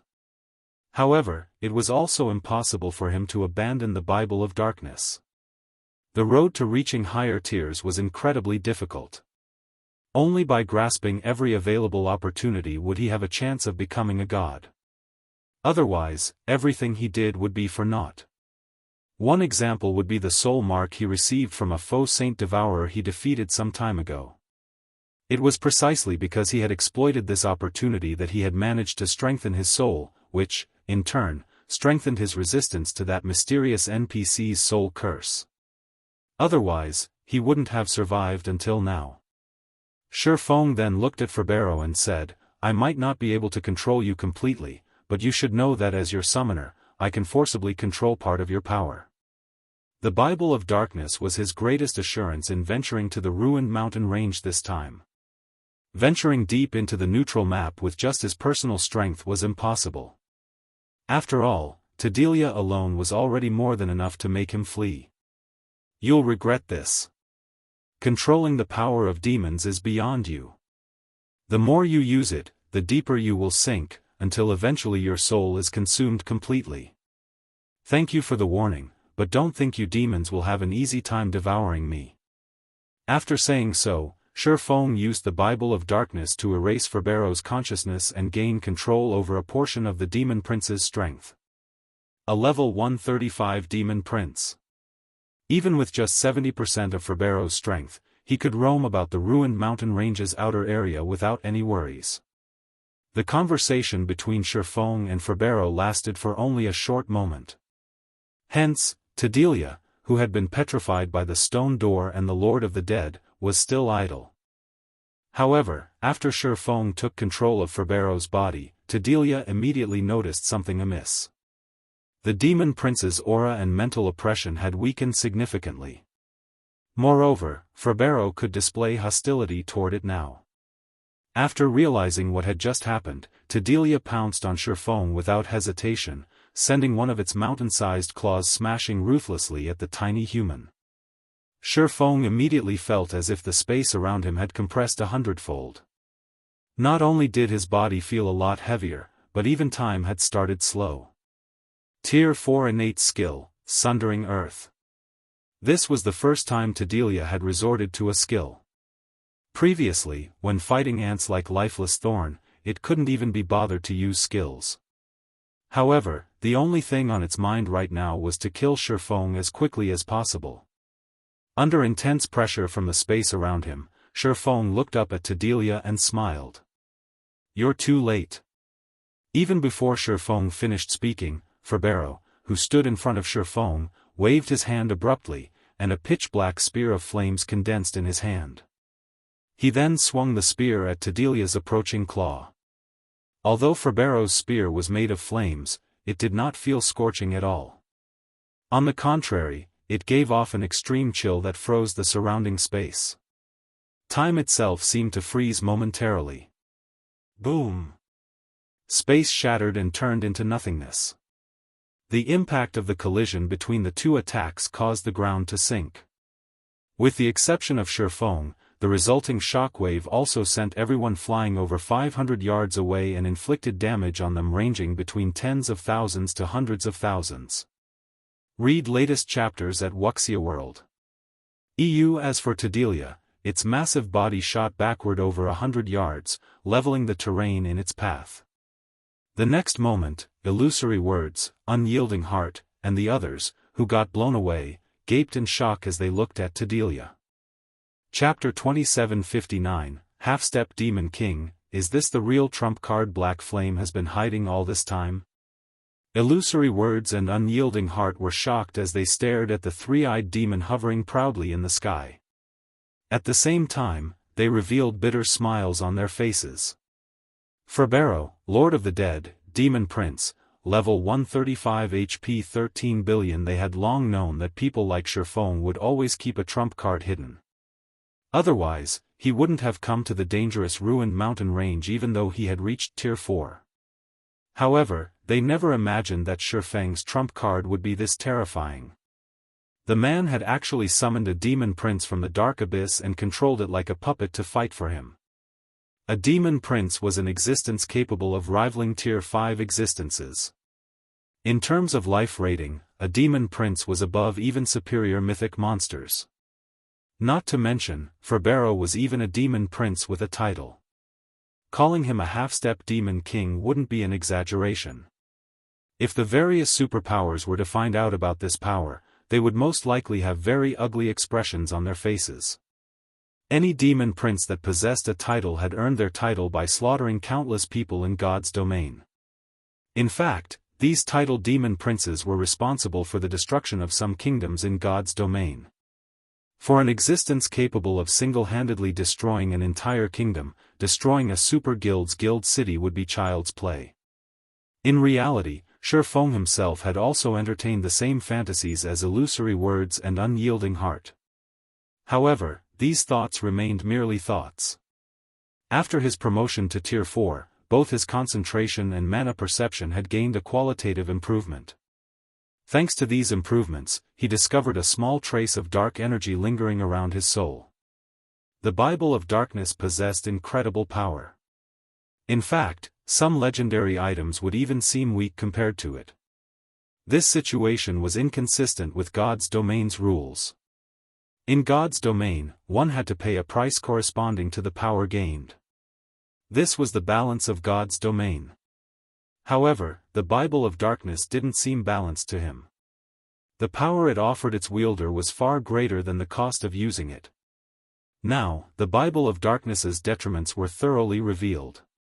His soul had become tainted with dark energy. Although the dark energy lingering around his soul was incredibly weak, its purity was exceptionally high, equal to the energy found in 7 luminaries crystals. Ordinary power couldn't expel it. And the more he used the Bible of Darkness's power, the stronger and purer this dark energy became. Particularly, when he summoned Ferbero, the rate at which this dark energy grew had skyrocketed.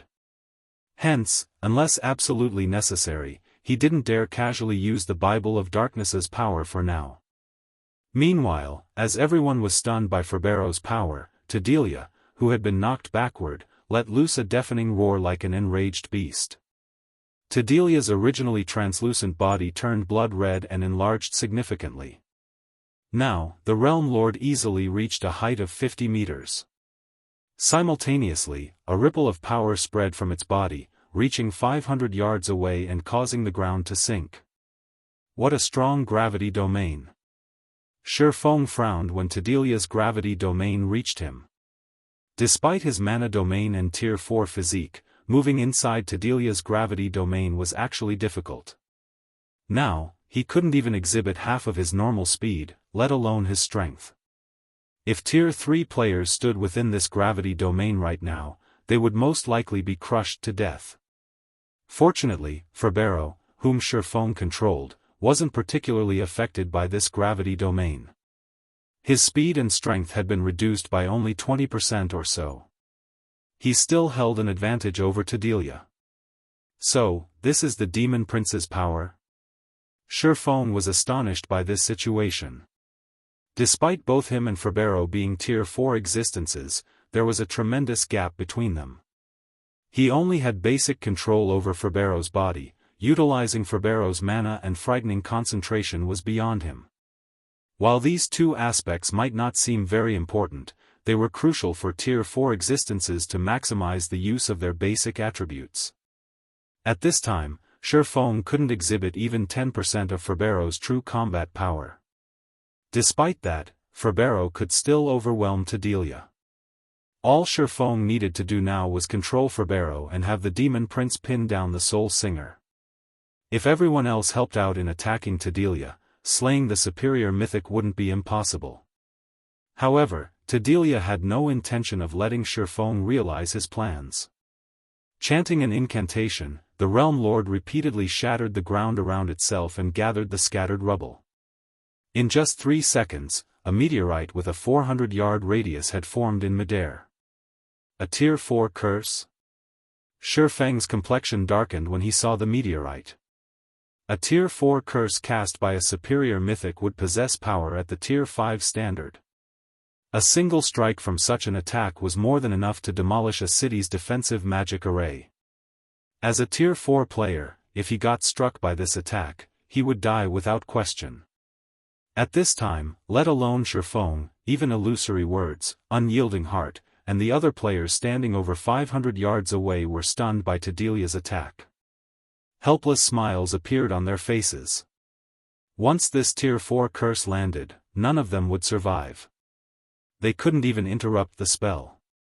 Damn it! Why can't I use his mana?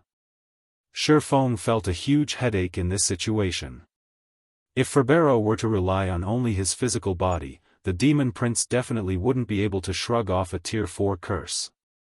Moreover, even if Ferbero could endure the attack, both Feng and the rest of his team couldn't.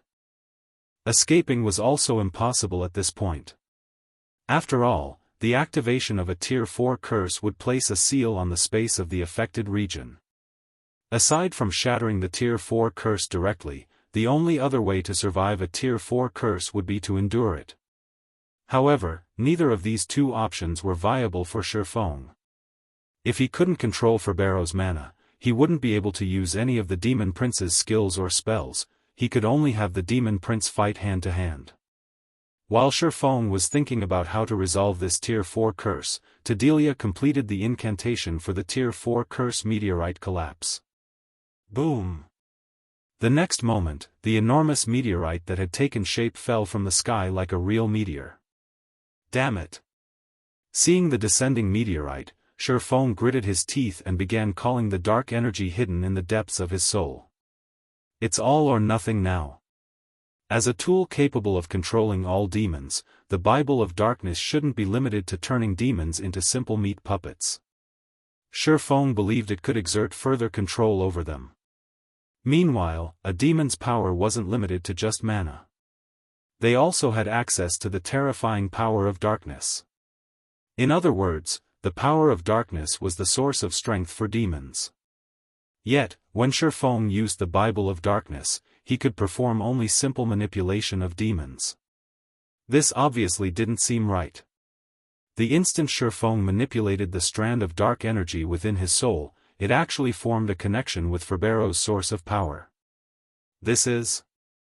Feng was stupefied. At this moment, he felt that he was Ferbero. He now could see what Ferbero saw and feel what Ferbero felt. Read latest chapters at Wuxia World. EU. Is this what it feels like to be in existence approaching Tier 5 Demon Kings?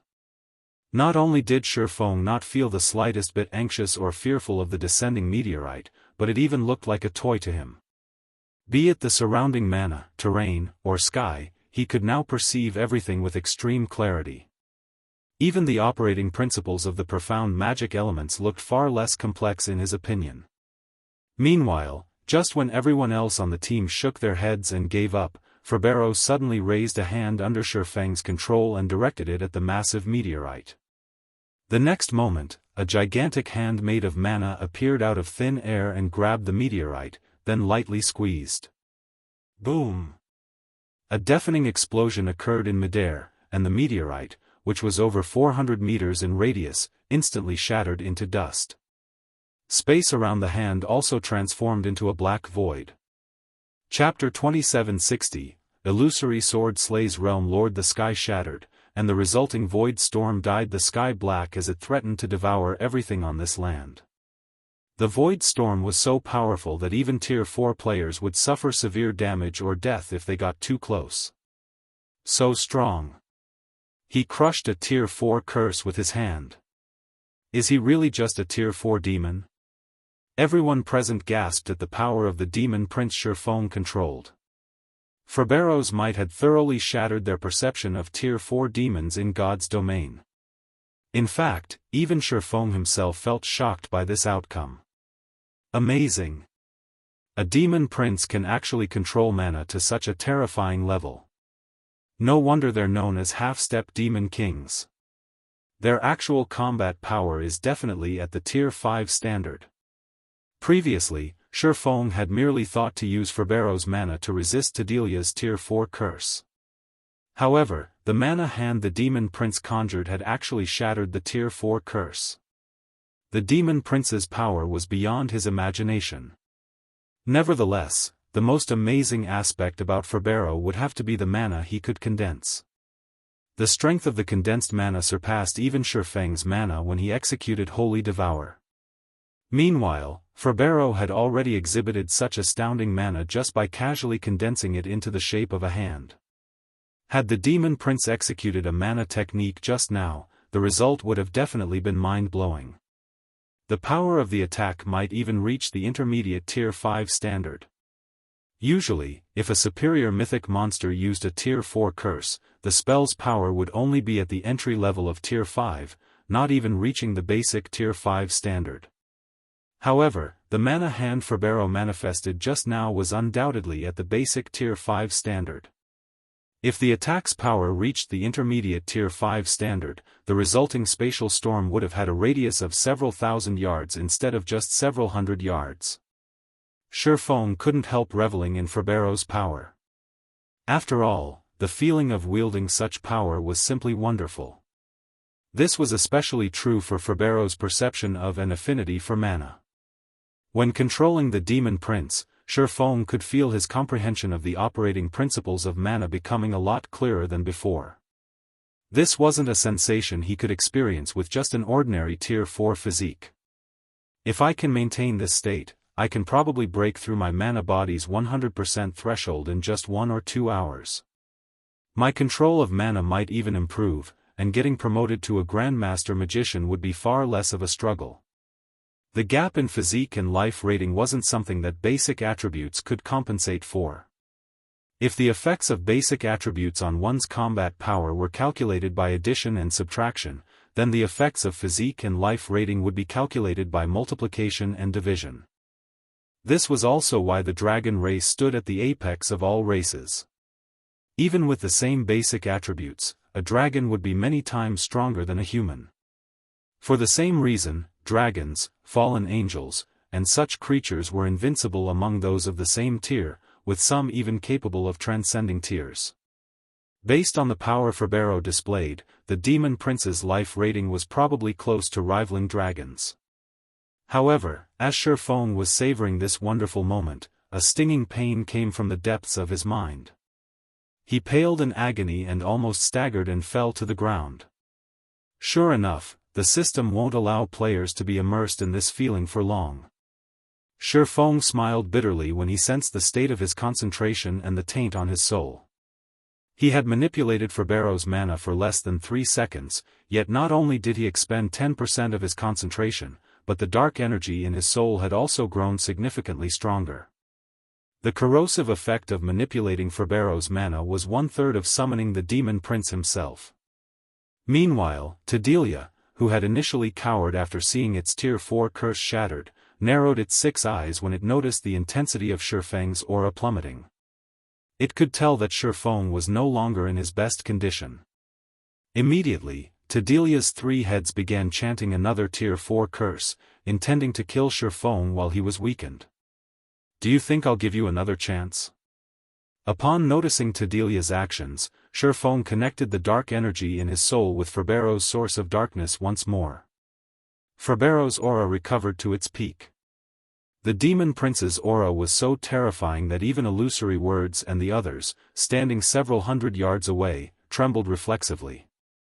"Stay down." Feng had Ferbero brandish the fire spear without hesitation, gathering both mana and power of darkness for an attack.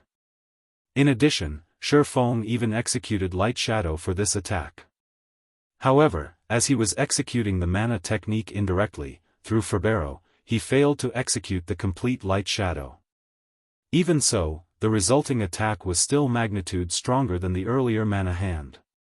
The next moment, illusory spears rained down from the sky and bombarded Tedilia's heads.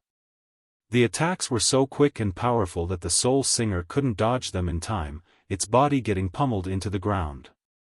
Cracks extending several thousand yards formed on the ground due to the impacts. The violent trembling of the earth toppled everyone on Feng's team and forced them to sit on the ground. By the time the land stopped shaking, a crater with a 300-yard radius had formed in Tedilia's position. As for the Realm Lord itself, its body had sunk several dozen meters into the ground, only its 3 heads remaining above ground. -1,165,446,428, a damage value exceeding 1 billion emerged slowly above Tedilia's head as its HP bar fell by a significant chunk. Even its life aura had weakened slightly. Crap. The commander is insane. He actually managed to summon such a demon. Solitary 9 was secretly astonished when he saw the damage and destruction Ferbero caused.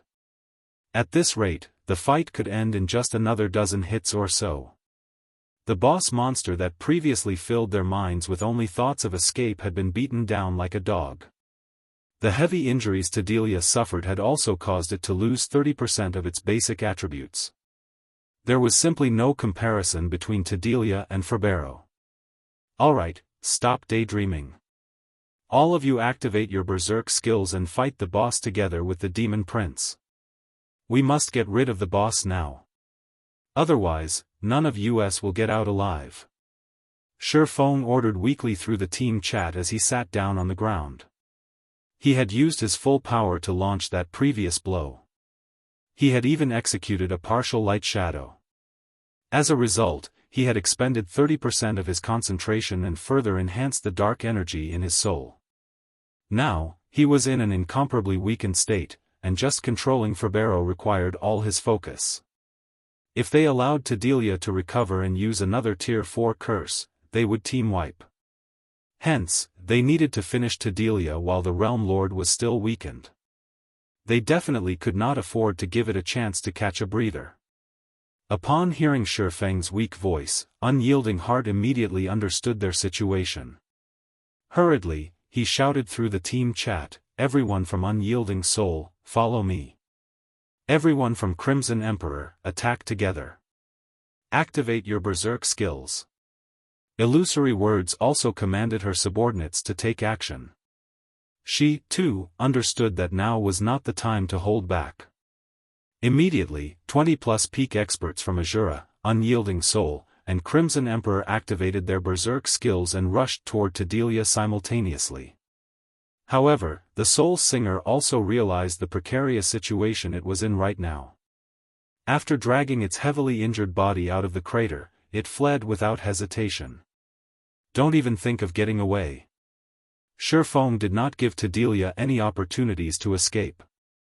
Controlling Ferbero, he had the Demon Prince launch another attack at the Realm Lord. However, as Feng could execute only simple attacks with Ferbero right now, Tadelia managed to defend against the Demon Prince's attack despite being heavily injured. Minus 94,376,414. A damage value nearing 100 million appeared above Tadelia's head when its claw collided with Ferbero's fire spear. Disregarding the damage, Tadelia immediately jumped into the air to flee. However, Feng was no ordinary expert but someone at the peak of the Ascension realm. Even though he was in a mentally weakened state and couldn't get Ferbero to exert his actual combat power, he could still use the Demon Prince to pin down Tadelia. Every one of the attacks he executed with Ferbero targeted Tadelia's vitals, forcing the Realm Lord to defend itself. Meanwhile, Unyielding Heart and the others arrived within attack range and immediately joined the battle. All of them possessed power rivaling Tier 4 mythic monsters. Although they still couldn't afford to face Tadelia in a frontal confrontation, the damage they inflicted was significant. The next moment, normal attacks dealing over 2 million damage each, coupled with the occasional Tier 3 skill reaping over 10 million damage, landed on the Realm Lord one after another. As Tadelia was already struggling to deal with Ferbero, it was utterly powerless against the 20-plus players' assault. It could only let the players bombard it with attacks as they pleased. 83%. 72%. 54%. Time passed quickly, with one side sticking close to the other. One side was fleeing desperately, while the other side was pursuing and attacking ruthlessly.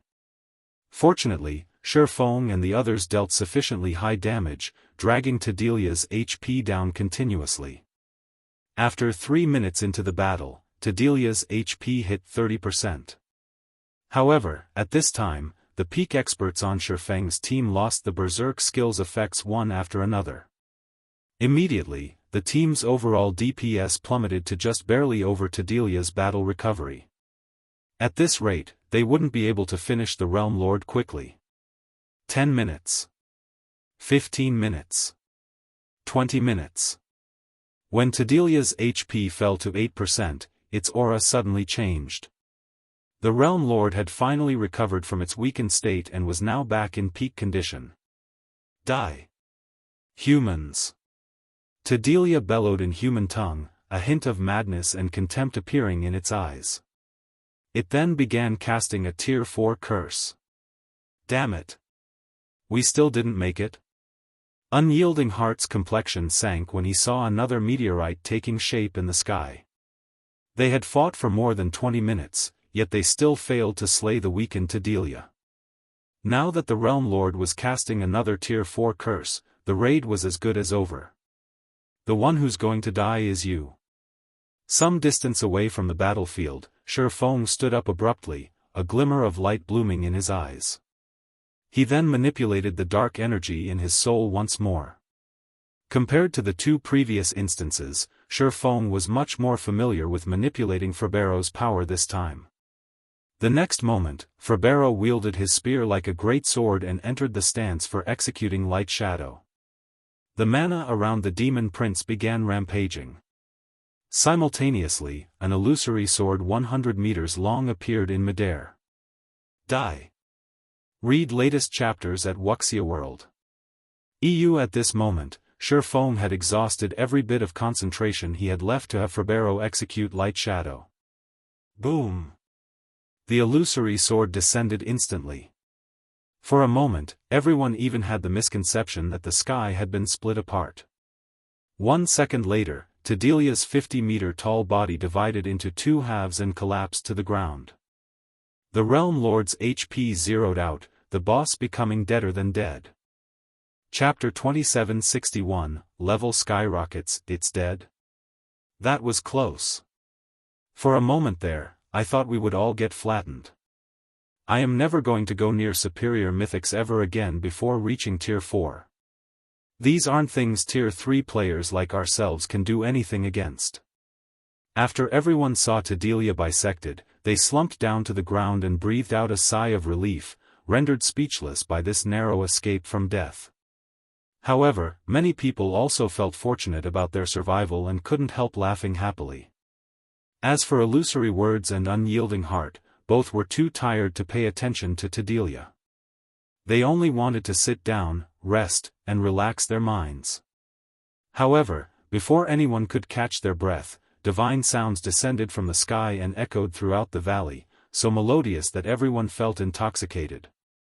As expected of a first kill in the ruined mountain range. Even without divine providence, the loot's quality can actually trigger a divine hymn. Feng, who was lying on the ground, was a little surprised by this situation. He never thought that the first kill of a Realm Lord would yield such excellent loot. Initially, he had been thinking of using divine providence and personally dealing the finishing blow to Tadelia. However, the situation at the end did not permit him to do so. As a result, he could only rely on Ferbero to finish the Realm Lord. While the divine hymn resounded in the valley, bright rays of light enveloped all the survivors. Feng, who was initially at 78% of level 125, leveled up twice and reached 4% of level 127. Everyone else leveled up at least 3 times, with some even leveling up 4 times. The abundance of the EXP awarded utterly dumbfounded everyone. A superior mythic boss actually awards so much EXP? If it were before, we wouldn't get this much EXP even after killing 30 superior mythics. With this, we save at least half a month of grinding. It's a pity that everyone else died. If not, they would have saved on plenty of grinding time as well. Everyone couldn't help sighing over the abundant EXP from Tadelia. On one hand, they felt grateful that they could save plenty of time. On the other hand, they felt guilty for those who died. Not only did the dead players not receive any EXP from the raid, but they would even lose 1 level after resurrection. And even if Illusory Words and the other healers of the team resurrected them, they would still lose nearly half a level's worth of EXP. Only Feng remained unfazed by this situation. Setting aside that this raid happened after the first major update, just the fact that Tadelia was both a superior mythic monster and a Realm Lord already meant that the EXP granted upon its death would be incredibly lavish. The descent of a divine hymn would also increase the EXP awarded. Furthermore, Tadelia was a level 128 monster, whereas most of the players on the team hadn't even reached level 120 yet. The bonus EXP these players received would be significant. However, it would be almost impossible for them to level up so quickly again in the future. After all, each region of the ruined mountain range had only 1 Realm Lord, which took 5 natural days or more to respawn. Moreover, the Realm Lords for each region weren't fixed. Hence, although their team had secured information on Tadelia the Soul Singer, this information would be useless because the next Realm Lord that spawned in this region would probably be some other superior mythic monster. It was almost impossible for players to come across the same realm lord multiple times in forbidden lands such as the ruined mountain range. Every boss that spawned would be new. Hence, players couldn't prepare for specific bosses and could only rely on brute strength or tools to secure victory. New. Standing up slowly, Feng looked at his teammates and commanded, "Start resurrecting the others. Thorn, you guys patrol the surroundings. Make sure no monsters come ambushing us." Although Ferbero's presence had scared the surrounding monsters into fleeing and the likelihood of an ambush was low, it never hurt to be careful. After all, whether it was a forbidden land for all life or a forbidden land for humans, a single mistake was all it took to team wipe. "Leave it to us." Lifeless Thorn nodded before leaving to patrol the surroundings together with Cleansing Whistle and the others. As for Xianxia, Illusory Words, and the other surviving healers, they began resurrecting the team members killed by the Soul Devourers.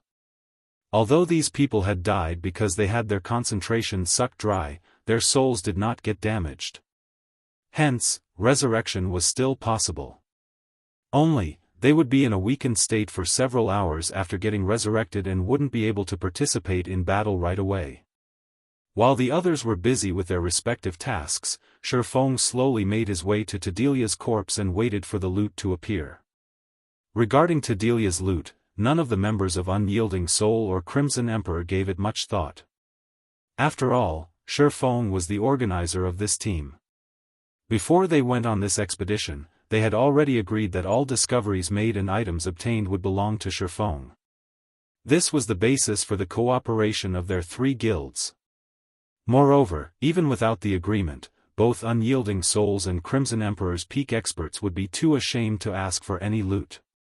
From start to end, they had merely played a supporting role and barely did anything during the raid. In fact, if not for Feng landing the finishing blow, they wouldn't be alive right now.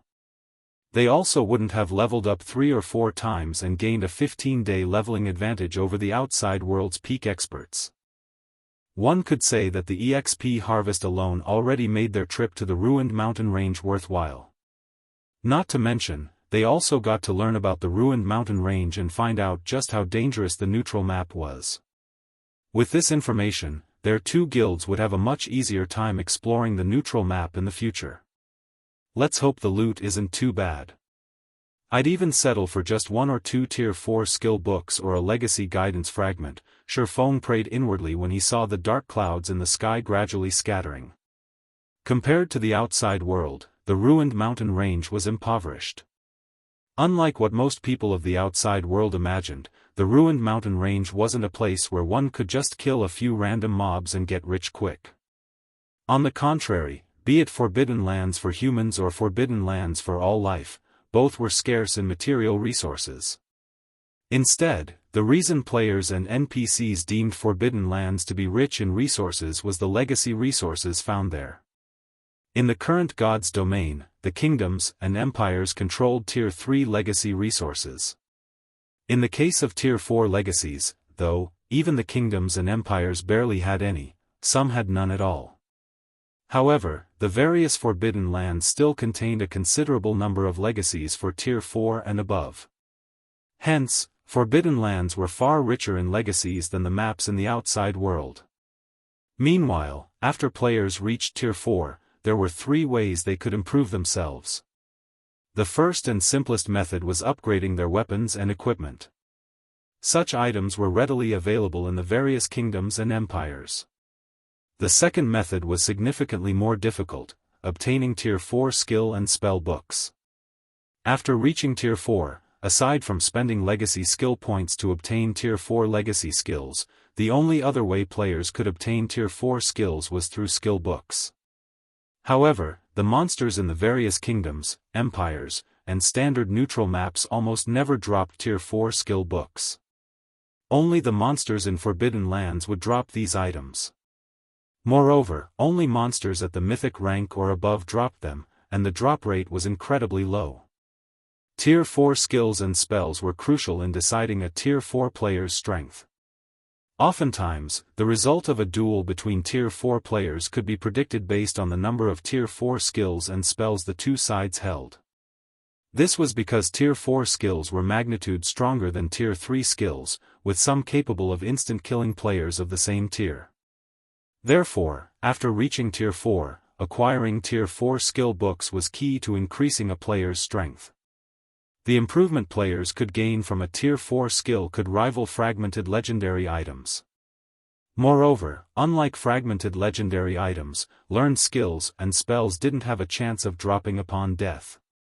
The third method to improve one's strength was also the most difficult one, obtaining legacy guidances for Tier 4 or above. After players reached Tier 4, levels would no longer be as important as before. Even if players reached level 150 and fulfilled the minimum condition for promotion to Tier 5, they wouldn't necessarily reach Tier 5. Getting promoted to Tier 5 was far more difficult than reaching Tier 4. For the Tier 4 promotion, players only needed to find their Tier 4 legacy land and learn a Tier 4 legacy skill within the allotted time. However, there were no such challenges for the Tier 5 promotion. Players weren't required to complete a troublesome promotion quest, nor did they need to search for some random location. Instead, getting promoted to Tier 5 was a very straightforward process. Players just had to raise their concentration to the Tier 5 standard, then reconstruct their own mana bodies, which would allow their essence to achieve a qualitative improvement. This was how one became a saint. Upon reaching Tier 5, players would no longer be an ordinary human. Their life rating would reach an extraordinary level. This was why very few players and NPCs would ever manage to reach Tier 5 in God's domain. Those who did would be dragons and phoenixes among men. The first step to reaching Tier 5 was breaking through the limits of one's mana body at Tier 3. While this might seem like an insignificant step, it would provide players with great help when they tried to reconstruct their mana bodies at Tier 4. The most difficult step was going from 0 to 1. Meanwhile, Violet Cloud had already taken the first step on the path to Tier 5. Meanwhile, legacy guidances could aid players in understanding the operating principles of mana because they recorded the comprehensions of ancient powerhouses on mana and the methods to utilize mana. Some even contained methods and experiences for constructing mana bodies. This was also why Feng had chosen to receive the Crimson-Eyed Sword Saint's legacy guidance without hesitation.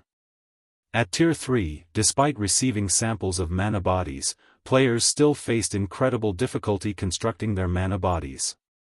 If players wished to get promoted to Tier 5, they would need to construct a mana body that was at least 10 times stronger.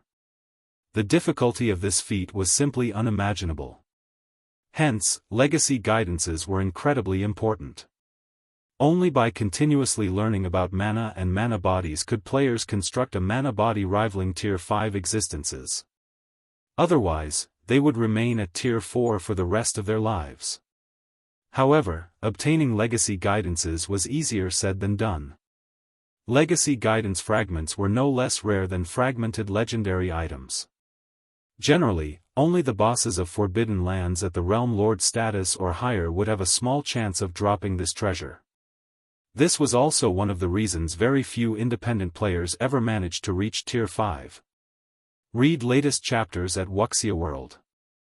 EU. After all, let alone soloing superior mythics of the same level, even soloing superior mythics of a lower level was impossible for Tier 4 experts. Normally, raiding such monsters required the cooperation of multiple Tier 4 players. Moreover, even if players killed a superior mythic, they wouldn't necessarily obtain a legacy guidance fragment. And even if a fragment did drop, how many people would get a share of it? In addition, the guilds would frantically contest for these bosses, which further increased the difficulty of reaching Tier 5 for independent players. Unless one possessed a sufficiently strong backer or heaven-defying talent, Tier 5 would forever be beyond one's reach. Meanwhile, as Feng was praying and looking to the sky with an exhausted expression, dozens of dazzling items descended around him. The appearance of these items immediately attracted the ambient mana from several hundred yards around. When Feng spotted a strange stone sculpture of a monster among these items, his eyes instantly lit up. He even rubbed his eyes, thinking that he had seen wrong. An ancient beast sculpture? Did this monster swallow an ancient god's treasury? Chapter 2762, Ancient Treasure. While the strange beast statue held Feng's attention, the other players patrolling and resting in the distance noticed the several dozen items falling from the sky. Their eyes immediately widened in shock. Crap! What's up with this loot? I've never seen so many epic items and legendary materials dropping at once. The boss is a level 128 superior mythic, so the epic items it dropped can definitely be used up to level 150. Despite making so many contributions to the guild, I only managed to get a pair of epic bracers that can be used up to level 130. With all those epic items, I could probably fully gear myself in epic items. Despite everyone being peak experts or better, they still grew envious when they saw Tedelia's loot. Rather, it was inevitable that they would be envious. Although epic weapons and equipment had become a lot more common in the current god's domain, the majority of them could be used only up to level 100. Those that could be used up to level 120 were few and far between. As for epic items that could be used up to level 150, even the various superpowers wouldn't have more than 30 pieces. This wasn't because the various superpowers were slacking on killing level 100 plus mythic monsters, but because mythic monsters only had a tiny chance of dropping epic weapons and equipment that could be used up to level 150. Now, however, Tedelia had dropped over 10 epic items. Needless to say, every one of these epic items would be good up to level 150. After all, Tedelia was a level 128 superior mythic. According to their past experiences, the epic items dropped by level 120 plus superior mythic bosses would almost certainly have their level limit set at 150. However, the epic weapons and equipment dropped were only the tip of the iceberg. What truly made everyone's eyes glow were the legendary materials in the loot. Legendary materials could be used to create customized epic weapons and equipment, which would definitely be top tier among epic items. However, like level 150 epic items, the drop rate for legendary materials was pitifully low. Even level 100 plus superior mythics would, at most, drop inferior legendary materials. More often than not, they would drop only epic materials. Nonetheless, Tedelia had dropped as many as 7 legendary materials. In other words, one could produce 7 customized epic weapons and equipment with a level limit of level 150. Not to mention, the 20 plus inferior legendary materials Tedelia dropped could also be used to produce top-tier epic weapons and equipment. In other words, Tedelia alone had essentially dropped over 30 level 150 epic weapons and equipment, more than enough to fully arm 2 players in level 150 epic items. This was something impossible even for the various superpowers at this stage of the game. As expected of a forbidden land. Just the loot of a superior mythic boss here equals the loot of 3 or 4 superior mythic bosses in the outside world. The loot's quality is also significantly better. Unyielding Heart also couldn't help his astonishment at this scene. At the same time, he resolved that once he reached tier 4, he would absolutely bring a team here to explore the ruined mountain range. However, unlike everyone else, Feng paid no attention to the weapons, equipment, and materials Tedelia dropped. Instead, he stepped forward, collected a 1-meter-tall beast statue, and stored it in his epic spatial bag without hesitation. In Feng's opinion, even the combined value of all the other items Tedelia dropped couldn't compare to the value of this beast statue. Sacred Beast Statue, Soul-Devouring Beast, Epic Rank, Unique Item, one of 12 stone sculptures of sacred beasts made by Barstan. It holds incredible power. One shouldn't underestimate the beast statue just because it was an epic item. For tier 4 players and above, this beast statue was easily 1,000 times more valuable than legendary items. An ancient god in God's domain, Barstan was known as the god of elements by everyone. Legend had it that he could control all magic elements, and he was incredibly strong even among the ancient gods. In God's domain, any item belonging to a god would already be an amazing item, let alone an ancient god's possession. The 12 sacred beast statues were one of Barstan's earliest creations. To both gods and ancient gods, these statues were trash. However, to Tier 4 players, these statues were priceless treasures. On the surface, the 12 sacred beast statues were only intended as room decor. However, if one placed these statues in areas with incredibly dense mana, the statues would generate a special signal. This signal allowed players inside the room to perceive the operating principles of a particular magic element. Although the granted perception was vague, it was still much better than blindly trying to feel and deduce the operating principles of the magic elements. Moreover, the effect stacked. With more beast statues collected, not only would one get to perceive more magic elements, but the intensity of the granted perception would also increase.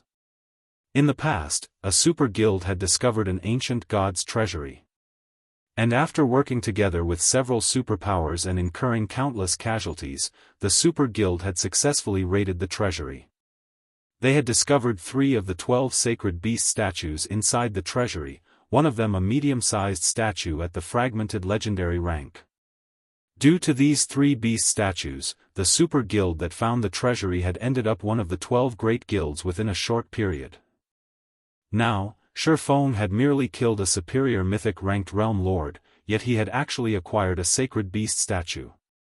This was simply unbelievable. I really lucked out this time. Although not even one fragmented legendary item dropped, the boss actually dropped an intact legacy guidance crystal, besides one of the 12 sacred beast statues. If any of those superpowers in the past found out about this, they would most likely go crazy from envy. Feng inwardly grew ecstatic as he picked up a crimson memory crystal from the ground. Normally, the legacy guidances players could obtain in Forbidden Lands were only fragmented crystals. Due to the instability of the mana inside these fragments, they would disappear after one use. However, an intact legacy guidance crystal was a different story. As the mana inside an intact crystal was incredibly stable, players could use it several times. Moreover, each use cost only 100 magic crystals. However, as these legacy guidance crystals were quite ancient, even a complete one could be used only 9 times. Regardless, an intact legacy guidance crystal was as valuable as a legendary item because it recorded far more information than a fragmented crystal. A single use of an intact crystal was easily worth 10 uses of fragmented crystals. In the past, some superpowers were even willing to exchange a legendary item for an intact legacy guidance crystal. However, nobody had ever taken up the offer. This was especially true for guilds and adventurer teams. After all, the legacy guidance crystal could lead to the birth of a Tier 5 player, which was way more valuable than a legendary item. In God's domain, unless Tier 6 God-ranked experts made an appearance, Tier 5 players would stand at the pinnacle of the game. The resources a Tier 5 player could acquire with their strength far exceeded the value of a legendary item. Several minutes later, Feng finished storing all of the dropped items in his spatial bag. He then let everyone rest for an additional 10 minutes before leading them toward the Earthfall's secret land. Feng had no choice but to position the still weakened members at the center of the team. He also had Ferbero open up the path for them, clearing out the level 125 plus Great Lords and Grand Lords that assaulted their team on the way. He had no intention of resting whatsoever. "Commander, aren't we in too much of a hurry?" Solitary 9 asked in a whisper as he looked at Feng, who still had a deathly pale complexion. The fight with Tadelia left everyone's concentration below the 10% threshold, they could fall unconscious at any time. Feng was no exception. Yet, after resting for just a short while, Feng had led them deeper into the ruined mountain range without hesitation. At this point, they had already been running for close to 2 hours, and everyone had constantly been fighting throughout this period. Moreover, the monsters they fought all had considerably high combat standards and high basic attributes. Although Ferbero took on most of the monsters for them, the occasional monster still slipped by. And if they weren't careful, they would be easily overwhelmed by these monsters. "I know, but we don't have much time left," Feng said while controlling Ferbero. Smiling bitterly, he continued, "At this point, I can no longer summon a second demon prince. If the duration of this one lapses before we reach our destination, we'll die a miserable death." Upon hearing Feng's words, Solitary 9 looked at the endless monsters around them and got goosebumps. At the same time, he subconsciously raised his shield and stood closer to Feng. If not for the demon prince, they would definitely be doomed. In fact, they wouldn't be able to cope with all these monsters, even with several Tier 4 experts on the team. After all, fighting in the ruined mountain range cost a lot of stamina and concentration. It was impossible for players to fight endlessly. "Move faster. We're almost there." Feng urged everyone through the team chat after taking a look at his map. At Feng's words, everyone hurriedly closed the distance to Ferbero. The team then broke out in a mad dash while blocking the attacks coming from the surrounding monsters. After frantically advancing for another dozen minutes or so, the team finally discovered a huge cave in the valley, with an entrance several dozen meters high. The cave exerted a mental influence that rivaled Tadelia's, making everyone feel discomfortable. Guild leader Black Flame, "Is this the place you were talking about?" Illusory Words asked anxiously. When she looked at the nearby cave, she got a sense of depression and uncertainty. A hint of fear had even appeared in her heart. If she was already experiencing such feelings even before entering the cave, it wasn't hard to imagine how dangerous it would be inside. Looking at the God Slayer's map, Feng said with certainty, "It should be here." But that mental influence, Unyielding Heart had goosebumps as he looked at the cave. If another monster like Tadelia emerged from the cave, they really would be on their way to the underworld. The mental influence is indeed considerable, but we went to great lengths to get here. We can't possibly give up now, can we? Feng also understood Unyielding Heart's worries. If they died now, it would indeed be a big loss. However, he had to obtain the God Slayer's treasure no matter what. In the worst-case scenario, he was even willing to use his final trump card. Read latest chapters at Wuxia World. EU, okay, let's go in and take a look. Unyielding Heart nodded. He, too, thought that Feng's words were correct. They had already gotten this far. It would be a pity if they abandoned the expedition. Not to mention, they still had the demon prince to guard them. If further progress was truly impossible, they could still escape. Following which, Feng and the others made their way to the cave. However, when the team walked through the cave entrance, a startling scene suddenly occurred. The instant Ferbero stepped into the cave, a red beam shot out from the cave's depths. Before Feng could even have Ferbero execute evasive maneuvers, the red beam had already pierced through the demon prince's body. After getting struck, the Lord of the Dead, who had been invincible up to this point, burst into a bundle of flames and vanished without a trace. Chapter 2763, God? He died? Feng was dumbfounded at the sight of Ferbero one-shot. Not only was that red beam unbelievably fast, but it even packed enough power to kill a demon prince instantly. Although the Bible of Darkness summoned only a weak clone of Ferbero's true body, this clone still possessed the physique of a bona fide half-step demon king. Even true Tier 5 demon kings couldn't slay a half-step demon king in one hit. As for the red beam originating from a barrier trap or magic circle, the likelihood of that was low. Any barrier trap or magic array would require its user to be present to display its greatest power. Without the user, barrier traps and magic arrays could, at most, trap someone. They definitely did not have the ability to kill the clone of a half-step demon king instantly. Not to mention, the beam just now didn't look like it originated from a magic array or barrier but more like an offensive spell. Everyone else present was also stunned by this situation, and chills spread all over their body instantly. What happened? That's a half-step demon king we are talking about. The demon prince that they believed was invincible had actually gotten killed instantly.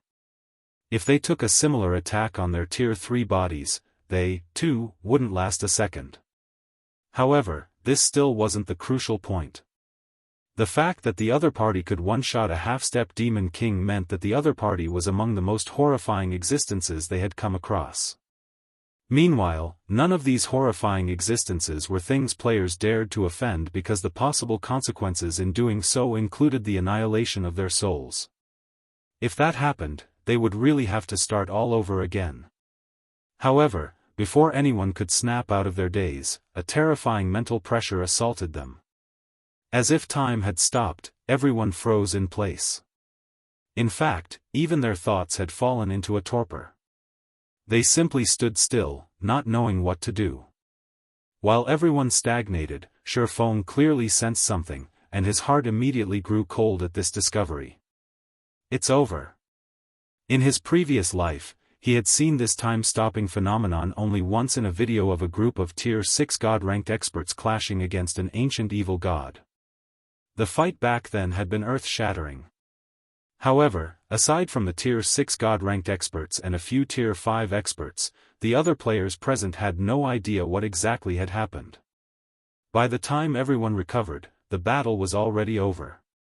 For most of the players present, the battle had basically started and ended in an instant. To them, it felt as if nothing had happened whatsoever. However, that had been far from being the case. By the time everyone recovered from their stupor, 1/10 of a kingdom had disappeared from God's domain, leaving behind an endless wasteland littered with shattered space. Now that this scene was replaying before Feng's eyes, this meant that the other party was no weaker than that ancient evil god in the past. Just when the flow of time was slowing and Feng's thoughts were about to stagnate, a crimson glow suddenly bloomed from his spatial bag. The appearance of the crimson glow immediately dispelled the power enveloping him. Afterward, a shabby yet dazzling broken blade flew out of the spatial bag and hovered quietly in front of him. This is the Ash Blade. Feng was shocked when he saw this broken blade. Various legends were circulating in God's domain regarding the Ash Blade, which was rumored to be the God Slayer's weapon. A weapon named the Ash Blade had also appeared in Feng's previous life. Back then, the owner of this weapon had been a mysterious expert nobody knew. However, what everyone did know was this mysterious person's heaven-defying feat with the Ash Blade in hand. This mysterious expert had single-handedly annihilated a super guild's main city. Moreover, the Ash Blade this person wielded was incredibly powerful. Even epic weapons would break after suffering 3 or 4 hits from the Ash Blade.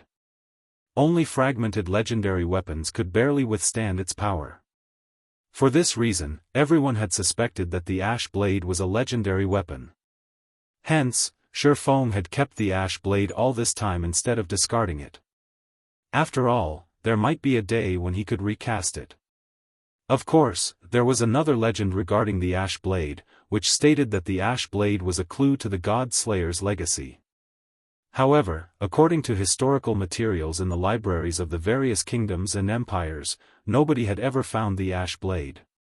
Only after that mysterious expert had appeared and thoroughly shattered the status quo of God's domain did everyone start paying attention to the Ash Blade. How interesting. Out of the people that arrived this time, someone actually brought that item. It seems you are quite lucky. While Feng was surprised by the Ash Blade, a deep and indifferent voice came from the depths of the cave. It used not the human language but divine language instead. Similar to the demonic language, despite Feng having no knowledge of the divine language, his brain still understood the meaning conveyed by the words. Before Feng could react to the divine words, an elderly man clad in a grey robe appeared before him. This elderly man's body was in a translucent soul state. Moreover, it was incredibly unstable, as if it would disappear at any moment. However, Feng could still feel great power coming from the old man, which awoke in Feng the urge to submit. The old man's information was thoroughly hidden, it was impossible to glean any information about him at all. Esteemed elder, we came here purely by mistake. We did not come here with any purpose. I hope you can forgive us, Feng said apologetically to the old man. He dared not display any disrespect to the elder before him. Although Feng wasn't aware of the old man's true identity, the fact that the old man could stop time meant that he was undoubtedly at the Tier 6 standard. Even if the old man was only a remnant soul now, he still wasn't an existence Feng could afford to offend. You don't have to lie. I know why you came here, the old man said as he looked at Feng quietly, his deep gaze seemingly seeing through Feng's soul. Not only did you acquire that map, but you even hold the ash blade. In that case, you qualify to enter this place and know its secret. How much you can gain from this secret will depend entirely on yourself. I am only an observer and the protector of this place. I won't do anything to interfere with your progress. Feng felt deeply relieved when he heard the old man's words. As for whether the old man was lying to him or not, Feng didn't care. After all, even if the old man was lying to him, Feng couldn't do anything about it. Esteemed elder, may I know what will happen to my friends? Feng asked worriedly. Although he himself was no longer in any immediate danger, he couldn't say the same for his teammates. It was entirely possible for the old man to erase their existences permanently to keep this place a secret. Don't worry. I won't kill them, the old man said, chuckling as he glanced at Feng's teammates. After all, they are individuals blessed by heaven. They won't die even if they are killed, right? Feng couldn't help growing slightly nervous at the old man's question. For some reason, he had a feeling that this old man knew a lot of things. In fact, he might even understand the true existence of players. Otherwise, he wouldn't have asked such a question. This was the first time Feng had met such an NPC. Alright, I'll stop messing with you. Since Feng didn't dare respond to his question, the old man dropped the topic. He then said, you hold the ash blade, which means you are the chosen one. Hence, you may enter the cave. As for the others, they will be teleported out of this place. Of course, as you have been lucky enough to get selected, you can also bring 9 people with you. However, you'd best think about who to bring with you. The secret of this place isn't something heaven-blessed individuals like yourselves can imagine. A single mistake might even result in a true death for you. When the old man said the words, true death, he even placed emphasis on them. It sounded as if he was warning Feng, yet it also sounded as if he was teasing him. His behavior made it impossible for Feng to guess his thoughts. Nonetheless, Feng did not pay too much heed to the old man's warning. His goal in visiting the ruined mountain range was the Earthfall's secret land. Although he did not know what kind of secret the secret land contained, from what he heard, the 3 super guilds that monopolized the secret land had acquired a lot of benefits. This meant that the secret land shouldn't be a very dangerous place. I've decided to bring the 4 of them. May I know if that is okay? Feng asked as he pointed at Lifeless Thorn, Solitary 9, Xianxia, and Cleansing Whistle. Only 4? After taking a glance at Lifeless Thorn and the others, the old man looked at Feng in surprise and asked, are you sure you don't want to bring more? You should know that the cost of entering that place is extraordinary. The amount of time you can stay there is also very limited. I'm sure. Feng nodded. Initially, he had considered bringing more people with him. However, with the possibility of this secret being much greater than he imagined, every additional person he brought along would be an additional risk. Hence, he decided to bring only Lifeless Thorn's group of 4. After all, the 4 of them had long since known many of his secrets. They could truly be considered his people already. However, the Azura Adventurer team's other members were not as reliable. Alright, this is your decision. The old man no longer pursued the matter and waved his hand at the 4 selected people. Apart from Lifeless Thorn, Solitary 9, Xianxia, and Cleansing Whistle, all the others immediately transformed into streaks of light and flew out of the cave. The streaks of light then left the ruined mountain range, dodging the purple lightning decorating the neutral map's sky. Meanwhile, Lifeless Thorn and the others suddenly jumped up in surprise. What's going on? When Lifeless Thorn and the others saw their current situation, they fell into a daze. Just a moment ago, there had been nobody standing before them. In fact, even Feng had been behind them. However, in the blink of an eye, not only did Feng appear in front of them, but the rest of their team also disappeared without a trace. It was obvious that there was a blank in their memories.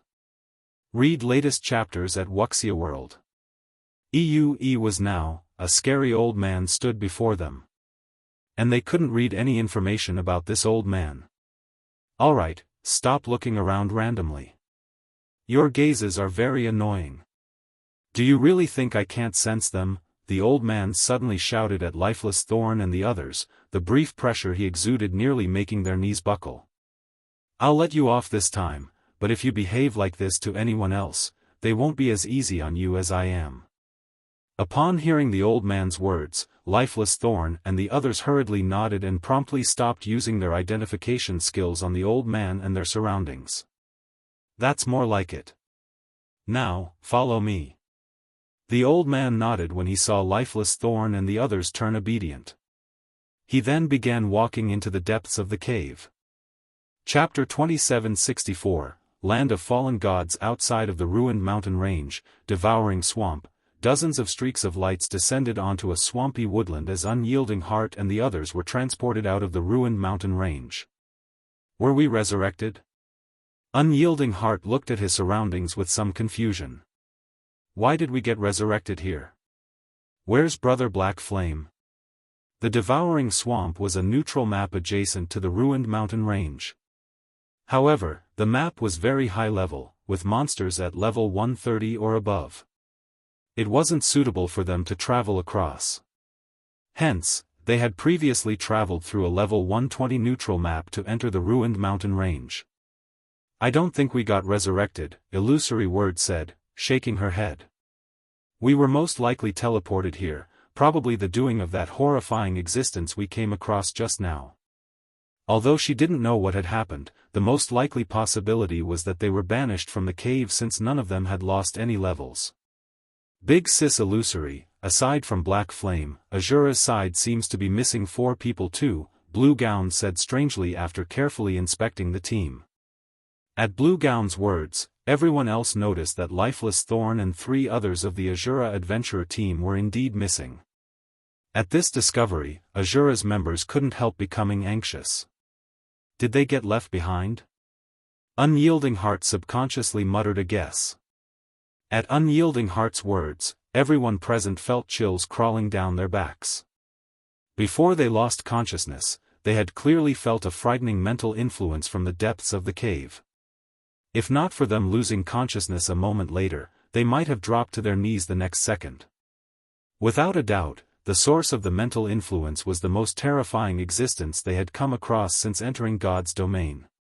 They found it truly hard to imagine the consequences of being targeted by such an existence.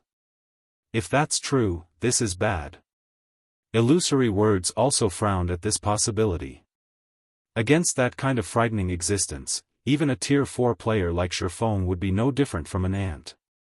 In fact, the said existence might even be able to obliterate their souls. After all, a few of the many frightening existences she knew of possessed this kind of horrifying ability. Not to mention, the existence they just met was many times stronger than any of those frightening existences. Let's reorganize the team and go back to take a look. Simply standing around and doing nothing isn't a solution, Unyielding Heart suggested. No, we cannot go back in, Illusory Words countered, shaking her head. Since that existence chose to keep them there should be a reason for this. Otherwise, why could we safely leave that place, whereas they couldn't? Moreover, we don't have the time to enter the ruined mountain range again. How so? Unyielding Heart asked strangely. Although Illusory Words' deduction might be correct, they couldn't just abandon Feng and the others without doing anything. After all, they didn't even know whether they had accomplished their task. If the task wasn't completed, their 3 guilds would be in big trouble afterward. I just received news that not only did the number of NPCs increase again, but the various powers members are also facing greater difficulties in leveling up. Shortly after we started sending our members into the Secret Covenant Tower, the superpowers began having designs over it. They think that the tower is an excellent leveling spot, and they've already clashed with us outside Sky Spring City several times, Illusory Words explained. We need to head back as soon as possible to preside over the situation. Otherwise, it'll be impossible to seal off Sky Spring City with just a bunch of Tier 3 experts. They're taking action already? Unwielding Heart was surprised by this revelation. Initially, he thought that the various superpowers wouldn't pay as much attention to the Secret Covenant Tower just for the sake of leveling. Hence, he hadn't anticipated such a development. However, the massive increase in the NPC population had undoubtedly increased the various powers' urgency and difficulty in leveling up. This made excellent leveling spots even more valuable than before. Now, just for the sake of leveling up quickly, many superpowers had already started targeting the Secret Covenant Tower. If these superpowers entered the tower and discovered the Tier 3 legacies inside, the situation would definitely become even more troublesome. So, we need to return quickly to ensure nobody sneaks into Sky Spring City and the Secret Covenant Tower. Otherwise, the various superpowers would have already occupied the tower before Black Flame completes his task. If that happens, we'll end up even more passive, Illusory Words said. She then took out a transfer scroll and immediately teleported to Crimson Emperor's residence in Silverwing City. After Illusory Words teleported away, the other Crimson Emperor members took out transfer scrolls and teleported to Silverwing City one after another. What should we do? Mu Lingsha asked Unyielding Heart as Crimson Emperor's members left. Do we return too? That's the only thing we can do. Let's just hope Brother Black Flame's side is safe. Otherwise, we'll have a difficult road to walk down the line, Unyielding Heart said, sighing as he took out a transfer scroll himself. Unyielding Soul's other members immediately followed suit one after another. As for Azura's members, they planned to remain in the Devouring Swamp and level up while waiting for their vice-commanders to contact them before taking further action. During the time Illusory Words and Unyielding Heart had returned to Silverwing City to control the overall situation, Feng and the others in the distant ruined mountain range had arrived at the deepest part of the cave. Is this the secret of this cave? Shock and surprise filled Lifeless Thorn as he stared at the icy cavern before him. The icy cavern was over a dozen kilometers wide. Its interior was a snowy white world, with ice sculptures in the shape of humans, elves, half-orcs, giants, dwarves, and other races erected all over. Every one of these ice sculptures radiated an aura that was stronger than the demon Prince Ferbero's. Meanwhile, these statues numbered in the tens of thousands. Moreover, the dozen or so ice sculptures at the cavern's center radiated an aura that was much stronger than that of the other ice sculptures. Despite standing so far away, Lifeless Thorn still felt awe and fear in his heart when he looked at these statues. He dared not approach any of them. At this moment, let alone Lifeless Thorn, even Feng was astounded by this scene. Feng had a much clearer idea than Lifeless Thorn did of what kind of existence those central ice sculptures were. Indeed. Read latest chapters at Wuxia World. Those dozen or so ice sculptures were bona fide Tier 6 gods. He had even read about a few of them in libraries. From the scene in the cavern, he could tell that these gods and people of various races had been going up against something. Only, the end result was that every one of them got frozen into eternal ice sculptures. What the hell happened here? Feng was greatly puzzled as he looked at this horrific scene. Tier 6 gods were existences that stood at the apex of God's domain. A force of over a dozen gods could devastate the continent. It wouldn't be an exaggeration to say that such a force could even sweep through the dark abyss.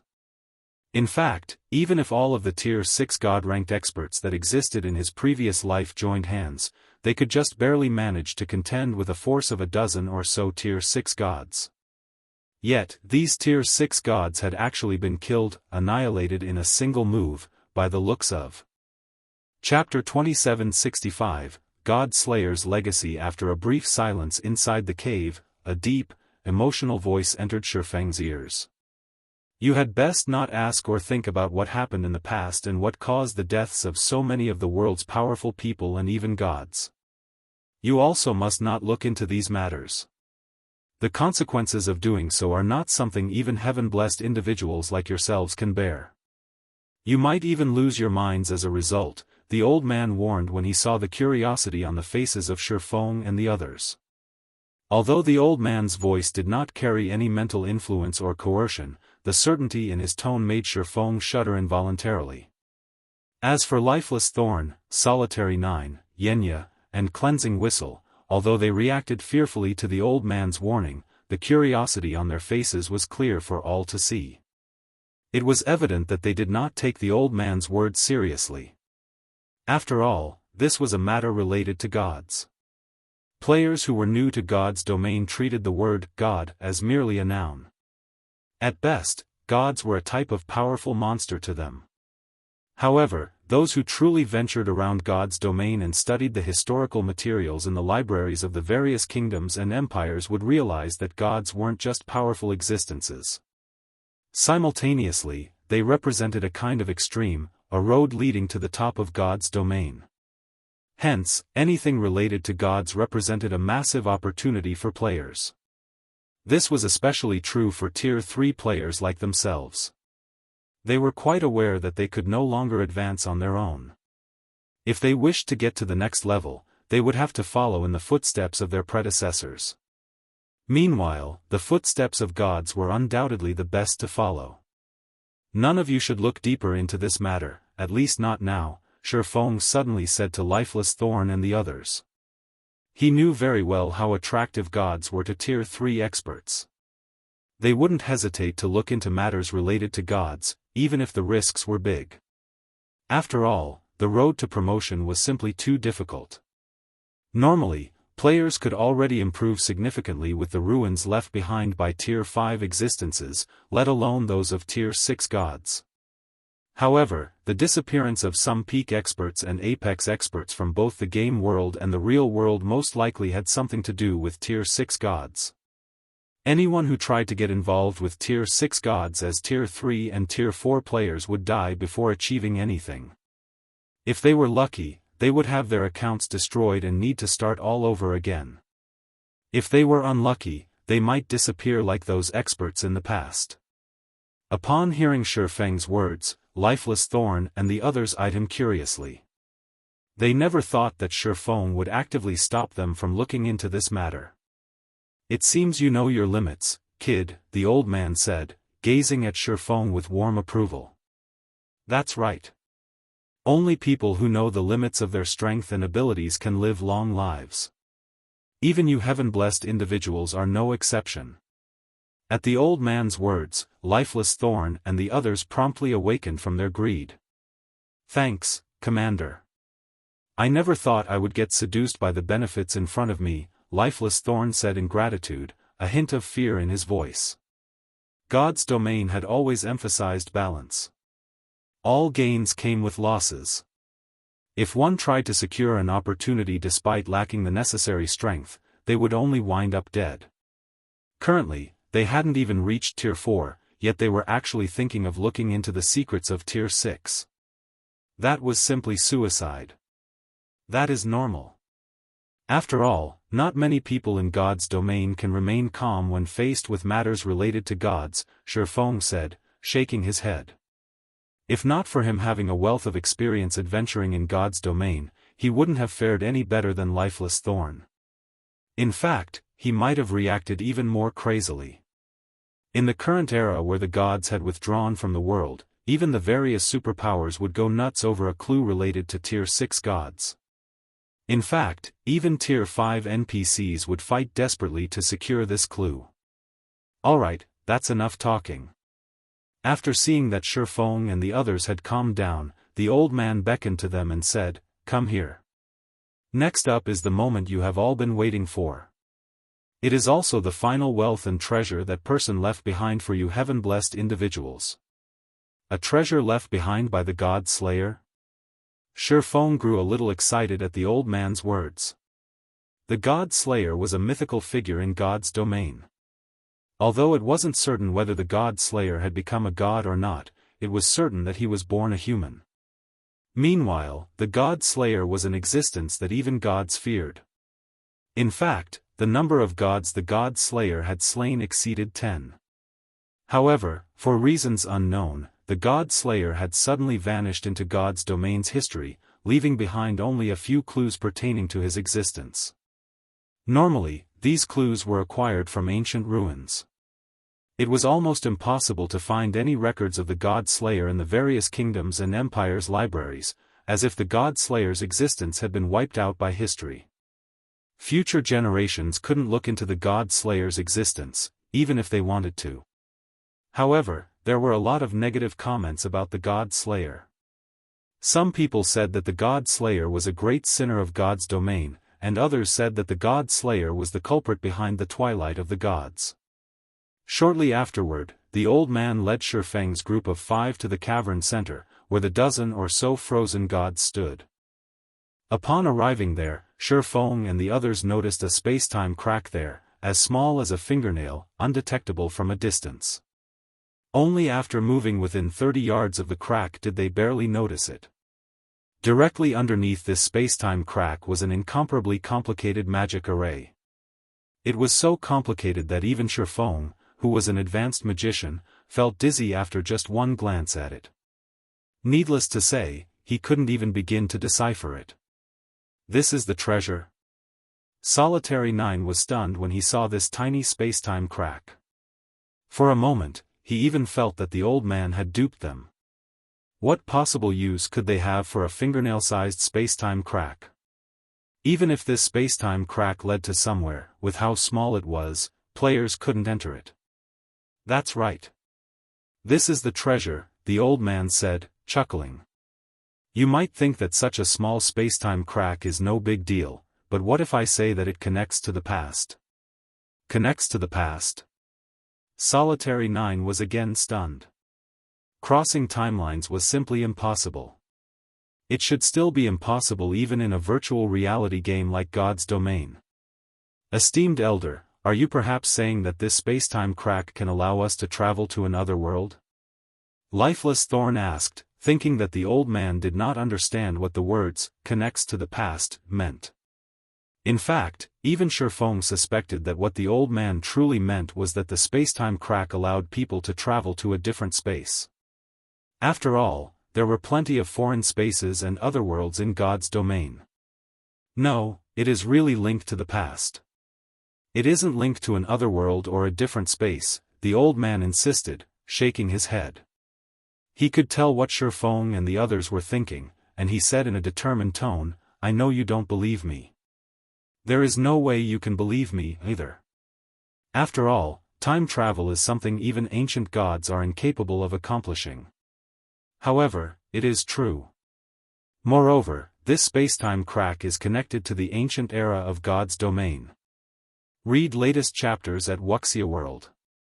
The old man's words dumbfounded everyone present.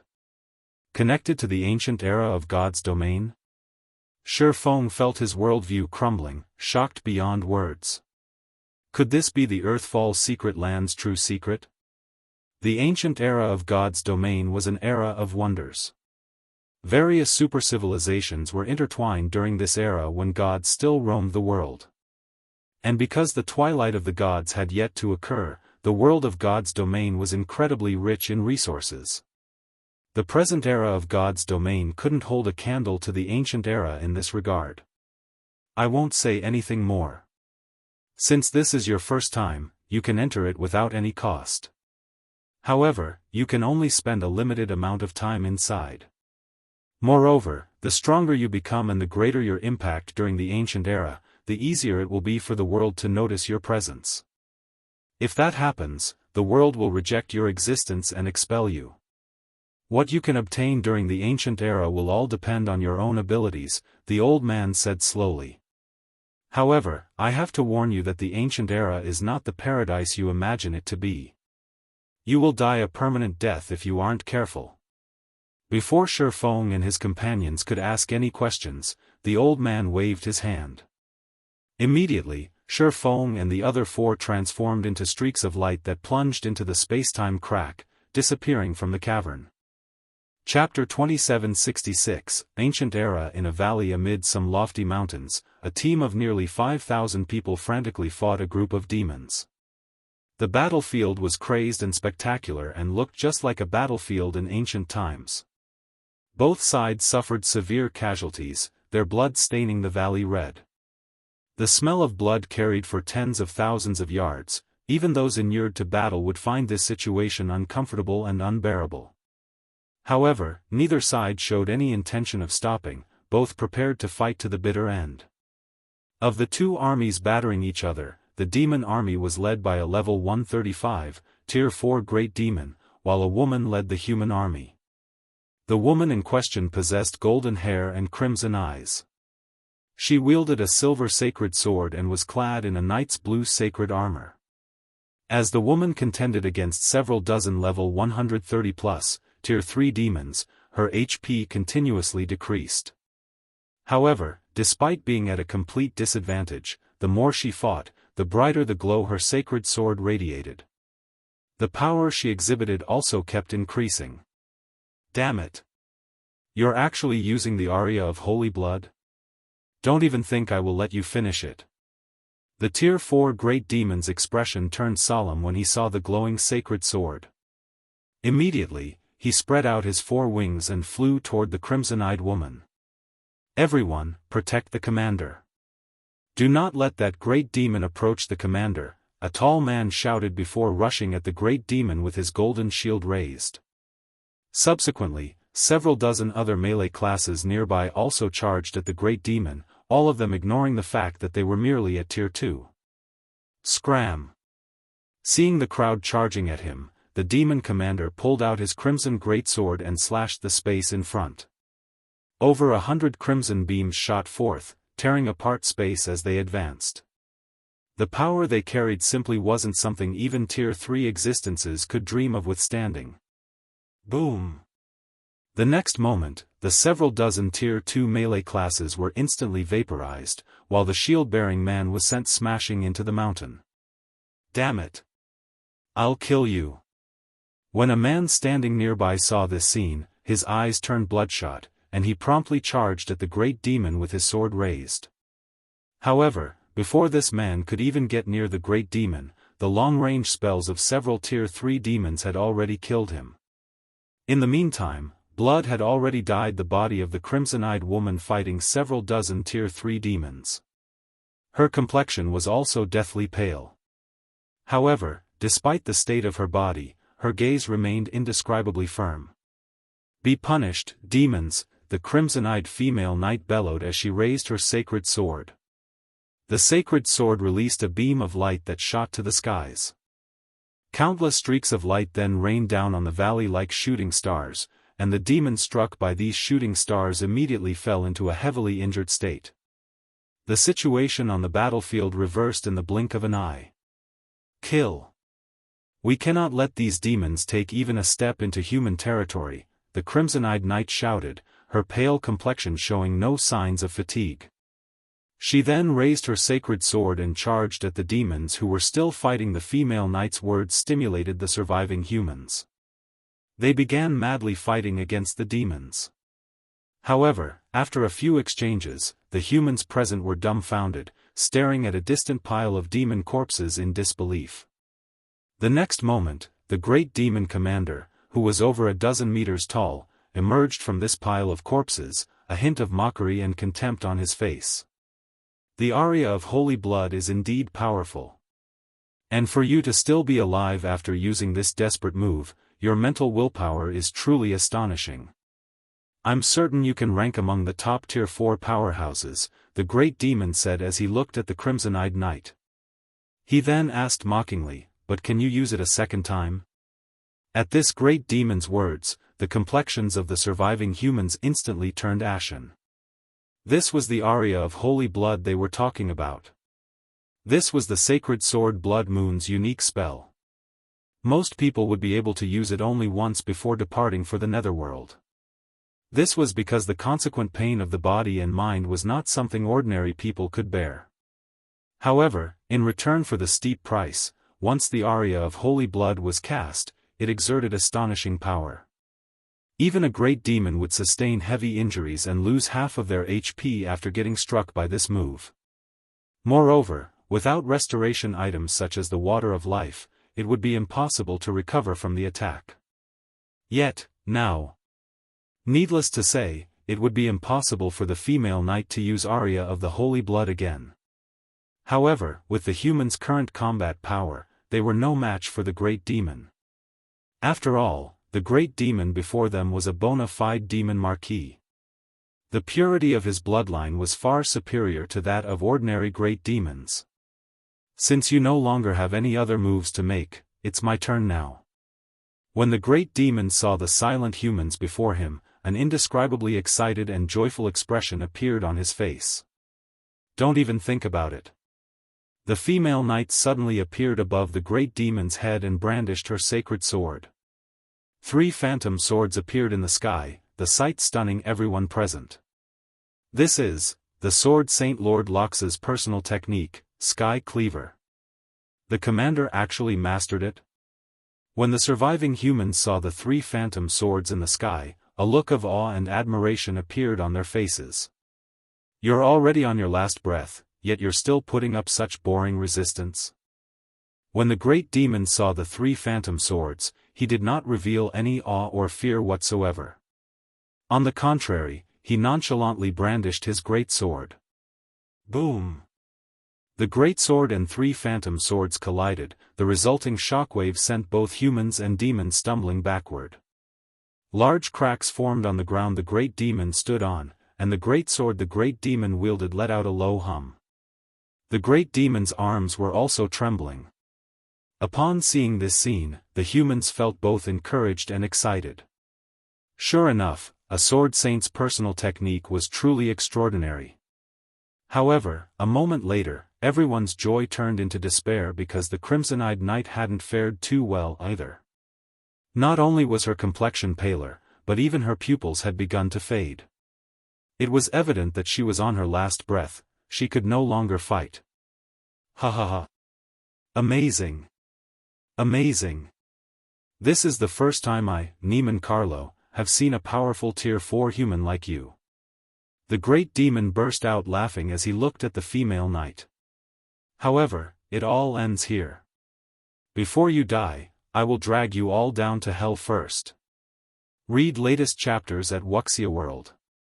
After saying so, Neiman Carlo began chanting the incantation for the tier 4 spell Hell's Gate. Suddenly, the sky darkened. A huge door decorated with skulls appeared, the blood-red glow from the skulls' eye sockets and the agonizing screams coming from the door seemingly telling everyone that their destiny was about to end.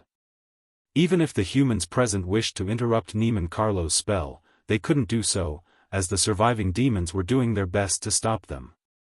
However, just as the formation of the Hell's Gate was about to culminate, a spatial tear over 1,000 yards long suddenly split the sky.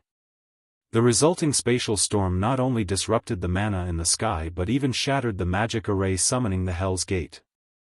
Afterward, several figures fell out of the spatial tear and crashed onto the battlefield in the valley, their landing sending clouds of dust into the air. So, this is the ancient era? The man standing in the lead of the group muttered in amazement as he glanced at the world around him. Chapter 2767, You chose the wrong opponent. At the sudden appearance of Feng's group of 5, the whole battlefield immediately went silent. The humans and demons all stared at Feng's group with looks of surprise, confusion, or anger. Who are they? They came out of that large spatial tear, so they shouldn't be ordinary existences. Maybe they're guardians from the holy city? However, their auras seem weak. Those people are also only at tier 3. They shouldn't be the holy city's guardians.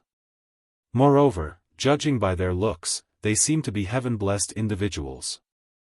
The humans began a hushed discussion among themselves as they scrutinized Feng's group. Initially, they had held hope that Feng's group could save them. However, after noticing the 5 players' auras, they immediately fell into despair. The crimson-eyed knight peered at Feng's group with her blurry sight. It was evident that she, too, felt surprised and puzzled by the sudden appearance of Feng's group. Humanity's heaven-blessed individuals? When the great demon Niemann Carlo saw Feng's group, he, too, was shocked. How is this possible? Niemann Carlo wasn't particularly surprised to see more heaven-blessed individuals of the human race appearing in this place. What shocked him was the spatial crack that these humans had arrived through. That massive spatial crack had carried an extraordinary amount of power, even he would lose his life if he accidentally came into contact with it. Yet, Feng's group had actually come out of it directly. Compared to the humans and demons originally fighting on this battlefield, however, the ones most surprised by the present situation were Feng's 5. How is this possible? Feng's heart surged with shock as he looked at a group of people standing among the human army. Why are there other players here? Aside from the many NPCs, the human army also had quite a number of players. Moreover, the average level of these players was incredibly high, even the lowest leveled among them was level 128, while some had even surpassed level 130. Feng was certain that he had arrived in the ancient era of God's domain. After all, the environment here simply couldn't be found anywhere in the modern God's domain. The mana in this land was so abundant that it was close to condensing into a liquid state. He could even clearly feel the magic elements in the air. Like sprites, some of the magic elements were cheerful and lively, some were cold and lonely, some were hot and angry, etc. He could sense all of this with exceptional clarity. Moreover, the NPCs on this battlefield wore significantly different gear compared to the NPCs of modern times. Their weapons and equipment were of much higher quality. In the modern God's domain, NPCs were mainly geared with epic weapons and equipment. Very few possessed fragmented legendary items. After all, fragmented legendary items were incredibly rare and precious even to NPCs. However, that was far from the case for the NPCs here. Every NPC had at least one or two fragmented legendary items. The female knight leading the human army was even fully equipped in fragmented legendary items. The sword she wielded was also a top-tier fragmented legendary weapon. Moreover, what was even more incredible was that Feng had found someone he recognized. This person was none other than Luo, a captain of the Heaven's Blade adventurer team, based on Dragonheart Island. Only, unlike the Luo he had met on Dragonheart Island, the one he was looking at now was like a completely different person. Presently, not only had Luo reached level 129 already, but she even sported an epic staff and a full suit of epic equipment. Although her epic equipment wasn't a set, her equipment standard was still ridiculously excellent. Unlike the last time Feng met Luo, though, the cleric looked much more haggard. She did not possess the aura and spirit of a peak expert at all. Guild leader Black Flame? Meanwhile, at this time, Luo, who stood amid the human army, also noticed the 5 new arrivals on the battlefield. And when she saw that the man leading this group was none other than Zero Wing's guild leader, Black Flame, her originally dispirited expression immediately became energetic. Do you know them, Luo? The female oracle standing beside Luo asked curiously upon seeing the latter's reaction. The female oracle was a level 131 player clad in a white dress, wearing a white priest's hat. Yes. Moreover, he's my fellow countryman, Luo said, nodding excitedly. Fellow countryman? The female oracle scrutinized Feng's group. She soon noticed that the average level of Feng's group was quite low, and their appearances indeed resembled Luo's a lot. Particularly, the feeling of incompatibility Feng's group had with the other players in God's domain was exactly the same as Luo. The female oracle then shook her head and said, "What a pity. His luck is truly poor. He actually got teleported to this place." Upon hearing the female oracle's words, Luo remembered the situation they were in, and her heart grew cold. The joy on her face promptly disappeared. The death penalty in the God's domain they were currently in was different from the God's domain on the other side. Players would not only lose 2 or more levels upon death but also fall into a mentally weakened state. Depending on the severity of the situation, players might even lose some of their memories. And worse, the use of resurrection spells could only mitigate the loss of EXP and not restore the lost memories. Moreover, even when resurrected using a resurrection spell, players wouldn't be resurrected on the spot but inside the life temple of a random main city run by humans. Of course, if players had registered themselves with a main city, they could get resurrected in the life temple of a fixed main city. However, Feng's group had just arrived in this world. They definitely hadn't registered themselves with a main city yet. If they died, they would get resurrected at a random main city. Meanwhile, a great distance separated the main cities run by humans and there were no teleportation arrays in these cities. In other words, so long as Feng's group died, Yu Luo was unlikely to meet him again. After all, humans had many main cities, even in this world. Just the ones she knew already numbered over 500. As for the possibility of Feng's group coming out alive from this battlefield, that was simply impossible. In the original God's Domain, a group of Tier 3 players could still put up a fight against a Tier 4 Great Demon. However, in this world, let alone putting up a fight, Tier 3 players would be considered capable if they could escape with their lives. The reason for this was the incredibly high average combat standard of the monsters here. Monsters of the caliber of great demons would possess combat standards rivaling peak experts. However, the combat system of monsters was completely different from the realms of refinement players relied on. In skill and spell utilization, monsters such as great demons could display combat standards at the spiritualization realm without having to exert themselves. Such monsters were not opponents Void Realm experts like herself could hope to match. However, before Yu Luo could snap out of her daze, the great demon Niemann Carlo stopped paying attention to Feng's group and shifted his gaze back to the crimson-eyed knight. The great demon then looked at the dozen or so Tier 3 demons around him and commanded, "Go get rid of them. Please leave it to us, milord." The heavily injured demons nodded and flapped their wings. They then flew toward Feng's group of 5, their speed greatly surpassing even Tier 3, agility-focused assassins. Not good. Those demon leaders are working together to target them. The level 131 female oracle was shocked by this development. She never thought that Niemann Carlo would have his trusted subordinates deal with Feng's group. Although these demon leaders had been heavily injured by the aria of holy blood, individually, they were still stronger than Tier 3 experts. In addition, if over a dozen of them worked together, they could form a demonic array that greatly increased their combat power. "Big Sis Cloud, let's go save them quickly." Yu Luo urged anxiously when she saw the demon leaders targeting Feng's group. She knew that Feng was incredibly strong.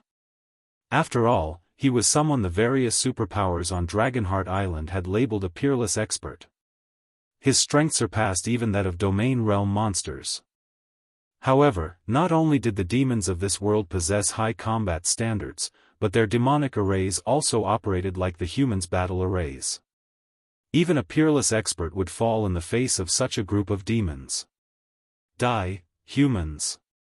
Runes suddenly lit up all over the demon leaders' bodies. The auras they radiated also intensified significantly until they were just short of rivaling ordinary great demons in terms of strength. Simultaneously, the weapons in their hands turned into brilliant rays of light. Tier 3 combination skill, Skyflower's Shadow. Read latest chapters at Wuxia World.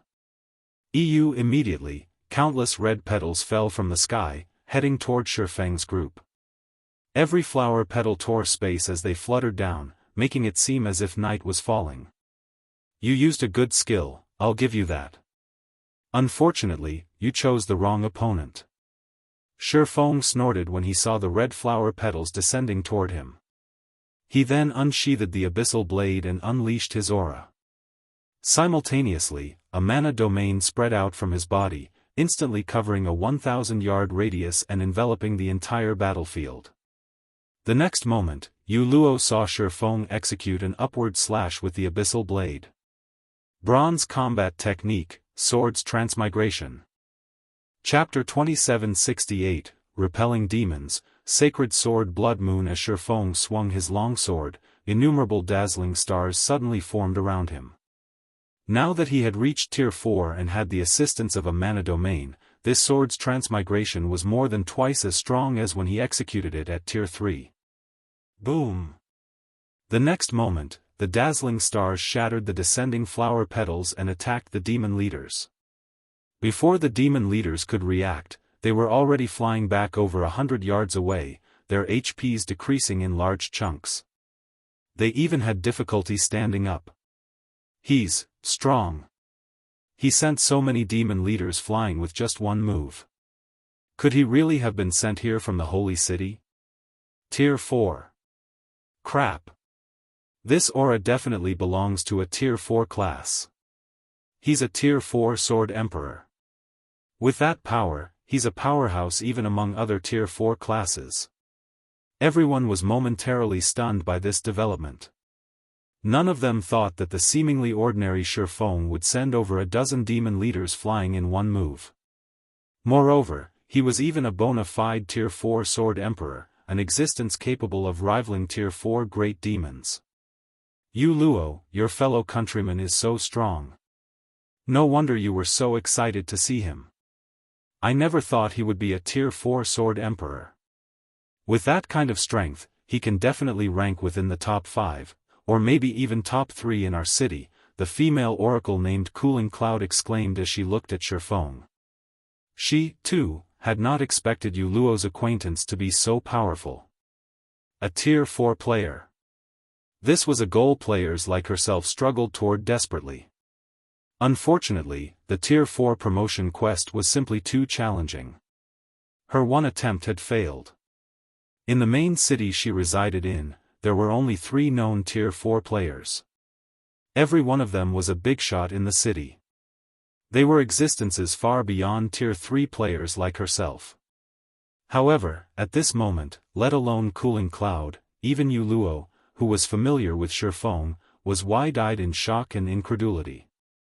Tier 4. She had improved a lot after arriving in this world. However, Tier 4 remained a huge threshold to cross.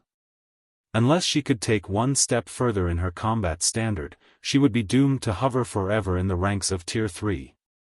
However, despite being at level 127, Feng had already become a Tier 4 Sword Emperor. Moreover, he had accomplished this feat even before entering this unbelievable world. Meanwhile, as the humans were goggling at Feng in shock, the great demon Niemann Carlo gazed at Feng with a solemn expression, as if he was looking at a monster. Who are you? Niemann Carlo asked, a hint of fear appearing in his eyes. A heaven-blessed individual can't possibly wield such power. After Feng unleashed his aura, let alone the demon leaders present, even a demon marquis like himself felt suppressed. In fact, even the mana flowing inside his body was significantly slower. Now, he could exhibit only 60% of his normal combat power, at most. Generally, suppressing a Tier 4 existence's strength by even 10% was already a difficult feat, what more 40%. Yet, Feng had done it. That's none of your business. Feng paid no heed to the great demon's question. Instead, he smiled and said, I will give you 2 options now.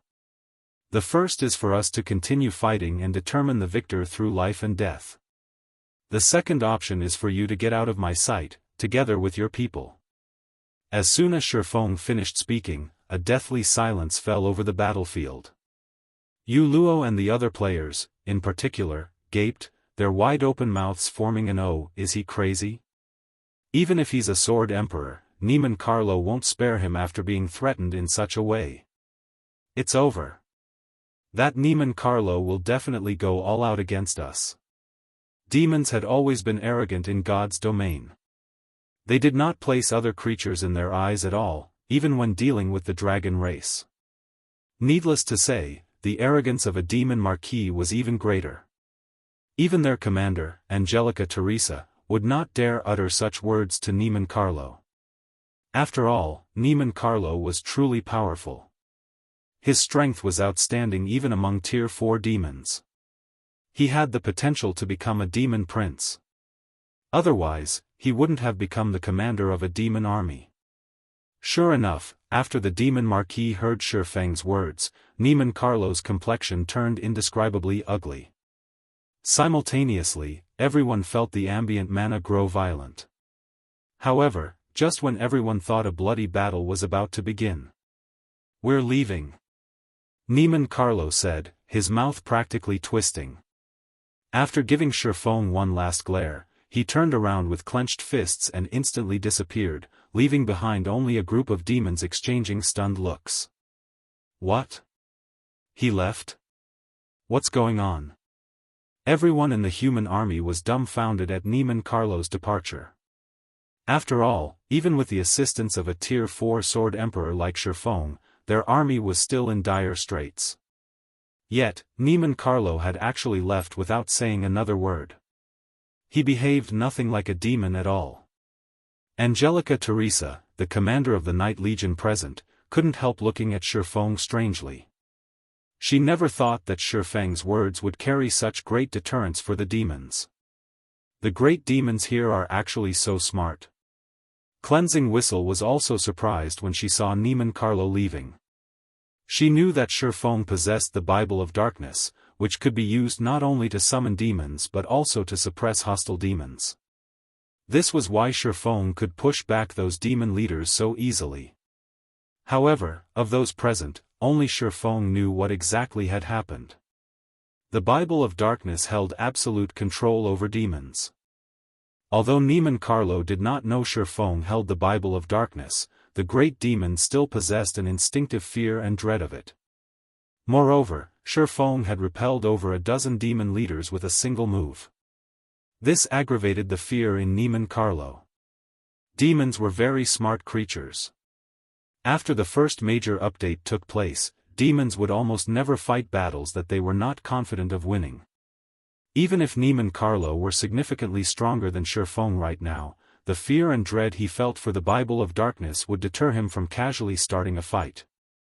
After the demons left the battlefield, the surviving humans all breathed out a sigh of relief. They then began reorganizing their formation and treating the injured. A large number of people also gathered by Angelica Teresa's side with downcast and unreconciled expressions. This was because the female knight's mental state and soul had already reached the brink of collapse, despite her having a lot of HP remaining. This was clear even to the Tier 3 individuals present. "Commander. It's all our fault. If we weren't so useless, the commander wouldn't have had to use the aria of holy blood. Damn it. Someone in the city must have leaked information on our operation. Otherwise, Neiman Carlo couldn't have led an army to surround us." Both NPCs and players present expressed sadness when they saw Angelica's current state.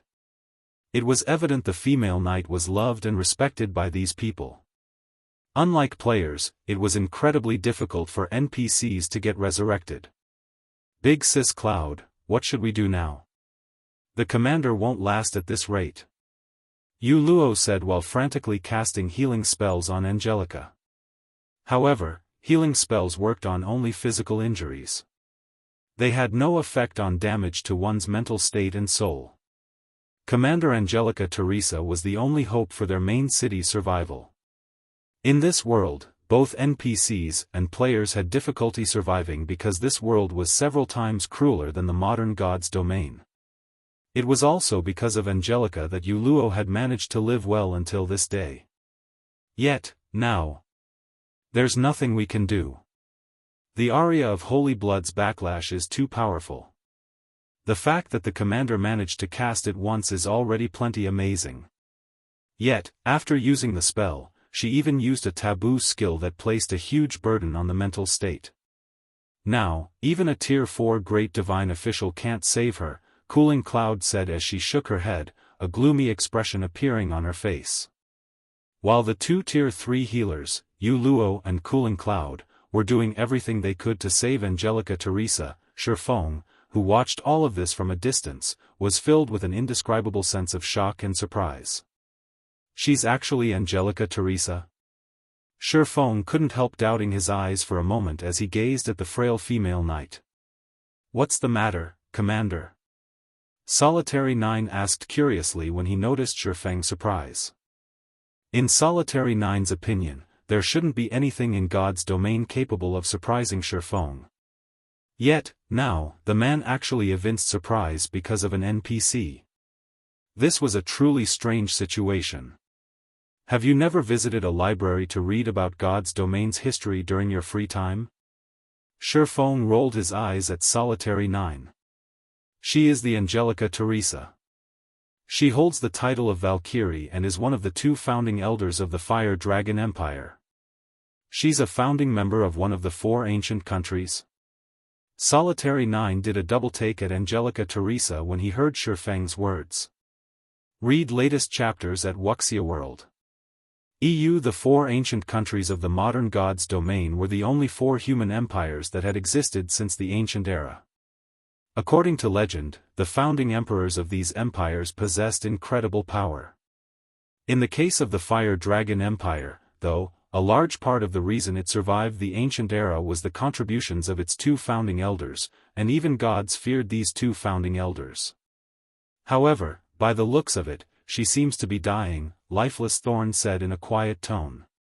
Maybe she just has the same name? No, she is definitely that person, Feng affirmed. The sacred sword Blood Moon is ranked 6th among God's domain's famed swords. It is said that this sword once belonged to Angelica Teresa, one of the Fire Dragon Empire's founding elders. While a person can have the same name, the chances are low that she would wield the same weapon. God's domain's 36 famed swords were unique existences, and their owners were all historical figures in God's domain. In other words, it was precisely because of the people wielding these swords that the swords became unique existences known throughout God's domain. What should we do now, then? If she dies, will it alter God's domain's history? Solitary 9 asked anxiously. At this point, he still couldn't tell whether they had arrived in the real ancient era of God's domain or just a replica. If it was a fake, then good. If it was real, then the results would be very bad. No sooner had Solitary 9 finished speaking than the system's cold, mechanical voice entered Feng's ears.